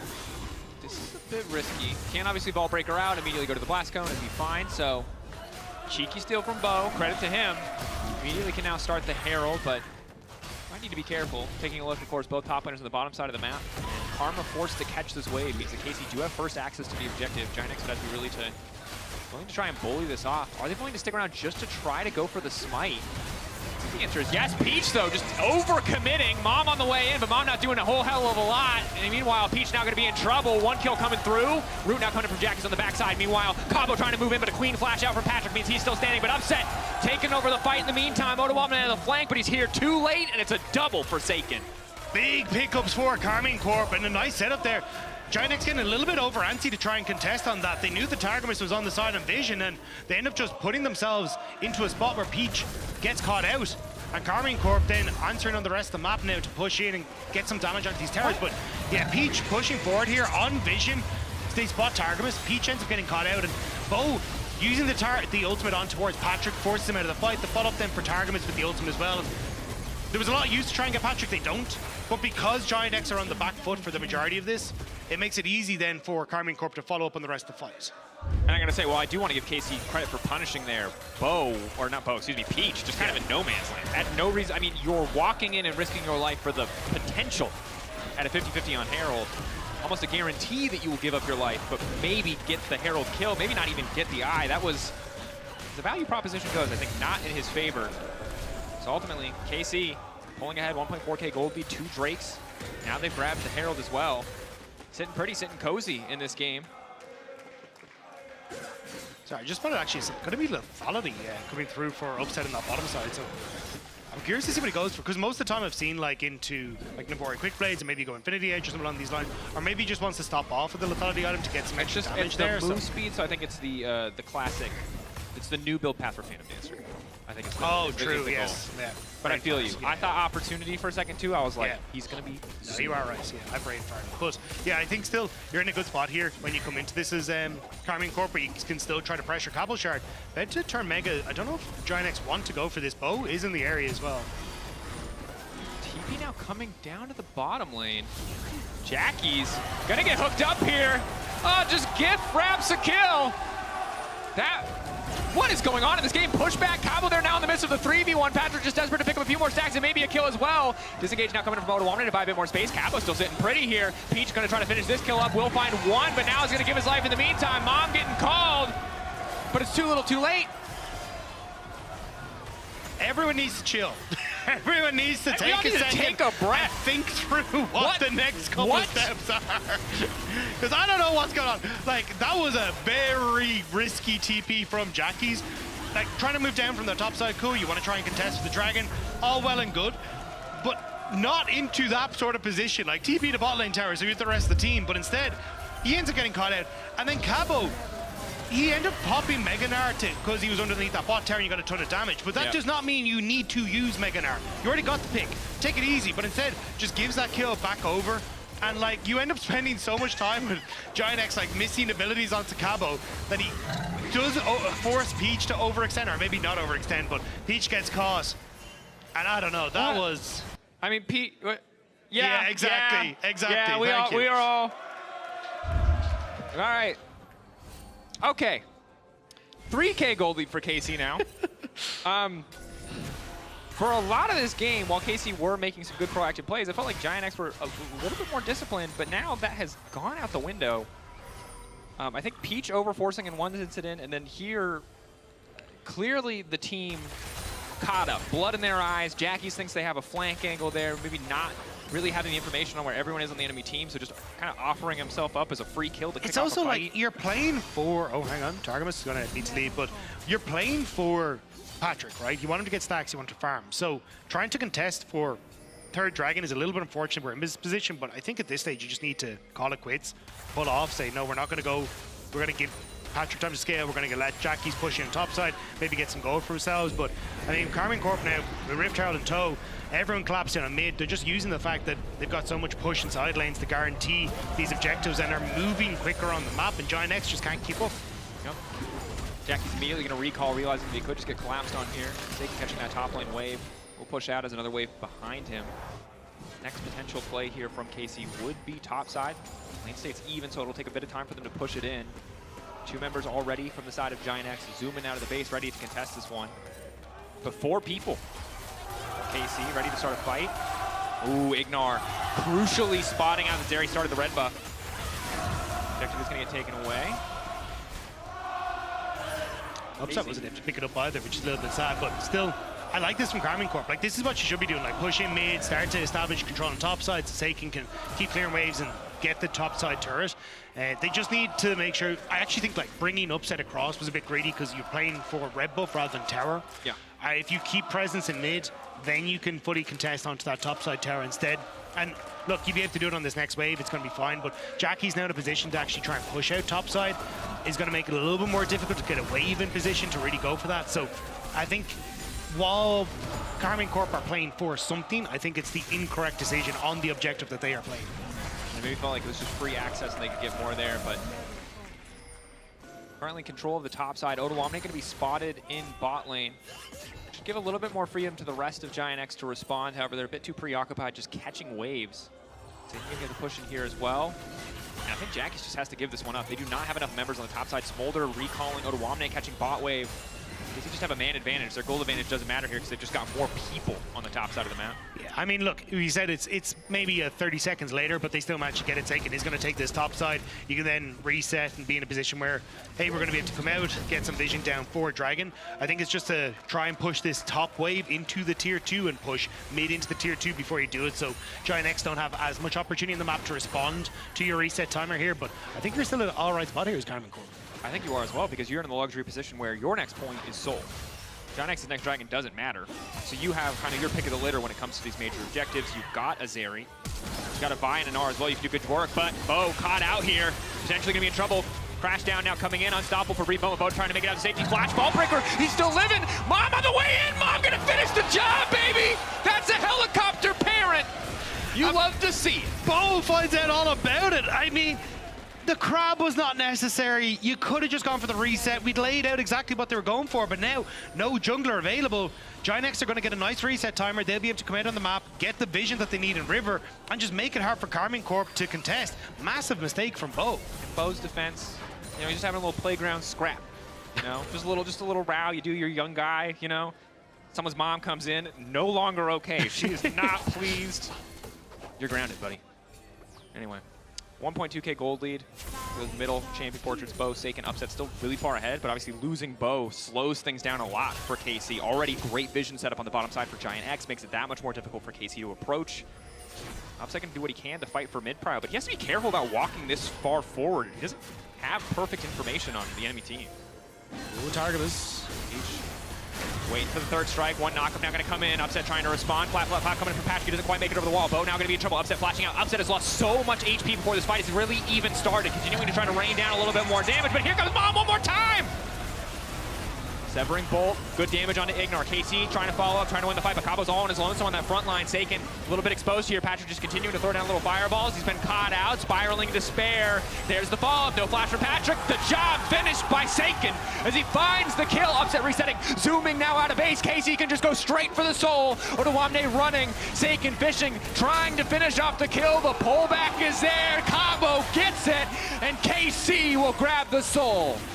Just not enough in the tank for Giant X. Seiken making massive moves there to carry that fight for his team. Giant X got the damage into Upset, but watch where Upset repositions to in this fight. So way too far forward from Targamas and Bo here, and they try and salvage this, and Upset takes a lot of damage trying to get in a position to deal any sort of return damage. But Upset then position over the wall. Actually, we're not going to get to see it. Ignar caught out, excellent start. Upset coming over the wall though, has the entire team to cover him. I mean, they've got Hextech Soul. This should just be there. Baron Peach is still alive, but he's got no flash. He'll have to dash into the pit, and you can see that KC are ready to cover that. Vision over the wall, double wards now placed down. I think Giant X just have to give this one up. So for Karmine Corp, Baron for Karmine Corp, and it hasn't been the cleanest of games, but it's a much better start to their split than it was in Winter, right? Winter, they didn't pick up a win until the very last week, and it was a bit of an easier start for them. They end up with G2 Fnatic as their first two setups for the Winter split, but coming into Spring, landing on a first win would be a big boon to the confidence for this squad. Definitely would be. Credit to Seiken for playing those fights out well, despite Upset not being a part of the equation for a decent portion of it. And I think Giant X, you know, they put themselves in this position where a lot of their damage needs to come from the Smolder. You know, if they can't get onto Seiken or Upset with these long-range abilities, then they're just going to lose out on the fight, I feel like, more often than not. And when Odoamne doesn't have the angle, when Jackie doesn't have the angle to land these Mantra Qs, even if they chunk Upset out, as we saw in the previous fight, Seiken can still make up for that. I don't really know how Giant X get out of this puzzle other than, our new favorite game, let the Smolder scale. Yeah, I think that's got to be it, and I think that's where we got to see a change the game plan for Karmine Corp, which is in these fights, find Patrick. Bo come in for a flank, set up with Seiken. Like, Seiken gonna have the Rabadon's death cap completed soon. He's gonna deal a ton of damage with these bolts. So for Karmine Corp, I think having moments and opportunities to get in on side is going to be very, very important. And that's why just setting up vision here is crucial. Cabo in mid, too many members of Giant X to try and cover bot side, so Cabo just going to keep on pushing. And Giant X know that they don't really have an option. They have to commit a man advantage if they want to even threaten. So Cabo knows he's uncontested for now. Giant X very likely to lose the bot lane tier 2 as well. Cabo obviously can't really walk forward and contest the tower until he sees more members of Giant X. Doesn't have perfect information. We obviously get the luxury of the, the bird's eye view, no fog of war. In case you don't, so taking their time, giving a bit more respect. Cabo sees multiple members, immediately runs back to the mid lane, now running back to bottom, knowing that this is really the only realistic objective for KC. No wave pushed out mid, so I think there's a world where KC could have gotten both tier 2 towers. Yeah. We're just going to have to settle for one. Yeah, just over-committing on the bottom side. They try to just play off the 2 lanes, and it's just not quite enough. I think they were hoping maybe they could get enough poke with Seiken to push people away, but just not quite the case, especially when you got like the shields from Jackie's and that. So Cabo going to move up towards the top side. Again, overextended a little bit. I mean, if Peach wants to go on this, he's going to have Jackie's behind him in a second. All right, everyone, sound the alarm, get the Twitch chat spam ready. It's 225 for Patrick. He's online, he's a real dragon again. Or an adult dragon again. He's grown up. He still looks tiny. Still has a helicopter mom. Still has a helicopter mom. She's very involved in his life. We all have a hard time talking to him about it, It's like, it's okay to move out, buddy. You can, I get it, you're close. We don't need to hear about it anymore. Anyway. And it is funny because the biggest problem he's going to have is the spiraling depression. That is, helicopter parent probably can't help him from Goldilocks. See how that one goes, but as we start a lot of League of Legends, there's a lot of life stuff to unpack here. But this is not our time for therapy, Rob. Sorry, I'll schedule it for Thursday. We're fine. Fine. Let's make sure we keep this on Smolder's mother issues. That's all I'm saying. Keep that focus down. Yeah, Patrick continuing to sneeze. KC have enough time left on the Baron. They will be able to knock down that tier 2 and set up for 2 minutes for the Elder Dragon.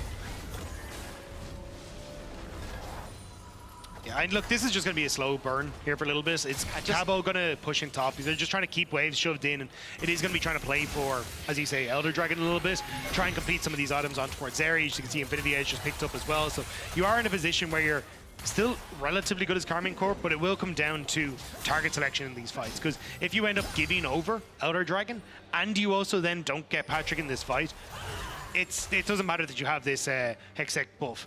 You are so doomed. Yeah. It can be very tricky. Of course, with Hextech, if they get, if they're able to grab Elder, Smolder having a fake mini Elder buff is not going to be enough.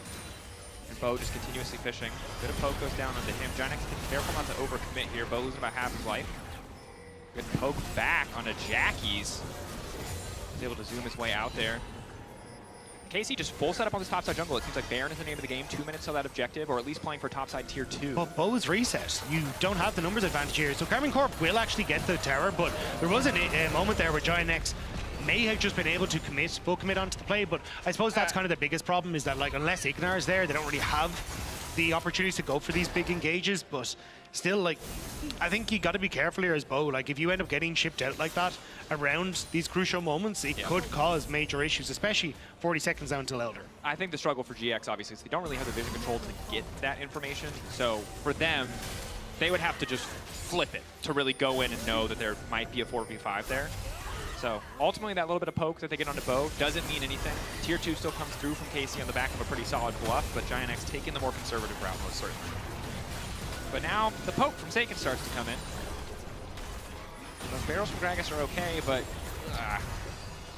yeah, Hwei just going to do his job as an artillery mage. Just harass at least a little bit. Of course, it does do more damage the lower health you are, so it's not nearly as impactful right now. And Bo's still getting poked out by the Smolder, who's also kind of an artillery mage. Yay.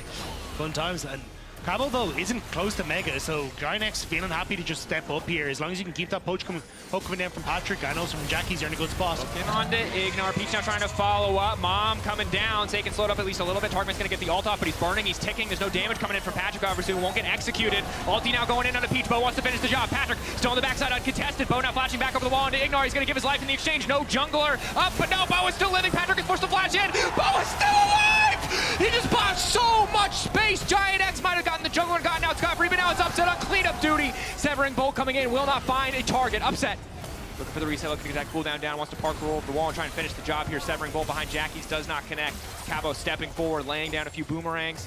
But KC can turn their sights right back to the major objective. No Bo, but do they need him?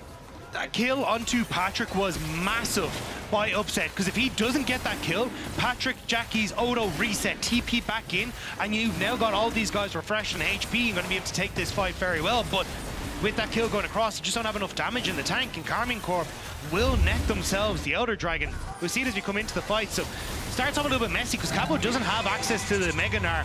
Patrick getting the damage onto Targamas, but just not quite enough burn. Ignar already pushed out in the back of the fight, but Upset getting some damage onto the top end. But as you say, I think Bo just buying so much time here. Massive shield coming in, and it manages to pick off Ignar, but no one's actually able to damage him to finish him off. So Patrick has to flash over the wall, and then the rest of Karmine Corp able to come in and follow up onto this. And here, Upset, the kill onto Patrick, massive there to make sure that Ginex couldn't get the reset and come back into the fight. That flash over the wall, getting that flash for Bo. I mean, he should have just been dead to rights, right? But getting that flash out of Patrick makes the rest of the fight so much easier. KC now looking to pick up their second Baron of the game. Should be easy. And nobody here. I mean, they've also got Soul, right? So it's like, man, try not Soul, excuse me, Elder buff. Yeah, this is kind of the doom scenario here for Ginex. You've got Soul, Elder, and also then the Baron buff as well as you start to siege in towards this top side. It just makes it nigh impossible to actually defend. So Jackie's going to try his damnedest to clear these waves, but this is just going to be the slow decline of the Ginex base here. And I think really big credit to KC, especially in the early game, for limiting the stacking of Patrick, for delaying his ability to spike in this game. Very well done. Yes, it was very scrappy. It was very messy in the mid game, but KC, once they've gotten this big lead, have really not given Ginex too many avenues to come back to the game. Mom is here. Mom does not do nearly as much against Baron minions. Peach Looking for the pushback, one tower taken down, Upset untouched for now. Ulti now coming up from Agar, but there's absolutely no follow-up. He just buys a bit more space for the rest of the team. Bo might give his life, but Bo's still alive for too damn long. Finally, the execute will come through. Triple coming in for Upset. And Spring starting so much better for Karmine Corp. That's their first win on the board. May not have been the cleanest of mid-games, but Karmine Corp controlled the early stages and make sure this motor cannot get into any sort of position to be the carry that Giant X needed to. And across the board, like, Upset looking fantastic on the Zeri. I mean, Karmine Corp, it took them so many weeks to pick up their first win, but they managed to do it in the first week this time. Definitely a good look you can vote for your Kia player of the series at LEC on X. Bo, Satan, or Upset are your options. And while there were still those brief moments that we saw in Winter where the coordination wasn't quite there, it certainly looked better today, and we'll see how they can improve in the weeks to come. For now, we're going to go to a quick break. When we return, post-game interview with one of the victorious members of KC.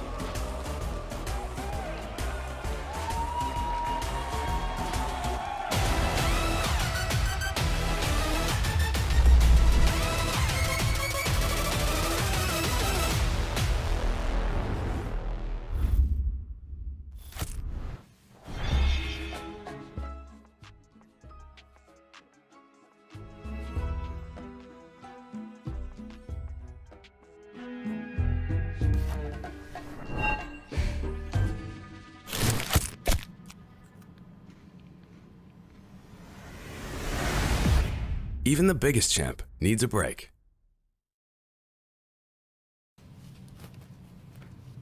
Lore, did you steal my Kit Kat?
And welcome back to the LEC, as it looked like it's a different story for the Blue Wall here in Spring, as you guys struck the first victory here, Upset. Thank you so much for joining me. Congrats on having this one. You said in the LEC trailer that you're not even hungry, now you're starving after what happened in Winter. Tell me about the rage, the anger and the motivation that these results gave you to come back in Spring. Yeah, I mean, obviously it wasn't just a winter split for me, it was also last summer. I hold myself to a much higher standard. And of course, K-Corp does the same, and we really want to be successful. So, like, I'm not just hungry to win, I was starving was the quote, because we really want to do much better, and we really want it badly. So we have been working very hard, and today we showed some of the first steps on our improvement. I know that you've always been a perfectionist, and I was talking to your head coach, Rhea, actually backstage, who was telling me that during these 2 weeks, the agency, the leadership role that you took within the team is actually really impressive. Can you tell me about this, Upset? And is it something new for you? Well, I just felt like in our team we were really not on the same page, so I just took it upon myself to study a lot of the VODs, especially from LCK. And just especially with Bo, me and him watched a lot of games, so we have a little bit more idea to how we want to play together, the macro and mid game. So it went very well, and also me watching with Bo how they play also helped me a lot to have a much clearer idea and be more confident in my ideas on how we play the map. So I was much more focused on the team and how we want to play later on, and I think we really played much better today, so I'm very happy about that. It really showed, hopefully better moment from KC here in Spring. Upset, thank you so much for this interview. Congrats on the first victory. Thank you very much. And back to you, Shox, for the last game of the day. Thank you very much. Order, order, order. I call the case of the people versus G2 Esports into session. The state charges that G2 Esports illegally claimed possession of a valued placement in the team of the split for Winter 2024.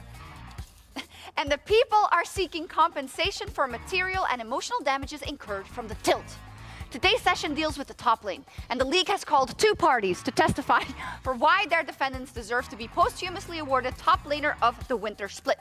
Council Aragon, please make your case for Mirwin. So, Your Honor, I'd like to bring our attention to champion pools across the split for these top laners. Using an example clip I have here of Fiddlesticks, I'd like to highlight how BB and Irrelevant have much less champions played. 15 played for Mirwin here, whereas 13 and 12 for BB and Irrelevant, respectively. In this clip, you can see Mirwin playing Fiddlesticks and turning around a significant 3 versus 2. Irrelevant could never. All right, that is quite compelling evidence. But Council, can you do like Perks and approach the bench for a second? Can you really make the case for Mirwin to take Broken Blade's place? Like, did you not watch the Winter Finals? Okay, look. Sometimes you gotta crack a few eggs to make an omelet. Sustained. Okay, fine. So, closing statement, Aragon. I have one last defense from my client, Mirwin. He said, and I quote, "I am the best because I listen to New Jeans."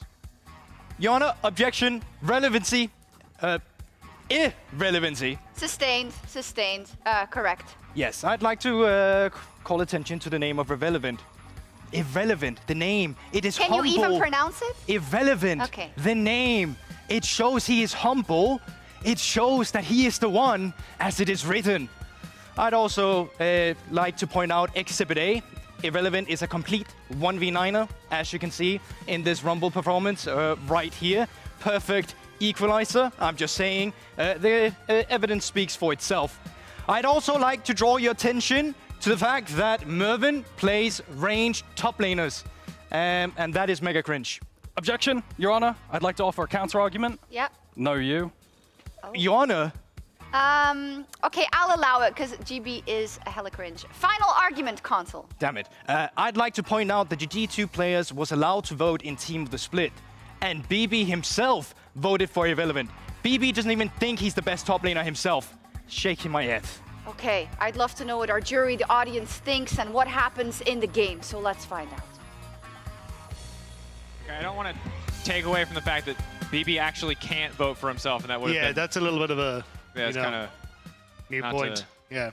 But I think, at the end of the day, one thing that we can all agree on, regardless of how you feel about, the team of the Winter Split, who you thought should have won, or who your favorite team is that Goldberg is hella cringe. Yeah, easy. And, I mean, we the just need evidence speaks for something to, itself. yeah, the evidence speaks for itself. We all need to unite behind something, and at least we have that. Just kidding, love you, Goldberg. Mad Lions Koi versus SK. Obviously banger matchup. I think Mad Lions Koi, after their incredible winter performance, are the clear favorites here. But the matchup, as highlighted by the desk, regardless of who's going to play range or melee or whatever, Irrelevant versus Mirwin, this is going to slap. Yeah, this is going to be a banger matchup. I have been looking forward to this so much all day, and we even get a Smolder ban, which makes me even happier about this matchup. Oh, it's happened. Have to cast this champion. All it took to make the game a little bit better was one little click. Yeah, Talia immediately going to be taken. So, especially with Azir being banned on this patch, Orianna and Talia have risen up quite substantially as kind of the premier mid laners. And I think Talia works very well in like, hey, look, good push, great opportunities to try and mess up team fights. And especially because for Scowie, he's actually been pretty good at like finding these flank opportunities when it comes to team fights. I think it's been really sick to watch him on something that can cause that disruption, have those moments to step up to the mark. And that's part of the reason I was a really big fan of his Gragas. You know, we saw that in the Fnatic series where he was really almost single-handedly winning. I want to say that game 3 was just some of these crazy flanks. That said, Talia now locked in. We've already seen it be pretty successful. It was pretty bad in winter, but I think you're right. With the removal of Azir, obviously has risen, and Mad Lions Koi absolutely the kind of team with the early game coordination to really leverage the setup power of Talia. Curious if we get the Senna here. So actually just going to take the Nautilus instead, but it feels like both teams kind of like egging on the other person to take the Senna, because Senna is incredibly strong. But what we got to see in our Winter Split finals was that teams are very happy to just take the Varus and play hyper aggressive into it with things like the Nautilus. So it looks like kind of both teams learning from that regard. Yeah, and I'm also, you know, Mad Lions Koi, you can say whatever you want about the final game of our finals, but Supa and Alvaro smashed Hanzama and they look Mickey fantastic with that Varus. So yeah, maybe you don't want to be the first one to pick up the Senna. Maybe you want to wait till you have a little bit more information. So for now, reliable mid-jungle duo. You have the Talia and the Vi. Excellent chain CC setup up against the Xin. I'm actually curious if Exekick decides to go for Zaya then instead. Because I know, look, if you don't take the Senna here, I think, okay, so they take Varus. I actually think you could take Zaya here because it's very good into a lot of what Vi wants to do. You just have that ultimate to try and get yourself away. Same when you look at the Chains of Corruption, you get opportunities to try and shove in bot side well. And honestly, you're kind of just able to set up for a nice dive composition for SK, which I think has been something that they're pretty good at. But hovering over the Gragas, I really think Zaya is a fantastic pick here with the way everything's been going. Okay. All right. Zeri, I think, perceived stronger in the meta just generally. Obviously, you know, a couple small adjustments on the patch, mostly that ultimate cooldown being a little bit lower. Yeah, I think it's just more so it's like you set up what Vi wants, right? Which is an easy point and click onto an AD carry. And Zeri not exactly the longest range. So I am curious to see, especially if you end up with like a poke Varus and also then the Talia flick back. It feels like once Exekick steps up into a team fight, there's an easy go button for Mad Lions Koi to just rip him out of the fight. Definitely have that option. So Alistair going to be the takeaway here, having that reliable tankiness. I will say in the Vi versus Xin debate, I'm a big Xin fan. I know Vi did win our previous game, but I just think Xin, especially against a champion like Varus, incredibly powerful. You just don't get to do damage to that champion. But now Gragas will be taken. Niski did hover it, obviously a big comfort pick for him. And a flex, as we've seen it paid in top lane as well. Yeah, I think you're probably going to get the Braum ban. Oh, Renata instead. Okay, I'm kind of a toss-up between the two. I think Renata works very well in getting push on bot side and looking for invades, which could cause issues for Isma when he's on the Xin Zhao, because he wants to be the one that's a bit more aggressive in this matchup. But taking the Braum, you're still going to be happy as Alvaro. And again, it means that, look, you're going to be fine in the 2v2 in the bot lane. You're also going to be fine when you get to team fights, because the Braum ult can act as follow-up as well for that Vi ult as well. Essentially create a bouncing castle for wherever the target is. So really select the way Mad Lions Koi are drafting here. Kind of setting up these opportunities where you're damned if you do and damned if you don't in a lot of situations for SK, which is just putting a lot of pressure onto them. So Malphite now taken out. Of course, relatively immobile Talia, completely immobile Varus. So don't want to leave access for that reliable engage. SK now debating. Who do they want to save last pick for us? Good question. I'm curious, with the Malphite ban, it feels to me like Mad Lions Koi are trying to set up for like a Jace pick for Mirwin in that top side.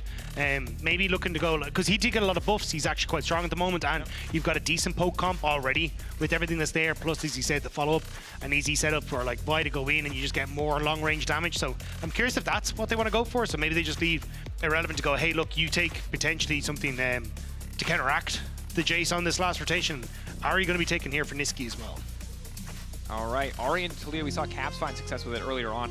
When you can get around the Unraveled Earth, when when you're comfortable enough in a comfortable enough situation where that's not an instant one-shot threat to you, it still looks pretty good. On paper, you would assume that this is a tricky matchup, but it worked out quite well for Caps in the first game. See if Niski has the same level of discipline around using that dash. It'll also be kind of playing into what has been the strength of SK, which is the mid jungle. So again, same idea as the Lee Sin. You charm into a hell of a lot of damage and great CC follow-up coming through from the Xin Zhao to one shot for SK in this mid lane. We're going to end up with the TF on that top side. So Irrelevant, are you able to bring out some of the counter picks you've seen? We've seen things like Yasuo starting to come out as counter picks on that top side. A lot of weird things as well. A DTF, whoa, crazy. Top lane bars, just throwing it out. It is mirroring. True, yeah.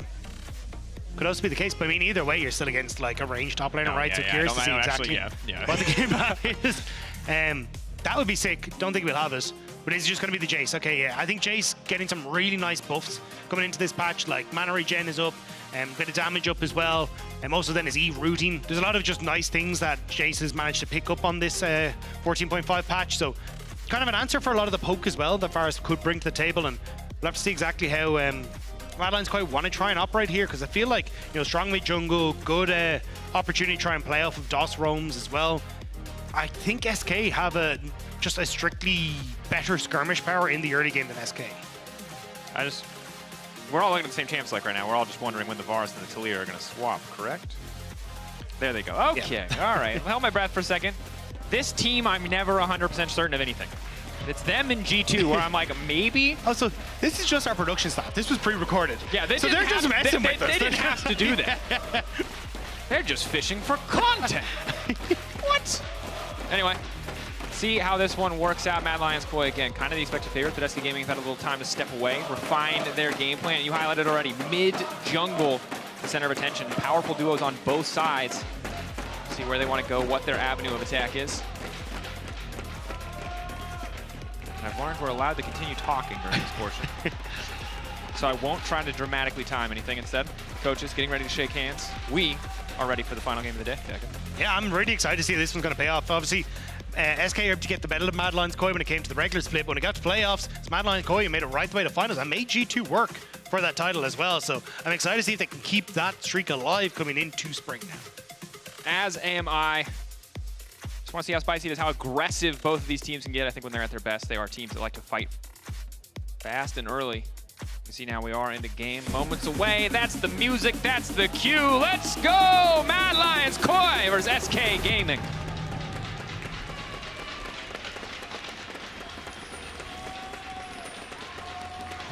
So immediately Mad Lions Koi moving up towards this top side. This is something that we got to see Medic talking about earlier on as well, which is whenever you get something like a TF in this top side, you want to try and get some early vision down, so then he's able to play a little bit more aggressive in the matchup. But only one member DOS matching, just placing an early ward there for his own top laner, will be cleared out. And now we'll probably get one of the Mad Lions Koi guys put down a ward into that brush to make sure that they can set up in favor of Mirwin instead. Yeah.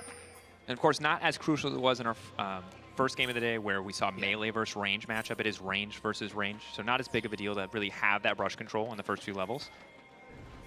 Isma flashing Mad Lions player. Of course, most of the people on the opposite team are his former teammates from last year. Minions have spawned. He got brought in when it became Mad Lions Koi. He joining SK and was really effective, especially in that first week. 3-0, I believe, for SK in that first week of gameplay, looking really good. A lot of that around Isma Niski especially. See if they can replicate that here in spring. They have the draft to try and do it, and then again leading that pressure into Exekick and DOS. Even one of the things we saw a lot from those first few weeks in winter was DOS roaming to mid to help out in that regard, and it kind of became like things like the Bard that he got known for. But all right, Hail of Arrows, hook out to safety is big, but Super just going to start ghosting forward. They know that they're stronger at level 1. Exekick going to get stunned, immediately forced now to cleanse. They just keep walking in, another stack of concussive blows. Super just continuously autoing. Exekick does not have the damage to respond. Alvaro gives up almost his entire health bar for 80% of both DOS's and Exekicks. And now you just get so much control on this bottom side. Super can start to play up aggressive as well, just look to poke them down. And Mad Lions Koi, Super, and Alvaro just immediately winning out on that level 1. And even look at where Isma is, right? He started on this bottom side of the map, so he's going to be moving away from this. Whereas when you look at Oyoya, he's making his way to this bottom side. Will be spotted off of a nice word from SK on the invade. But still, Exekick and DOS will be so careful here. Oh, this is so tough for Isma too, because he knows he has to cover here. There's no TP in bottom lane. If Exekick gets shoved out, he's just going to lose a ton of golden experience. He might not even get the chance. He barely ticks over to level 2, hits him with a thumbs up, but The only real advantage for SK is that it was 3 sums burned on the side of Mad Lions Koi to 1, and that's an early back timing for Exa. But with a cannon wave here, I think it's a necessary choice. Yeah, you can see immediately Soup and Alvaro spot that it's up, or at least have an inkling that it's up, so they're going to try and back away. Oyoya, though, on this bottom side, are they going to try and catch Exekik as he comes back into lane? I think the two of them could just walk in, try to force the 2v2. Soup is going to, in the meantime, get a lot of control. Hooks into the tower, but Doss doesn't have a lot of threat here.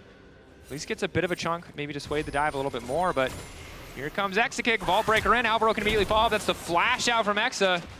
Does make it back into lane in the time. Isn't going to lose too much CS overall, but will be a little bit behind in XP.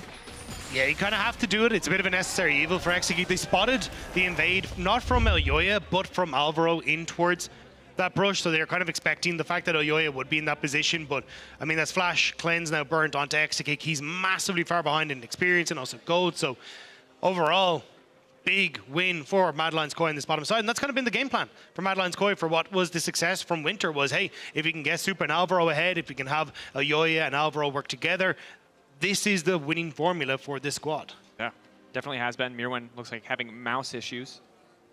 Hopefully what you see on your screen tells the story. Technical support is there. They're turning it off. They're turning it on. They're troubleshooting. Meantime, of course, take a break. Brought to you by KitKat. Yeah, and here in the early game, the good news is that I think Exekik, he has to give up a lot, certainly, but if he can just live until that flash is back off cooldown, this could have been so much worse. Oh, yeah. And I'm not going to say that there's not a cloud there, but there is at least a little bit of a silver lining. Yeah, I think the biggest thing is going to be how do you get the response from SK, right? Because we saw that at least Xin Zhao was up on that top side of the map, so maybe could look for some sort of counter push when it comes towards like diving something like the Twisted Fate, or you could also go for, hey, look, maybe top side isn't as much as we want to work out. We are going to try and play through mid-jungle and immediately try and shut down any sort of opportunity for Talia to get involved in this bot side. Maybe you can then use the pressure from Ahri and Xin Zhao to lean onto bot side and maybe look for your own reverse dive, although, or at least punish if Mad Lions Koi overextend in this bot side, because also they burnt a lot of summoner spells in that initial trade as well. So there are definitely ways for SK to try and play out of this position, but it is certainly a hole that is going to be difficult for them to try and play out of. But we can see on our mini-map, of course, in the paused game state, that there is a counterplay coming out from the side of SK. They are looking to set up on the top side of the map. When we get back in the game, you'll get to see it as well. Of course, we are just working through those mouse issues right now. A bit of troubleshooting you saw there. You know, is it the USB port? Is it the mouse? Is it the cable? Is it the battery with a wireless mouse? Trying to make sure. We got more stuff in backup, so we'll get it. Game back underway as quickly as we can. Again, though, I like this from Mad Lions Koi, though, because one of the things I think I enjoyed the most about their playstyle was how aggressive they were, and they kind of slapped it into our faces in Winter by destroying Heretics in their own bot side jungle in their first game of the split. But coming into this, I think not only gaining a lot of fans from Mad Lions Koi with how well they played in Winter and then going into finals as well, but also silencing a lot of people that were doubting them, ourselves included. We know that the eBuy fans, the fans, you know, of the Spanish League, back Mad Lions Koi 100%. They were vocal about it. They were vocal when we didn't. But I think so many more fans who weren't familiar with this team's game, they know now. They're familiar, and it's impressive stuff. We are now getting ready checks moments away from getting back into game, hopefully, assuming there are no additional issues. And yeah, this is no longer, I think, just the Spanish fan base. It's starting to feel like a pan-European fan base. And it's also, again, like, there's going to be haters that are like leveraging more and more doubts at them, right? Like the new one I've heard is now the, oh, well, you know, they were already a team coming into this and other teams were trying to figure it out. But I think that is such a terrible argument against this team when you look at how well they played against G2, which has been a team for significantly longer. Yeah. So I think it's like, it's harder and harder to just say that these guys are some of the best we have. Had to relearn the game, so all these guys who are just coming to our league for I'm not a fan. I do believe that in spring, when teams have had more time, that there'll be more, hopefully more parity in the league. Mad Lions Koi might struggle more to get as far as they did, because I think teams are going to have a bit more experience under their belt, a bit more time to build that camaraderie. But you know, I'm convinced at this stage that they're the real deal. How far they will go in spring remains a big question. It does start, you know, game by game. We're still waiting a little bit longer before we get in. Yeah, I think the fact that you've got incredibly strong solo, like the Mirwin looking absolutely fantastic on his picks. A lot of people were kind of talking about, look, it's BB irrelevant and Mirwin in that top conversation. A lot of people angry Alvaro didn't pick up support of the split as well. Like, there's so many good things that are going for it. And I think that's why when we look at SK on this one as well, it's like you kind of have to rewrite a lot of that narrative, because I think SK had a lot of this narrative coming into Winter Split at the start, where they, as you say, pick up the first 3 wins. Running. They looked fantastic. We were talking about like ISMA and Niski look amazing. They're having so much control, and like even you could definitely say it was like Niski kind of piloting ISMA to a certain extent, like how he wanted the game to be played, but that fell off, and we just couldn't get that same synergy from DOS working with them. We saw the frustration, I think, for SK and SK fans was, there were the weeks where they did really fantastic, and then they'd come in the next week and they'd kind of struggle.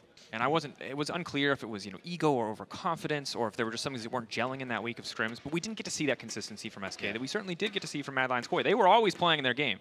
Didn't always work out a lot of the times in the regular season, but looked better and better as the split progressed. Of course, we got ready checks, then we weren't ready, so the mouse has been replaced. You saw it highlighted on your screen moments ago. Now we will get ready checks again, and then we will hopefully go into game. But this is just that's just another episode of Euphoria, if I'm gonna be completely honest with you. Except very focused on the 2 teams in front of us. But this is actually all I really wanted, was to just talk crap on Smolder for a while. Yeah, Smolder banned. God bless. Make terrible mama jokes. The thing is, we didn't even really prep any of them. They're just there. They're just so free. It's like just a layup, Yeah, I have to go back and watch the old episodes of the MTV show, Your Mama, to get all the jokes ready for it. Well, there was a bit of a dive on the top side. Mirwin respected, or not a dive rather, but ISMA just showing face there, just making sure that his presence was felt, and Mirwin backed off. So that play fizzles a bit, but now the follow-up from ISMA. Getting 1 flash at least out. 1 for 1 thus far from Mirwin, but ooh, this is a bit of a tricky situation for the Twisted Fate. Gold card will fall off shortly, and then there will be a window of opportunity for ISMA to step in again. Luckily, that brush is warded. Mirwin knows that he just has to walk away. No TP on the top lane. Twisted Fate. Conventional choice, but one that he might get punished for here. DOS now on the roam up. Frescowie, hook. Otto spacing it out. Niski there with the follow-up, but no real angle to land the charm. That minion wave coming in clutch. It'd actually be nice, though, because that run from DOS does mean that it's Niski who gets to push in the wave, so he won't actually lose any of the CS as he starts to go for the reset. Look, you'll have Frescowie TP back in, but at least giving a little bit more mid-control there and getting something for the disaster that is Exakick on the bottom side of the map. But I think this is where you got to see ISMA playing heavily through this top side. What can you try and achieve here? You got flash down for Mirwin, could look to go for another Reese play there. Potentially, I think you try and do something similar here where you get DOS in towards the mid lane, see if you can find that window to work with ISMA, but it's also going to be incredibly tough because look at where the bot lane's positioned, right? You have to overextend here to make sure you're in a good spot. This wave is going to be a big wave that's about to crash, and maybe on the bounce back you can look for something, but you end up in a position now where Alvaro unlocked on the top side because Exakick is so behind. Yeah. Pressure on DOS and Exakick to maybe get something done here, but of course Supa's not going to really be able to walk forward. That wave is stacking and will push in, but Supa not going to be able to approach it for a brief moment. Is Irrelevant now in trouble. 3 members on the top side. That is going to cost him his life. Irrelevant. They just get knocked down here. Gold card locked in. Kill going to come through. Mirwin picking that one up, and first blood for Mad Lions Koi. Of course, once 3 members got revealed on the top side of the map, Exakick and DOS started getting a lot more aggressive onto that wave, but for now, Supa not under too much threat. Walking back under tower, so there's not much of a counterplay here for SK. No, they're just trying to zone Supa off the creeps and the minions. And actually, it looked a bit funky because DOS didn't end up throwing the hook, but I think he didn't want to take creep aggro and actually mess up the pushing wave there, so we'll be able to continue, actually set up the freeze here on this bottom side. ISMA now roaming down to ensure that, although it looks like they might be pushing out, so might just be the Dragon in trade for the Void Grubs that are taken from Ayoya on the top side. Avoiding the vision of the Scuttle Crab, of course, now the notification will come through that the Grubs have been taken, although there was already a ward there from SK, so they had relatively perfect information. SK still doing what he can to try to keep Supa off some of these creeps. With this game, though, it feels like whoever kind of gets these early leads is going to be able to snowball incredibly well, right? You've got both sides wanting to try and play outside lanes. Ayoya going to face check here. Right there, Ayoya, Vaultbreaker going to get interrupted. There should just be a quick and easy kill pick up. Ayoya flashing back for safety, needs a bit more time for the Vaultbreaker. Nice wall coming from Frescowie. Niski immediately going to fall up, though. Dashing in, finding the charm. That's the angle, but he goes back into the Unraveled Earth. Frescowie still living for far too long, and Supa is untouched. That's not the lethality bars. His lethal tempo. And he's matching the pace of the game well. Double kill coming through for Ayoya. And SK looked like they were going to be able to just easily trade for that Dragon, but MDK were having none of it. The fact that Ayoya managed to flash in the pit and survive with no one in SK able to finish him off, he's able to come back in, and Mad Lions Koi, they're getting everything. And that was so close to being a little bit better for SK. The way that it starts, we're going to watch on the backside of this fight. Niski, getting caught by that Unraveled Earth. Frescowie living for so long. Yeah, I mean, Exakick coming in And this is where I thought they'd just move into the pit to go on towards Elyoya, but Super being able to come up for Scout, as you say, being able to separate the fight and going over the unraveled earth here for Isma, and also then getting an X kick caught on as well, which means there's so much damage. And Madlan's Koi just better form of operation when it comes to target selection in that fight as well. Made things very easy, but frustration on the pit Swiffer. And I think that realistically, when you can't with the Nautilus just one-shot someone to start a fight, you're always going to get outvalued by the Braum. You saw there how much work concussive blows did, how difficult it was for them to do much of anything in the face of someone who could just walk up, and when Zeri doesn't have all, you're body blocking all of her damage output. She doesn't have the luxury of hitting priority targets. You see there, Unbreakable comes out, 2 quick stacks, not much more, and Mad Lions Koi now getting further ahead in this game. Yes, there's a Drake for SK, but Mad Lions Koi would prefer the 1.8k gold lead. Yeah, again, Wave going to be frozen here, potentially. Yeah, there you go. Just hold it there. Make sure X-Kick and DOS have to try and overextend to try and go for this, and just make things uncomfortable. You can see the gold lead opening up on that bottom side. X-Kick not really in a position to step up here because Supa has access to level 6, whereas X-Kick is only halfway towards it. And Alvaro can very quickly jump onto him and follow up on that. So you got to play it very safe now for SK. Yep, taking their time. No cleanse for X-Kick as well. Maybe they can start to push out a little bit more. And also, no real information on where Elyoya was. Not sure if they, spotted him next to the Grom. But always have to give that respect to the enemy jungler. SK and Elyoya ready with the setup. Niski can't quite see the ulti cooldown. I think he's got it. Yeah, I think this is where it gets hard for Niski and Isma because you don't win the 2v2 anymore with Elyoya being this far ahead, but still, we'll run into Isma here. Isma prepping the 3-talent strike. Going in on Elyoya, flashing forward to block the ball breaker. Really confident they've got the damage to make this work. Excellent use of the ulti to stop Frescowi from contributing. Shut down on Elyoya, and that Mad Lions player feels a little bit different now. Frescowi ended up using his full combo in the mid-wave, and that's immediately where Isma was like, hang on a second, you won't have any sort of follow-up now on this, so we can go for this pick onto Elyoya. Nice flash to block the vault breaker, and now leading pressure up towards Mirren on this top end. Wave's about to crash. Mirren's got to leave. Mirren running, already behind an XP. You can see the gold just now barely in the favor of Jace. The only reason it was even close is because of that kill and the Twisted Fate passive, so irrelevant. Despite the success of the early gank on the top side, much goes in with the gold card. Frescowi now looking to follow up irrelevant. When he can form swap, gets a bit more movement, so he's trying to sidestep on the unraveled earth. Is gonna get knocked back there. Gold card now coming in from Mirren. Irrelevant should just fall here. Big pick for the side of Mad Lions Koi. Good roam timing to get up towards that top side, but Supa alone. Ghosting out. DOS flash forward for the hook. Clean flash from Supa. Patience waited for the cooldown before he did it. Still though, it's Mad Lions Koi who are using Frescowi's ultimate really well around the map. Look, pick goes across, but Elyoya have to get back up towards that top side. Now Supa, ulti coming out, Ghost still there. Alvaro can stop any potential follow-up. There's no play to be had here, and DOS steps a little bit too far forward to walk around the wall. Luckily, the hook can take him out to safety, but the alt follow-up is there. DOS thought he had the angle, but Alvaro is there just in the nick of time. Just about able to get in to block everything, and then the setup as well. And now, Execute might be in trouble. Can he over the wall? That's concussive blows. There's no way to get out of this one. Exekick running away. Void Grub's now getting taken down. Elyoya gonna grab that as well. Everything going in the favor of Mad Lions Koi.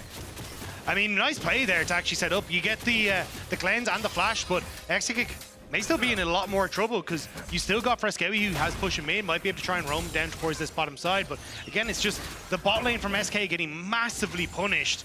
And Mad Lions Koi, they're starting to rectify Mirren in that top side with the pressure coming through from Elyoya and Frescowi. And honestly, this Taliyah pick has been huge for Mad Lions Koi. Like twice now, we've seen big, impactful ultimates coming through from Taliyah. Yeah, looks solid thus far. Yes, like a moment where they overstepped the mid lane. Good that Isma and Niski recognized that opportunity, but as Taliyah starts to get further ahead and she starts to fight a little bit better for lane prio here, it's going to be that much harder for those opportunities to present themselves. But now walking down. Vision control is here for the side of SK. Exekick is already reset. I think they will just be able to grab this one. Mad Lions Koi, though, notorious. Even if they come to an objective late, they are always ready to contest. They're behind on this one. Mirren already roaming down. No Destiny quite yet. Irrelevant does have TP. DOS hook, not going to connect. Mad Lions Koi, bit of a spectator Drake. Are they willing to commit to the fight here? Mirren walking back up. Mad Lions Koi, just commit a little resources just to see if there's a moment of opportunity there. Alvaro cleaning out the ward. Ensuring they have at least a little bit of information of who's coming to the bottom side of the map. You're waiting to see if anyone was going to overextend. You had Mirren roaming down, didn't quite have the Destiny, so it would have been bit of a sizable walk to get down there, but does mean that Irrelevant has pressure on this top side to actually get a little bit more damage down as well. So in the grand scheme of things, SK at least getting 2 dragons for themselves now. They're going to be in a relatively decent spot when it comes to their decision making now, because even though we're kind of looking at Mad Lions Koi dictating the pace of this game, if you have the 2 dragons for SK, they can start to ignore that, play up towards Irrelevant when it comes towards that 3rd dragon, get some more plates there, maybe even look taking a mid tower for themselves as well. So I think SK have ways again to just try and slow down the pace of this game and find windows of opportunity for them to gain these little advantages and close that gold lead. Definitely do. Mirwin, though, getting closer to that first item. Well, Relevant's going to pack more punch in the trades. You know, we just expect the TF wave clear to get that much more effective. Maybe start to pressure or find some pressure if we can get some support from the jungler to help clear the push out. You can see Isma covering the push out there for Irrelevant on the top side of the map. Again, Mirwin, no teleport, will be forced, I expect, to use the Destiny back to the top lane. But for now, Irrelevant happy to just have that play. Really winning out in this 1v1 despite all of the pressure that has come topside from Mad Lions Koi. 2 kills, 2 deaths for him. He's still favored in the 1v1. Yeah, I think, I mean, Irrelevant has been absolutely fantastic all year long and even over the course of last summer as well in season finals. But DOS now going to find Elyoya. Elyoya has to be careful here. Hook connects Alvaro there to cover. Again, leaps in, unbreakable. Right on time, Elyoya caught out though. Frescowi, Niski onto the backside. Nice flip back onto multiple members. X-Kick now locked up the Zindan, now trying to cover to punish. Multiple members still standing. Elyoya trying to make it out safety, but it's Niski finding the kill. Super though ready to fire back. That's 1. DOS returned. Niski, 1 charge. Has to be careful. It's not the lethality bars, it's the on hit. Multiple stacks. Niski not going to dash out. Charm does land. Foxfire there as well. X-Kick now ready to follow up. He's going to parkour over the wall. Mirwin waiting off to the side. Destiny Gate is available. It's so close. These teams so willing to fight. Ghost and Flash available for Mirwin. Does he want to pop it? Isn't flicking through the cards, so everyone would just back away, but Mad Lions Koi biting off a little bit more than they could chew in that one. They tried to go for the play in towards the enemy jungle, but Supa wasn't in position. XTK gave to come across first, and we get to see it here where it ends up very messy because Frescowi tries to come across to help out the team, get the Unraveled Earth down, but his positioning makes him an easy target then. I mean, it's a good flick back, but X-Kick is already here, and a lot of damage coming through in this choke point onto the members of SK, and yes, you get 1 back for Supa, but if he'd been there at the start of that fight, it could have been fantastic, but unfortunately, just not quite there for Mad Lions Koi. Yeah, a bit tricky. Irrelevant now knocking down that top lane tower. We'll see what they want to do on the side of Mad Lions Koi with Mirwin, where they want to assign him when it comes to lanes and setup. Niski hitting the thumbs up. He knows he's on the wrong side of the map. I don't know if that's going to save his life, however. Weaver's wall coming in. Mad Lions Koi want to keep going for this. Unraveled Earth is there, but Niski's just going to walk out. He's finally going to dash. He has just enough time! He's just styling on him. I was going to bring up the rivalry, but now I feel like I might have to. Niski Elyoya. All right. Punished there. Heads up play from Niski to dash in, knowing that he would get stunned, but knowing that it would give him enough distance to dash again. Yeah, I mean, the top buff working. The fact that Mad Lions Koi tried to invest that much into killing an Ahri. As you say, Ahri not only was a good heads-up play from Niski, but it's incredibly difficult to lock down Ahri because of that ultimate. It means you give full control to SK onto that top side of the map. They pick up the Rift Herald, you get the kill back in your favor. Yes, you lose bot tower, but when SK are the ones playing from behind, that's a big win for them. Definitely.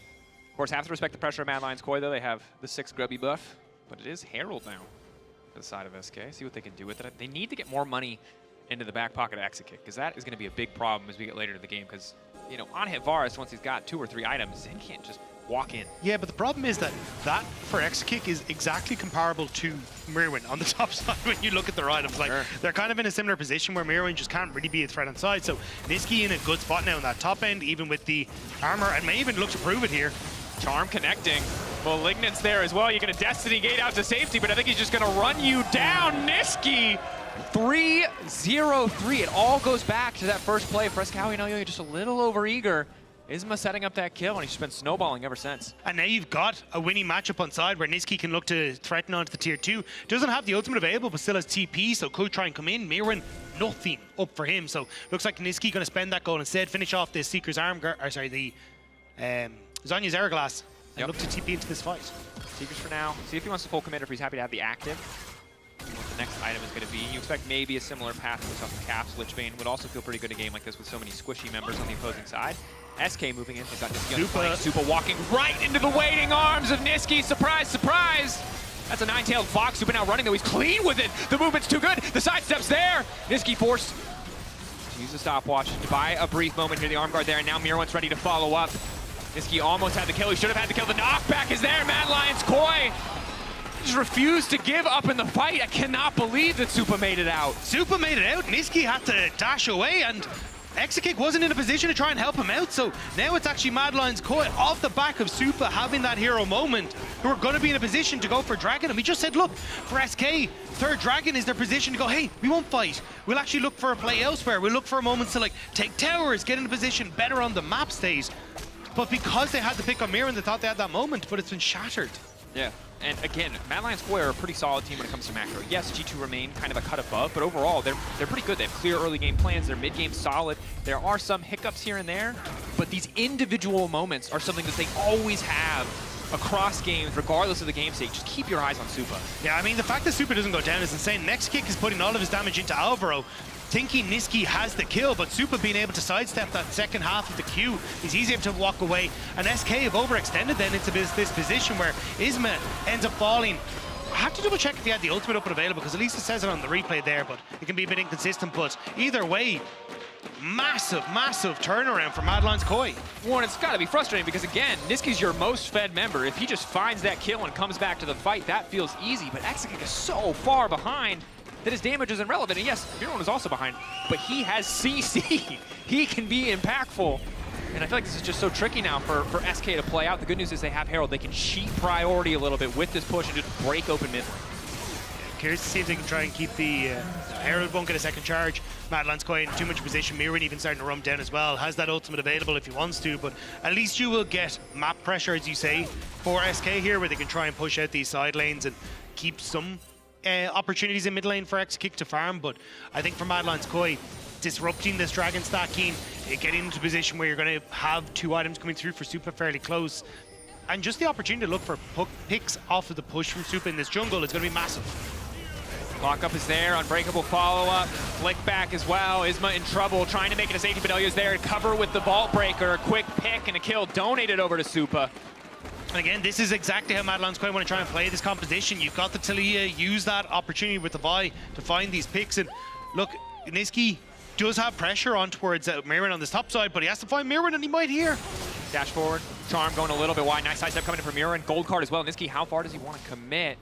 Mirwan's living. Oh my God, you know, I can't. I love BM. I'm sorry, I do. I shouldn't, but that's good. I like the emote confidence.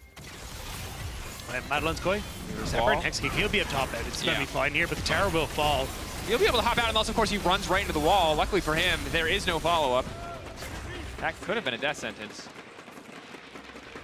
Still, Mad Lions Koi, though, again, as you were kind of alluding to, Dragos, come back to that macro play, right? Like, you finding picks in the enemy jungle off of push for Supa, working with Frescowi, who's got shoved there, and then as you start to move in towards the rest of the map, it's just like, cool, Mirren loses to Nisqy, but Nisqy can't really threaten there if he's going to lose tier 2 mid and he's going to lose a tier 2 on bot side, right? Yeah, it's really hard for them to up the pace of the game because it's, you want to give Irrelevant a bit more time. Most of the time he's on a side lane trying to push out, trying to leverage his 1v1 advantage. And now that Exakick has 2 items, maybe it feels a little bit different, but if Supa's in range to auto attack, the Varus is going to feel stronger until when Zeri doesn't have ultimate at the very least for a lot of the game.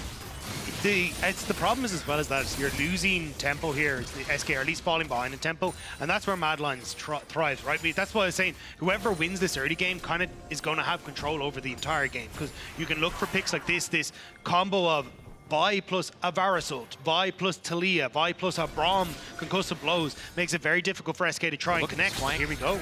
Ulti over the wall connecting to Nisqy. Frescowi with the flip back. Does he have the damage to finish the kill on his lonesome? It looks like he certainly does, but Nisqy still dashing, flashing, dashing out again with the gold card!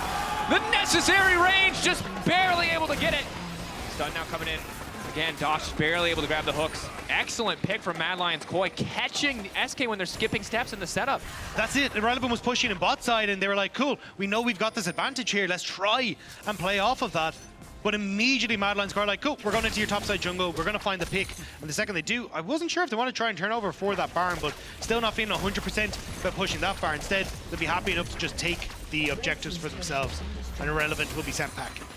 And Mirwan finishing that rapid fire cannon right on time. Just barely able to grab Nisqy. Big shutdown to him, and now the gold in his favor. Well, again, you look at the itemization and the dueling capabilities, you know Irrelevant could come out on top of the 1v1. It's so much more about the utility and other members of the team at this point. Boris, Zupa, still 2.1k gold ahead.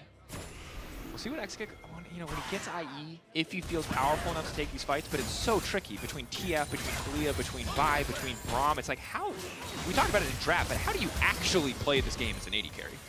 Yeah, it's absolutely miserable. And this is what I was kind of saying, like, I don't fully agree with the Zeri pick just in this scenario. Like, if you're Xayah, you can contest mid-push, you're fine to play a little bit more aggressive because you have the ultimate, but for XKick, it's just super difficult. Now, I don't think it would have fixed what happened in the early game, to be fair, but yeah, this is just a bit unfortunate. Now Madeline's Koi all grouped up. Side lane, not really a pressure point for them. Dragon in 10 seconds.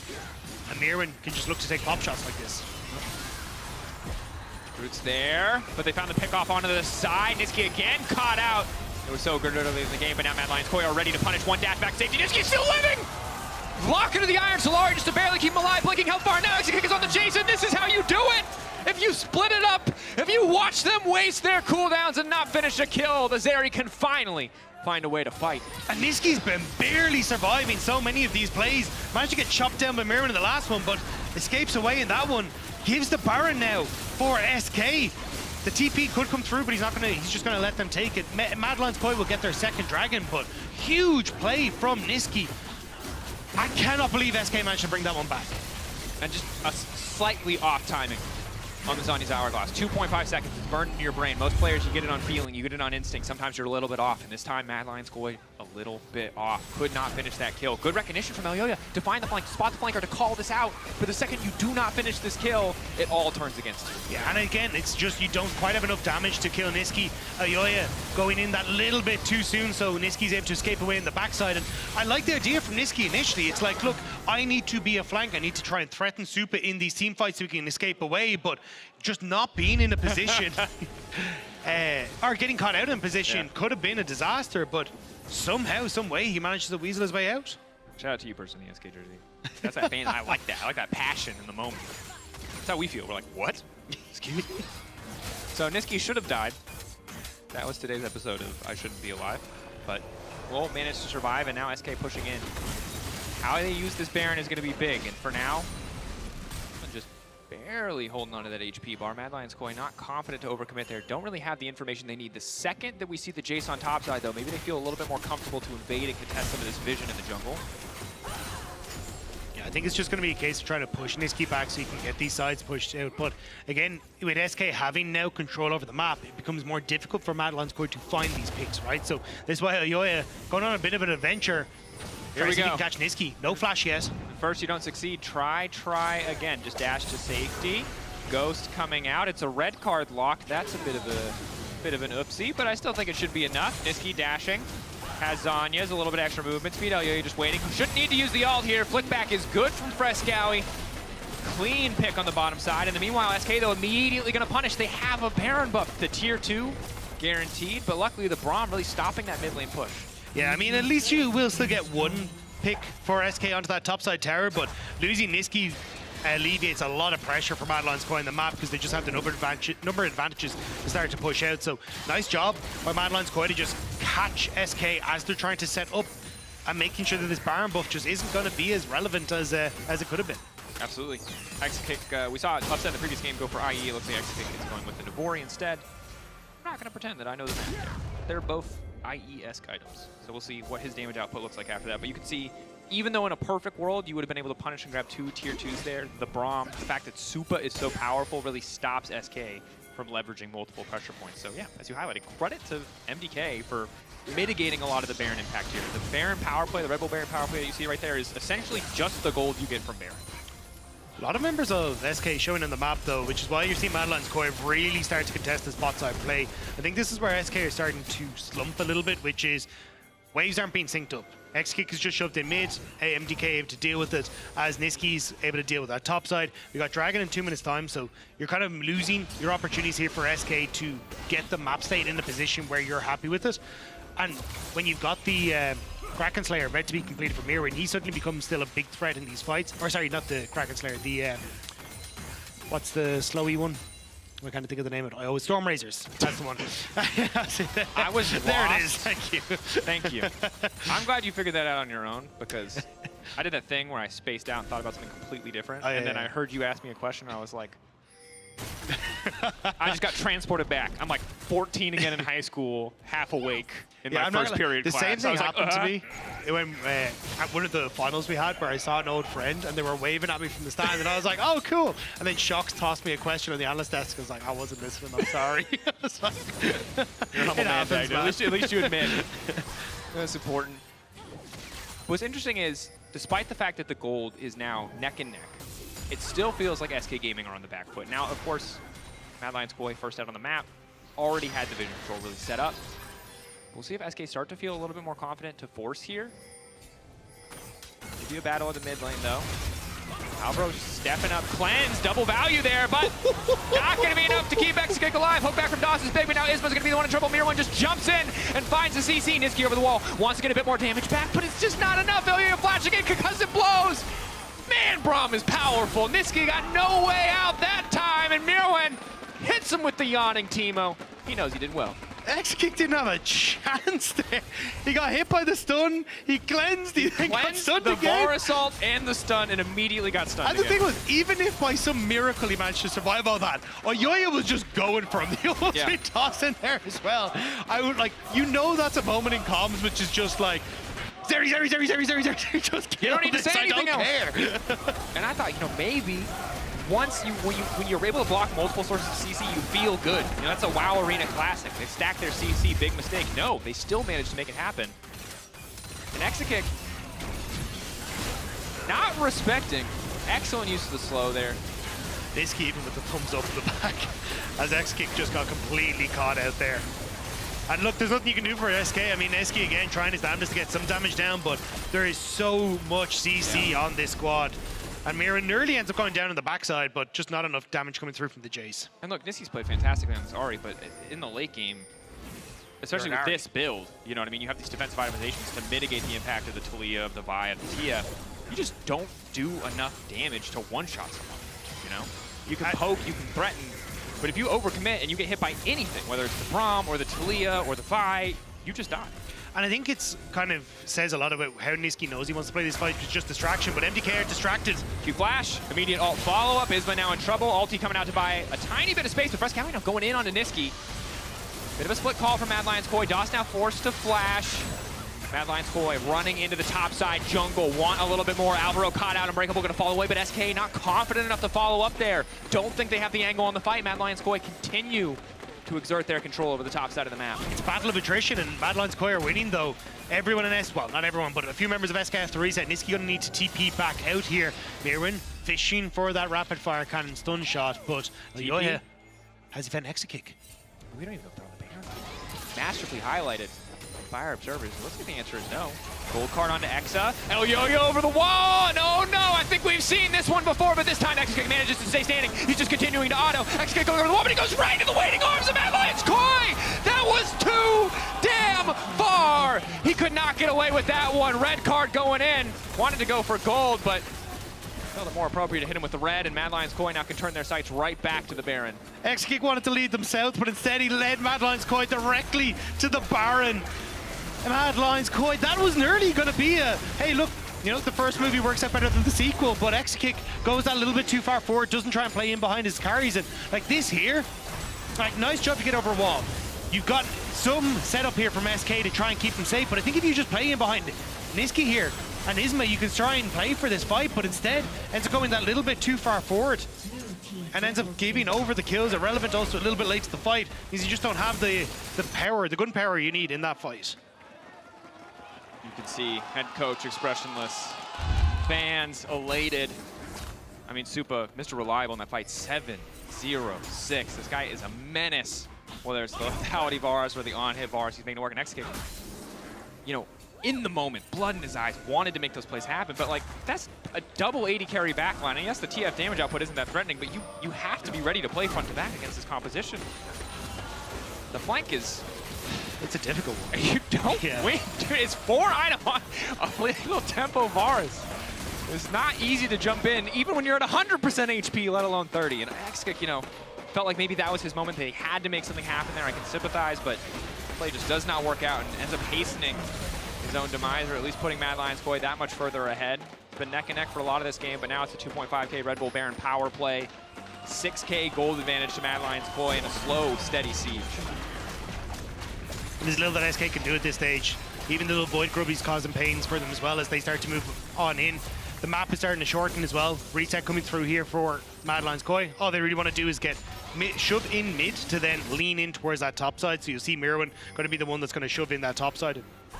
You can always play with this ultimate for the TF as well to transition into mid lane if SK try to overextend the mid lane as well. It was always going to be hard. When the early game was so good for mid jungle, felt great, but obviously bot lane for Mad Lions Koi was just so far ahead that it felt like there wasn't really a way to transition it. You know what I mean? Yes, Jason's good, the poke is good, but it's just hard to get on top of the enemy team. It's really hard to do anything other than threaten with an empowered shock blast. And when the Zeri is this far behind, you just don't have, you know, Niski's holding the baton, praying he has someone to pass it to, and it's just not there. As Exekick once again getting caught out. Isma looks for the fall for now. Exekick, though, remains safe on the backside. Supa now legendary, but the Prom just body blocks the autos, and Supa gets to do whatever he damn well pleases. Finally, SK will find the kill. The shutdown is there. Niski trying to make his way out to safety. No follow-up damage means he gets another charm down, but that's 4 members of Mad Lions Koi, and Niski dashes into them. Goes Golden. Gets to see his own demise in slow-mo. It's a double kill for Mad Lions Koi. They're just too damn far ahead. They just don't have anyone tanky enough to deal with the onslaught of Mad Lions Koi, and especially Supa in these fights. It was nearly Exekick escaping over that side wall and maybe being able to turn that fight around, but you can see Isma has to try and body block everything, and he just doesn't have it in his health bar. And honestly, Braum just outscales. Look at how much damage Alvaro's going to block you. Exekick just wants the 1v1 with Supa, but he can't even auto-attack. Yeah, and you can see there, Exekick hits over the wall, could set up for a decent spot, but I mean, Supa, because there's no real threat onto him, is just able to walk forward, finish off Isma, and then Niski and Irrelevant, they're doing good work here. But there's just very little that they can do. Irrelevant can't really get into position because he's just not able to, again, tank Mirwin's stun or even the damage that Forscale could have if he gets the flick. So Irrelevant trying even at the end of it to get in melee form, maybe bring down the hammer to end Elyoya, but just ends up walking away instead. And Niski trying to get back what he can with the dash in. Alvaro and Supa are ultimately taken down, but that's a 4 Mountain Soul. Knockback there from Alvaro. SK really want to get this pick, but if they spend any more time, they can find this team turned around on them. Mirwin waiting in the darkness. Destiny a few seconds away. Clearing out the vision. Meanwhile, bot lane pressure point must be responded to by Niski, Mad Lions Koi. Deary have advantage, but have to be careful here. Supa. Did he spot Zin? It looks like the answer is yes. Blue Trinket going to get used to play Fizzles. SK were hoping just to find a pick there. Gonna have Niski starting to try and roam over, see if maybe they can get the numbers advantage again. But he's walking over so much vision on this bottom side of the map, and yeah, it's just SK just running out of opportunities here. And for Mad Lions Koi, they're doing a good job of not really letting them go for these plays, right? They kind of realize, as you said, Alvaro is going to be tankier, Yoya tankier as well than Isma. So as long as we are the ones playing aggressive and in this 5-man stack, we are going to be able to win. So just don't let them find the pick that can potentially turn this around. X-Kick hopping over the wall, making sure he doesn't get picked himself. And Supa now picking up the Seeker's arm guard. Again, the Zanya's active, the Stasis active.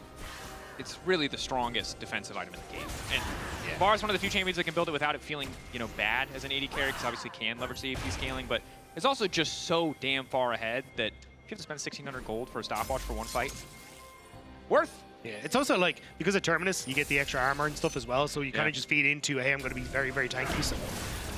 And the only way, again, I feel like you lose here is if Supa gets picked by Niski in a team fight and Irrelevant. Like, you've got this, like, 2-man combo who pick off Supa, and then maybe you can turn around. So having that extra little bit of stasis is going to help out quite substantially. Yeah. And no, Mad Lions taking it easy. Big thing, obviously, is Exekick is getting stronger and stronger. Damage down onto DOS has been looking to follow up. If they can catch out Alvaro before a fight starts, it's very good for them. Taking Unbreakable out of the equation makes Exekick slightly easier, but Isma's already been caught out. Nice blast cone out to safety and a potential pick on the side. Keep your eyes on Supa on the backside of the fight. Flash out from DOS, but he's bringing the bar assault into the rest of his team. That's not what you want to be doing. Supa goes golden, buys that moment. The stun card comes in. The AD carry still standing. Mad Lions Koi tearing SK to pieces. SK stood for a moment. But in a moment, Mad Lions Koi are able to dismantle them. The TP to the bottom side of the map, the tower in their sights, the game win in their hands. Mad Lions Koi, the final push. They started winter strong. They finished stronger, continuing to rise in the tier list, taking down SK. Well fought in the early to mid from the SK mid jungle, but the later and later we got the more and more Mad Lions Koi take over, finding their first win in Spring. It was hard fought.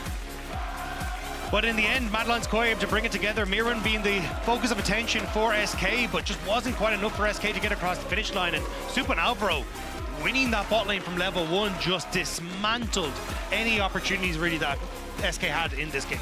And a lot of this game is going to look like a Supa highlight reel, especially the way he danced around Niski in one of those fights, but Alvaro, this Braum, monstrous. Braum, agnostic of player, would have been insane in this game, but Alvaro certainly there in the nick of time so much in those early to mid-game plays where SK almost found that edge. Their player of the game, of course, at LEC on X, Mirwin, El Yoyo, or Supa, all fantastic options. Again, phenomenal game. Again, the bot side stepping up massively for Mad Lions Koi, and again, they feel like a team that you have to take notice of coming into this split. And I love that Melzet is like a little bit of a smile, but doesn't look super pleased. You know, there were moments where he was not happy how it played out. That pressure on the players. And obviously on the opposite side for SK, a tough first game, still plenty of time to bounce back. Yeah, I think that's it though. Like for SK, I think it's a bit unfortunate that we didn't get to see how productive that mid jungle could be, because I feel like that was kind of where their strength lay in a lot of what we got at the start of winter. And I thought we'd get Niski and Isma working towards, hey, let's take out for Scout and then lean into bot side to keep that bot side a little bit safer. But tried to play through top side, just wasn't quite enough. They'll have to go up against Ginex tomorrow. Bit of an easier opponent. We'll have to see how they do, especially as Ginex losing earlier to Carmine Corp. Yep. On the upside then for Mad Lions Koi, it's a rematch of our finals going up against G2 tomorrow. That is going to be an absolute banger. I'm so ready for that one. It is just a best of one in a regular season, but it will be good. It will be entertaining. I'm not going to tell you what it means in the grand scheme of things. It might not mean everything. Much, but all of it. It will be hype. Everything. It means everything. It's great. Loser kicked out of LEC, I'm kidding, obviously. Lore and El Yoyo standing by. Let's hear what they have to say. Thank you so much, guys. A lot to say, of course, about Mad Lions Koi. Banging return here, Yoya. Thank you so much for joining me. Amazing first game. Tell me about the break and how you utilized it. Yeah, I mean, for us, this break has been a bit short since we have only had like even less than a week. So I think what everyone in our team has tried is to disconnect as much as we can. Okay. Like we have tried pretty much avoiding league, even though some of my team didn't. Really? Okay. I did at least. Like nice. I tried to avoid it as much as I could because we only get 1 week to as a break. So for me, yeah, that's pretty much what I did. I just was with the people I like around, and that's it. That's nice. I mean, perks of making finals and being successful, I guess, here. Talk me through finals and what came after that, because I remember the painful interview I had with Alvaro. At the end, of course, he was disappointed being a rookie in this situation, but what were the learnings from winter? I would say mostly we had some really clear learnings from this split that mostly would focus on practice. Like most of the blame that at the end of the split would be that if we would have practiced better, we would have taken the title for sure home. Okay. So this is, I would say, that what we are trying to change the most, and I would say that so far we are doing a better job than previous split. But it was really rough feeling watching my teammates, all of my teammates down and even crying, some of them. So I would say that this is also something that keeps us more hungry coming into this split. I mean, of course, the hunger of coming back, of striking back and beating G2, hopefully this time again. You mentioned something that I found really interesting. Again, these players were really inexperienced, and having you as a leader, I feel, could have helped in moments like this when your teammates fell down after finals, the disappointment of not winning finals. How were you able to help them? Well, I've lost more finals than them, so yeah, I could tell them that at the end, like, now it's hard to see because obviously, like, clearly you're really upset because you didn't win a final. Yeah. You lost one, but we made finals in our first split. Of how much we improved, and there is still many more years coming. Like, this is just the first step that if we do things better from now on, we are not going to have to experience this feeling again. And in a way, it's also better that we lost it, because if we just win it on the first split, maybe it comes to our head, we have too much ego, and in the long run, maybe it would have been worse. Not like we did it on purpose, but, you know, like... No, but I agree with you. I feel like this is how you take things for granted, maybe, if you win too fast. You were mentioning practice and how you can improve this. What is your vision of what makes good practice, Yoya? I would say trying to mimetize what you do on stage, like having the closest to a stage practice would be the best, since at the end, what we care is what we play here. I don't care if I play really good in scrims, but then in stage I don't show up. So we try to make it as similar as we can. And I would say that has been our main focus. And that's your main strength. Also, I feel the fact that you're fearless and that you always go for these plays. But if I may, I feel like in Winter, people underestimated you. People put you last in tier list. People didn't expect you guys to perform. You guys made finals on your first splits. Things are going to be different now in the league. I mean, for sure. Yeah. I think now teams are way more hungry for us. Like, they are not going to underestimate us. And as I said, I think this just shows how much people don't know about League and they talk. Like, this is just a really clear example of people having no idea and still talking. It happens in every job. In League, you get to see it because of Twitter. And I think we just proved them that... Yappers yapping, always. Which is something people said about the all-pro team in Winter. A lot of discussion around maybe some of your players who could have been put in this list. Anything you want to say about this? Or I know we don't care too much about what people say, but any player that you would have loved to see in this list? think Alvaro deserved to be there, and Razork. Okay. That is like, not Mad Lions, but still I think he has his best... A brother. He has had his best split so far from his whole career, and yeah, he was the best jungler for sure last split. He deserved it. I love the support that you bring to other players every time, Illyria. Thank you so much for this interview. And congrats on winning the first game. Thank you, fans, for sticking around, of course. And Shox, back to you for PGL. Thank you so much. This is so cute because earlier we had Razork and we showed a picture of Elyoya and he said something like, oh, beautiful man, perfect. And now he's saying that Razork should have been in the team of the split. So that's really, really cool. But we are joined here by Melzat and by Mirwin and by Aragon to go through this PGL. Hello. Hello. I'm going to ask the coach first because we were looking at your cameras. You didn't look happy at all today. So what's going on? I mean, I think we did a lot of shaky plays. We didn't coordinate that well. So I'm not happy. Okay. I had a thing I wanted to show you. Actually, I got a clip and I thought I'd make you relive it. Because I'm a top laner too, and I know the pain. At one point, there was a point at the start of the game between Tier 1 and Tier 2 tower. And you had no Elyoya coming. You had wave crash and being zoned between Tier 1 and Tier 2. No TP to get back to lane, and you had to walk 10 miles back. And there we go. I thought I'd have you watch it again. Just to explain your feelings here. I mean, for me, what can I say? I'm not happy, you know. I've been in worse situations. So yeah? Like, looking at it that way, it's not the end of the world. In the end, I'm just going to gold card someone, or in this game, maybe a red card, because I think I'm is like 300. But usually, it's a yellow card on AD carry, and then it's GG. Yeah. But yeah. With single target. So you're saying you're the weak side king here, right? Yeah, of course. You're saying you've been in worse situations. Was one of those in the winter finals? Yeah, I mean, for sure. Sorry to bring it up. It's fine. But it does lead me into a good question, I think, because we talked a lot before. You were actually on PGL a few times as well. And, you know, it was so cool to see your rise to the top. But I guess that was probably like a very kind of moment where you came back to earth. So how did you kind of deal with the personal issue there of like, oh, well, I think I couldn't do what I needed to do in the top lane? I mean, I think like about finals, I think it was a day that I didn't really perform. I think if it was other day, I think I would have played 10 times better. And mostly the last game was the biggest one, the 3 levels down or even 4. I don't even remember. I want to see. But yeah, I think if like tomorrow, I will show better face into BB. Okay, perfect. Melted for you as well. I saw some of the documentary that came out on the Mad Lions channel. Everyone should watch it, by the way. It's really, really awesome. It starts in winter, of course, and it's all about the road to Worlds, as that is the goal. And we saw in that a lot of your style. You know, you are quite direct with the players. Can you talk me a little bit through what your approach is with this team? I mean, my job is to push them as much as I can, because I think that this guy has a super high ceiling. So I'm a direct person. I will tell you what I think, how I see the things. And I think they trust me. And also they know that it's because I want the best for them. So during these years, we built this relationship that I can say things straight, not sugarcoating. And they will understand that they need to improve, or it's a wake-up call. So I think for us it's natural, and I'm glad that they trust on me.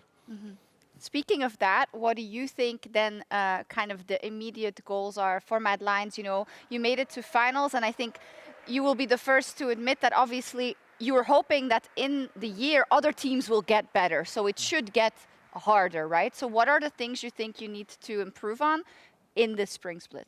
I mean, we need to improve a lot in early game, I think. Was the idea for the first split, but then you need to adapt, and mid game was more important for us. So now I want to focus a lot in early game because, yes, I think some teams are going to improve a lot, but I think also some teams are going to drop because it's kind of the dynamic that teams that is not working, keep working well, they are going to maybe go down, like maybe Rogue, if the change doesn't work, or Heretics, they have really bad first games. So focus on that, and of course our goal is going to MSI. So we need to at least reach finals, and I hope we win it this time if it's G2. And if it's not G2, we need to win it 100%. Yeah. So last split, just to keep on with your point, last split I did a lot of review on you, and the biggest thing I noticed was actually it was mid game, not early game, right? I thought your early game was relatively decent with your set plays, with going down through bot, but it was always mid game and like objective setup. You would always be picked before objectives. I don't know if you agree with me on this, but that kind of just vanished. And to me, you're one of the most improved teams. Would you say now then it's kind of flipped from mid game to early game that you need to work on? What's your take on this? I mean, I think, yes, we improved a lot in objective setups, also flanks. Yeah. I think we improved a lot because you can see the evolution from Giants game with Fidel, Nocturne, Nico, that we did shit, to be honest. And then Mirwin Nakal into Razor, he finds the flank, Fresco with Gragas. So we work a lot on that. Now, early game, yes, we have a decent early game, but I think it's shaky for my standards. So I think we can make it more oppressive for the rivals. Like when things goes well, like into Heretics or Giants games, looks super strong, but I think it's not consistent. And you want to, of course, be able to replicate that versus G2 versus hopefully international competition as well. Miran, do you agree with that assessment of what needs to improve? Yeah, I do agree. We had this is a little bit of this game, but we did talk about the top lane a lot before this game specifically.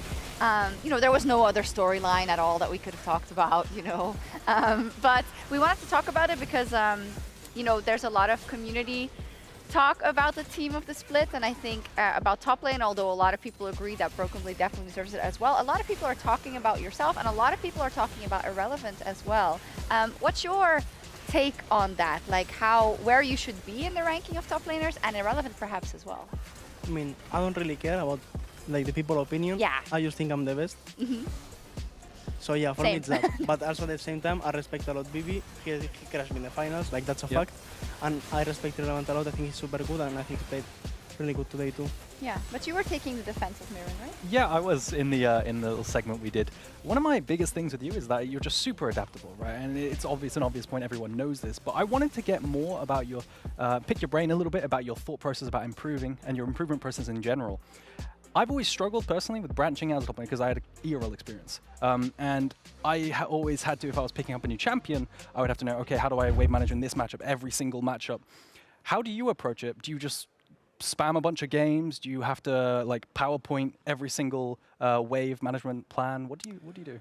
I mean, I think how you start learning a champion, it's first getting the first feeling, you play some games, and then it's learning how you want to value spells, and then I don't think you have to get PowerPoint for every matchup. Or this thing, it might take a lot of time. So just thinking about how enemy should play and then adapt to you should be kind of like that for me. Okay, so it's not super strict, but more of a vibe thing. You feel it as you play more, kind of. Yeah, kind of. Because you will have to be able to explain what you want around your champion as well to your teammates, right? And that's the infamous Fiddlesticks presentation. Yes. But no, it's good to have your thoughts. Thanks. Okay. We also need to crown our Kia player of the game, and it is Supa. He was crushing it. Yeah. Deserved. Deserved. Miran? I mean, it's deserved, but it's not he has to improve a bit on Varus, but that's fine. But still deserved. The KDA is good, so that's the way it goes. What do you think about the pre-recorded draft? I don't like it. Why not? There's no tension in the game. We were in the room. It felt so weird. I just want it to be like before. That's what Razork said as well, actually, Milzet. Feels like more like an scrim than actually an official game. Yeah, you want to feel like it's you have to make the decisions fast. What is the level 1 going to be? I heard that you need to be super deliberate. Usually with you as a coach, what am I going to say and how am I going to say it? And I guess that's part of the the challenge. Yes. Again, in the room, it feels like we are going to play an scrim. Yeah. Instead, we are actually doing an official game. Maybe because you're not watching them. Maybe because you're in a room without also public. I don't know. It feels really weird. Okay. Well, we'll see how it evolves. I do want to take a look at the standings as well. Mad Lions still at the top, together with all the other teams, Vitality One, etc. I want to talk about the match of the week a little bit, and I'm actually not sure what it is. It's Fnatic KC production. It is. The match of the week is Fnatic versus KC. So yeah, predictions, because KC won today. They look better. Fnatic. Fnatic? Fnatic. Yes. I mean, Completely and utterly. I agree on Fnatic too. Why? I think they're just a better team. It's because there's a Spaniard on the jungle, or? I mean, I believe in my boy Oscar. Oh yeah, of course. But yeah, I mean, I think they should be better.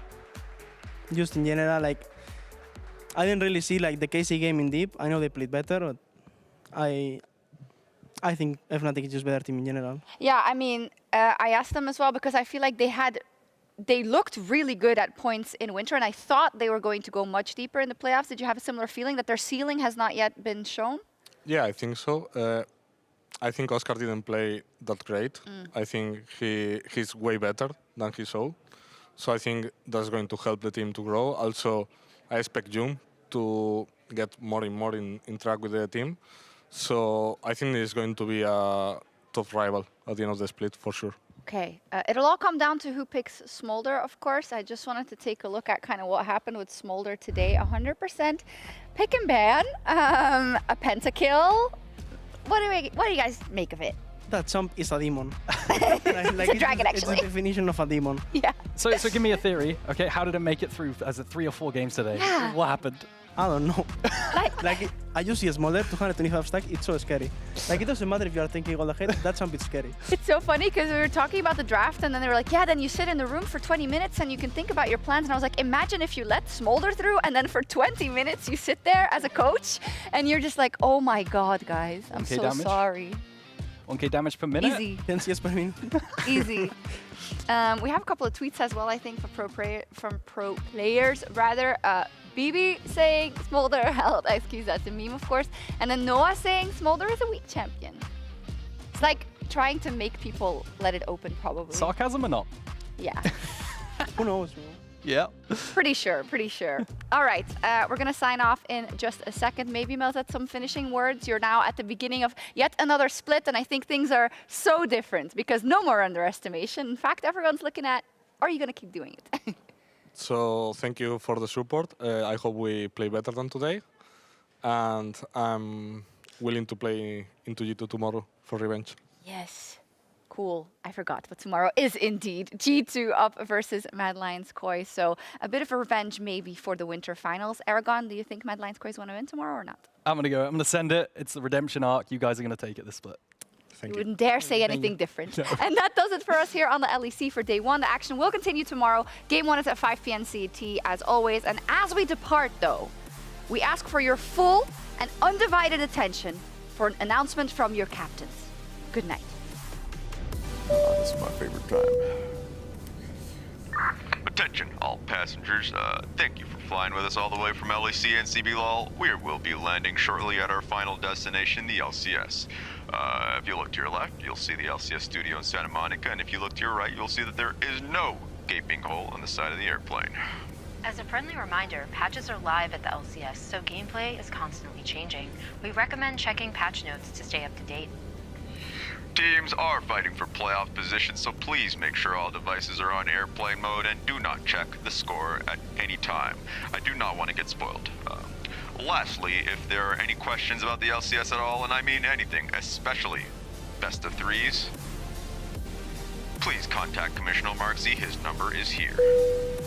LCS Airlines is committed to getting you on the ground and in-game as fast as we can. And don't worry, all of our wheels are intact, So sit back, relax, and enjoy the remainder of our flight. We'll be landing at 16:47 local time in Los Angeles. All right, let's land this bad boy. Oddly, we have not moved at all. We're experiencing some slight engine failure. Unlucky.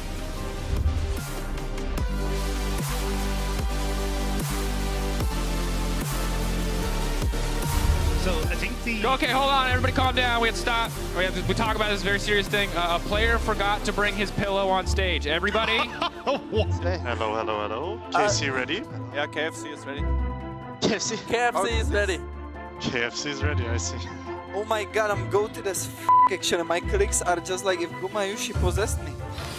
Noah's going for this. Lightning Crash. He can chase Comp down. Comp has the cleanse, but it's not really going to help you in this 1v1. The spears go in, but Noah should secure it. He flashes, the spear misses, and Noah takes it. Lisana Kaib for Yankos as he gets another, but BTO able to shut him down in the end. Kill the way, kill the way. Nice, we kill the wall. Kill the way, nice. We are pre-hotfix. That's that. A dive would be a great way to do it. Hansama knocked back at the wall. It's clean, and the flick back not gonna miss this time. No flash area, okay? It's not. There's slow. Oh, nice, Caps, nice. And Ignar gonna do what he can to disrupt. Ballbreaker charge up the flash forward in. Upside down laying down a lot of damage. Might be able to get one. That's one already. Ignar trying to get a kill back. Flash up from Dargon. He hooks back in. Does go down, but it's a double on the bottom side. Hansama's coming in as well. There's just nowhere for Ice to go. It's not enough to give it to him. Flap, baby. That's a baby dragon, and that's a pentakill. That is gonna cost him his life. Irrelevant. Just get knocked down here. Gold card locked in. Kill gonna come through. Mirwan picking that one up. And first blood for Mad Lions Koi. Nice job, guys. Let's go. Let's go. Go, guys. Don't give kill to enemy, please. Get it on.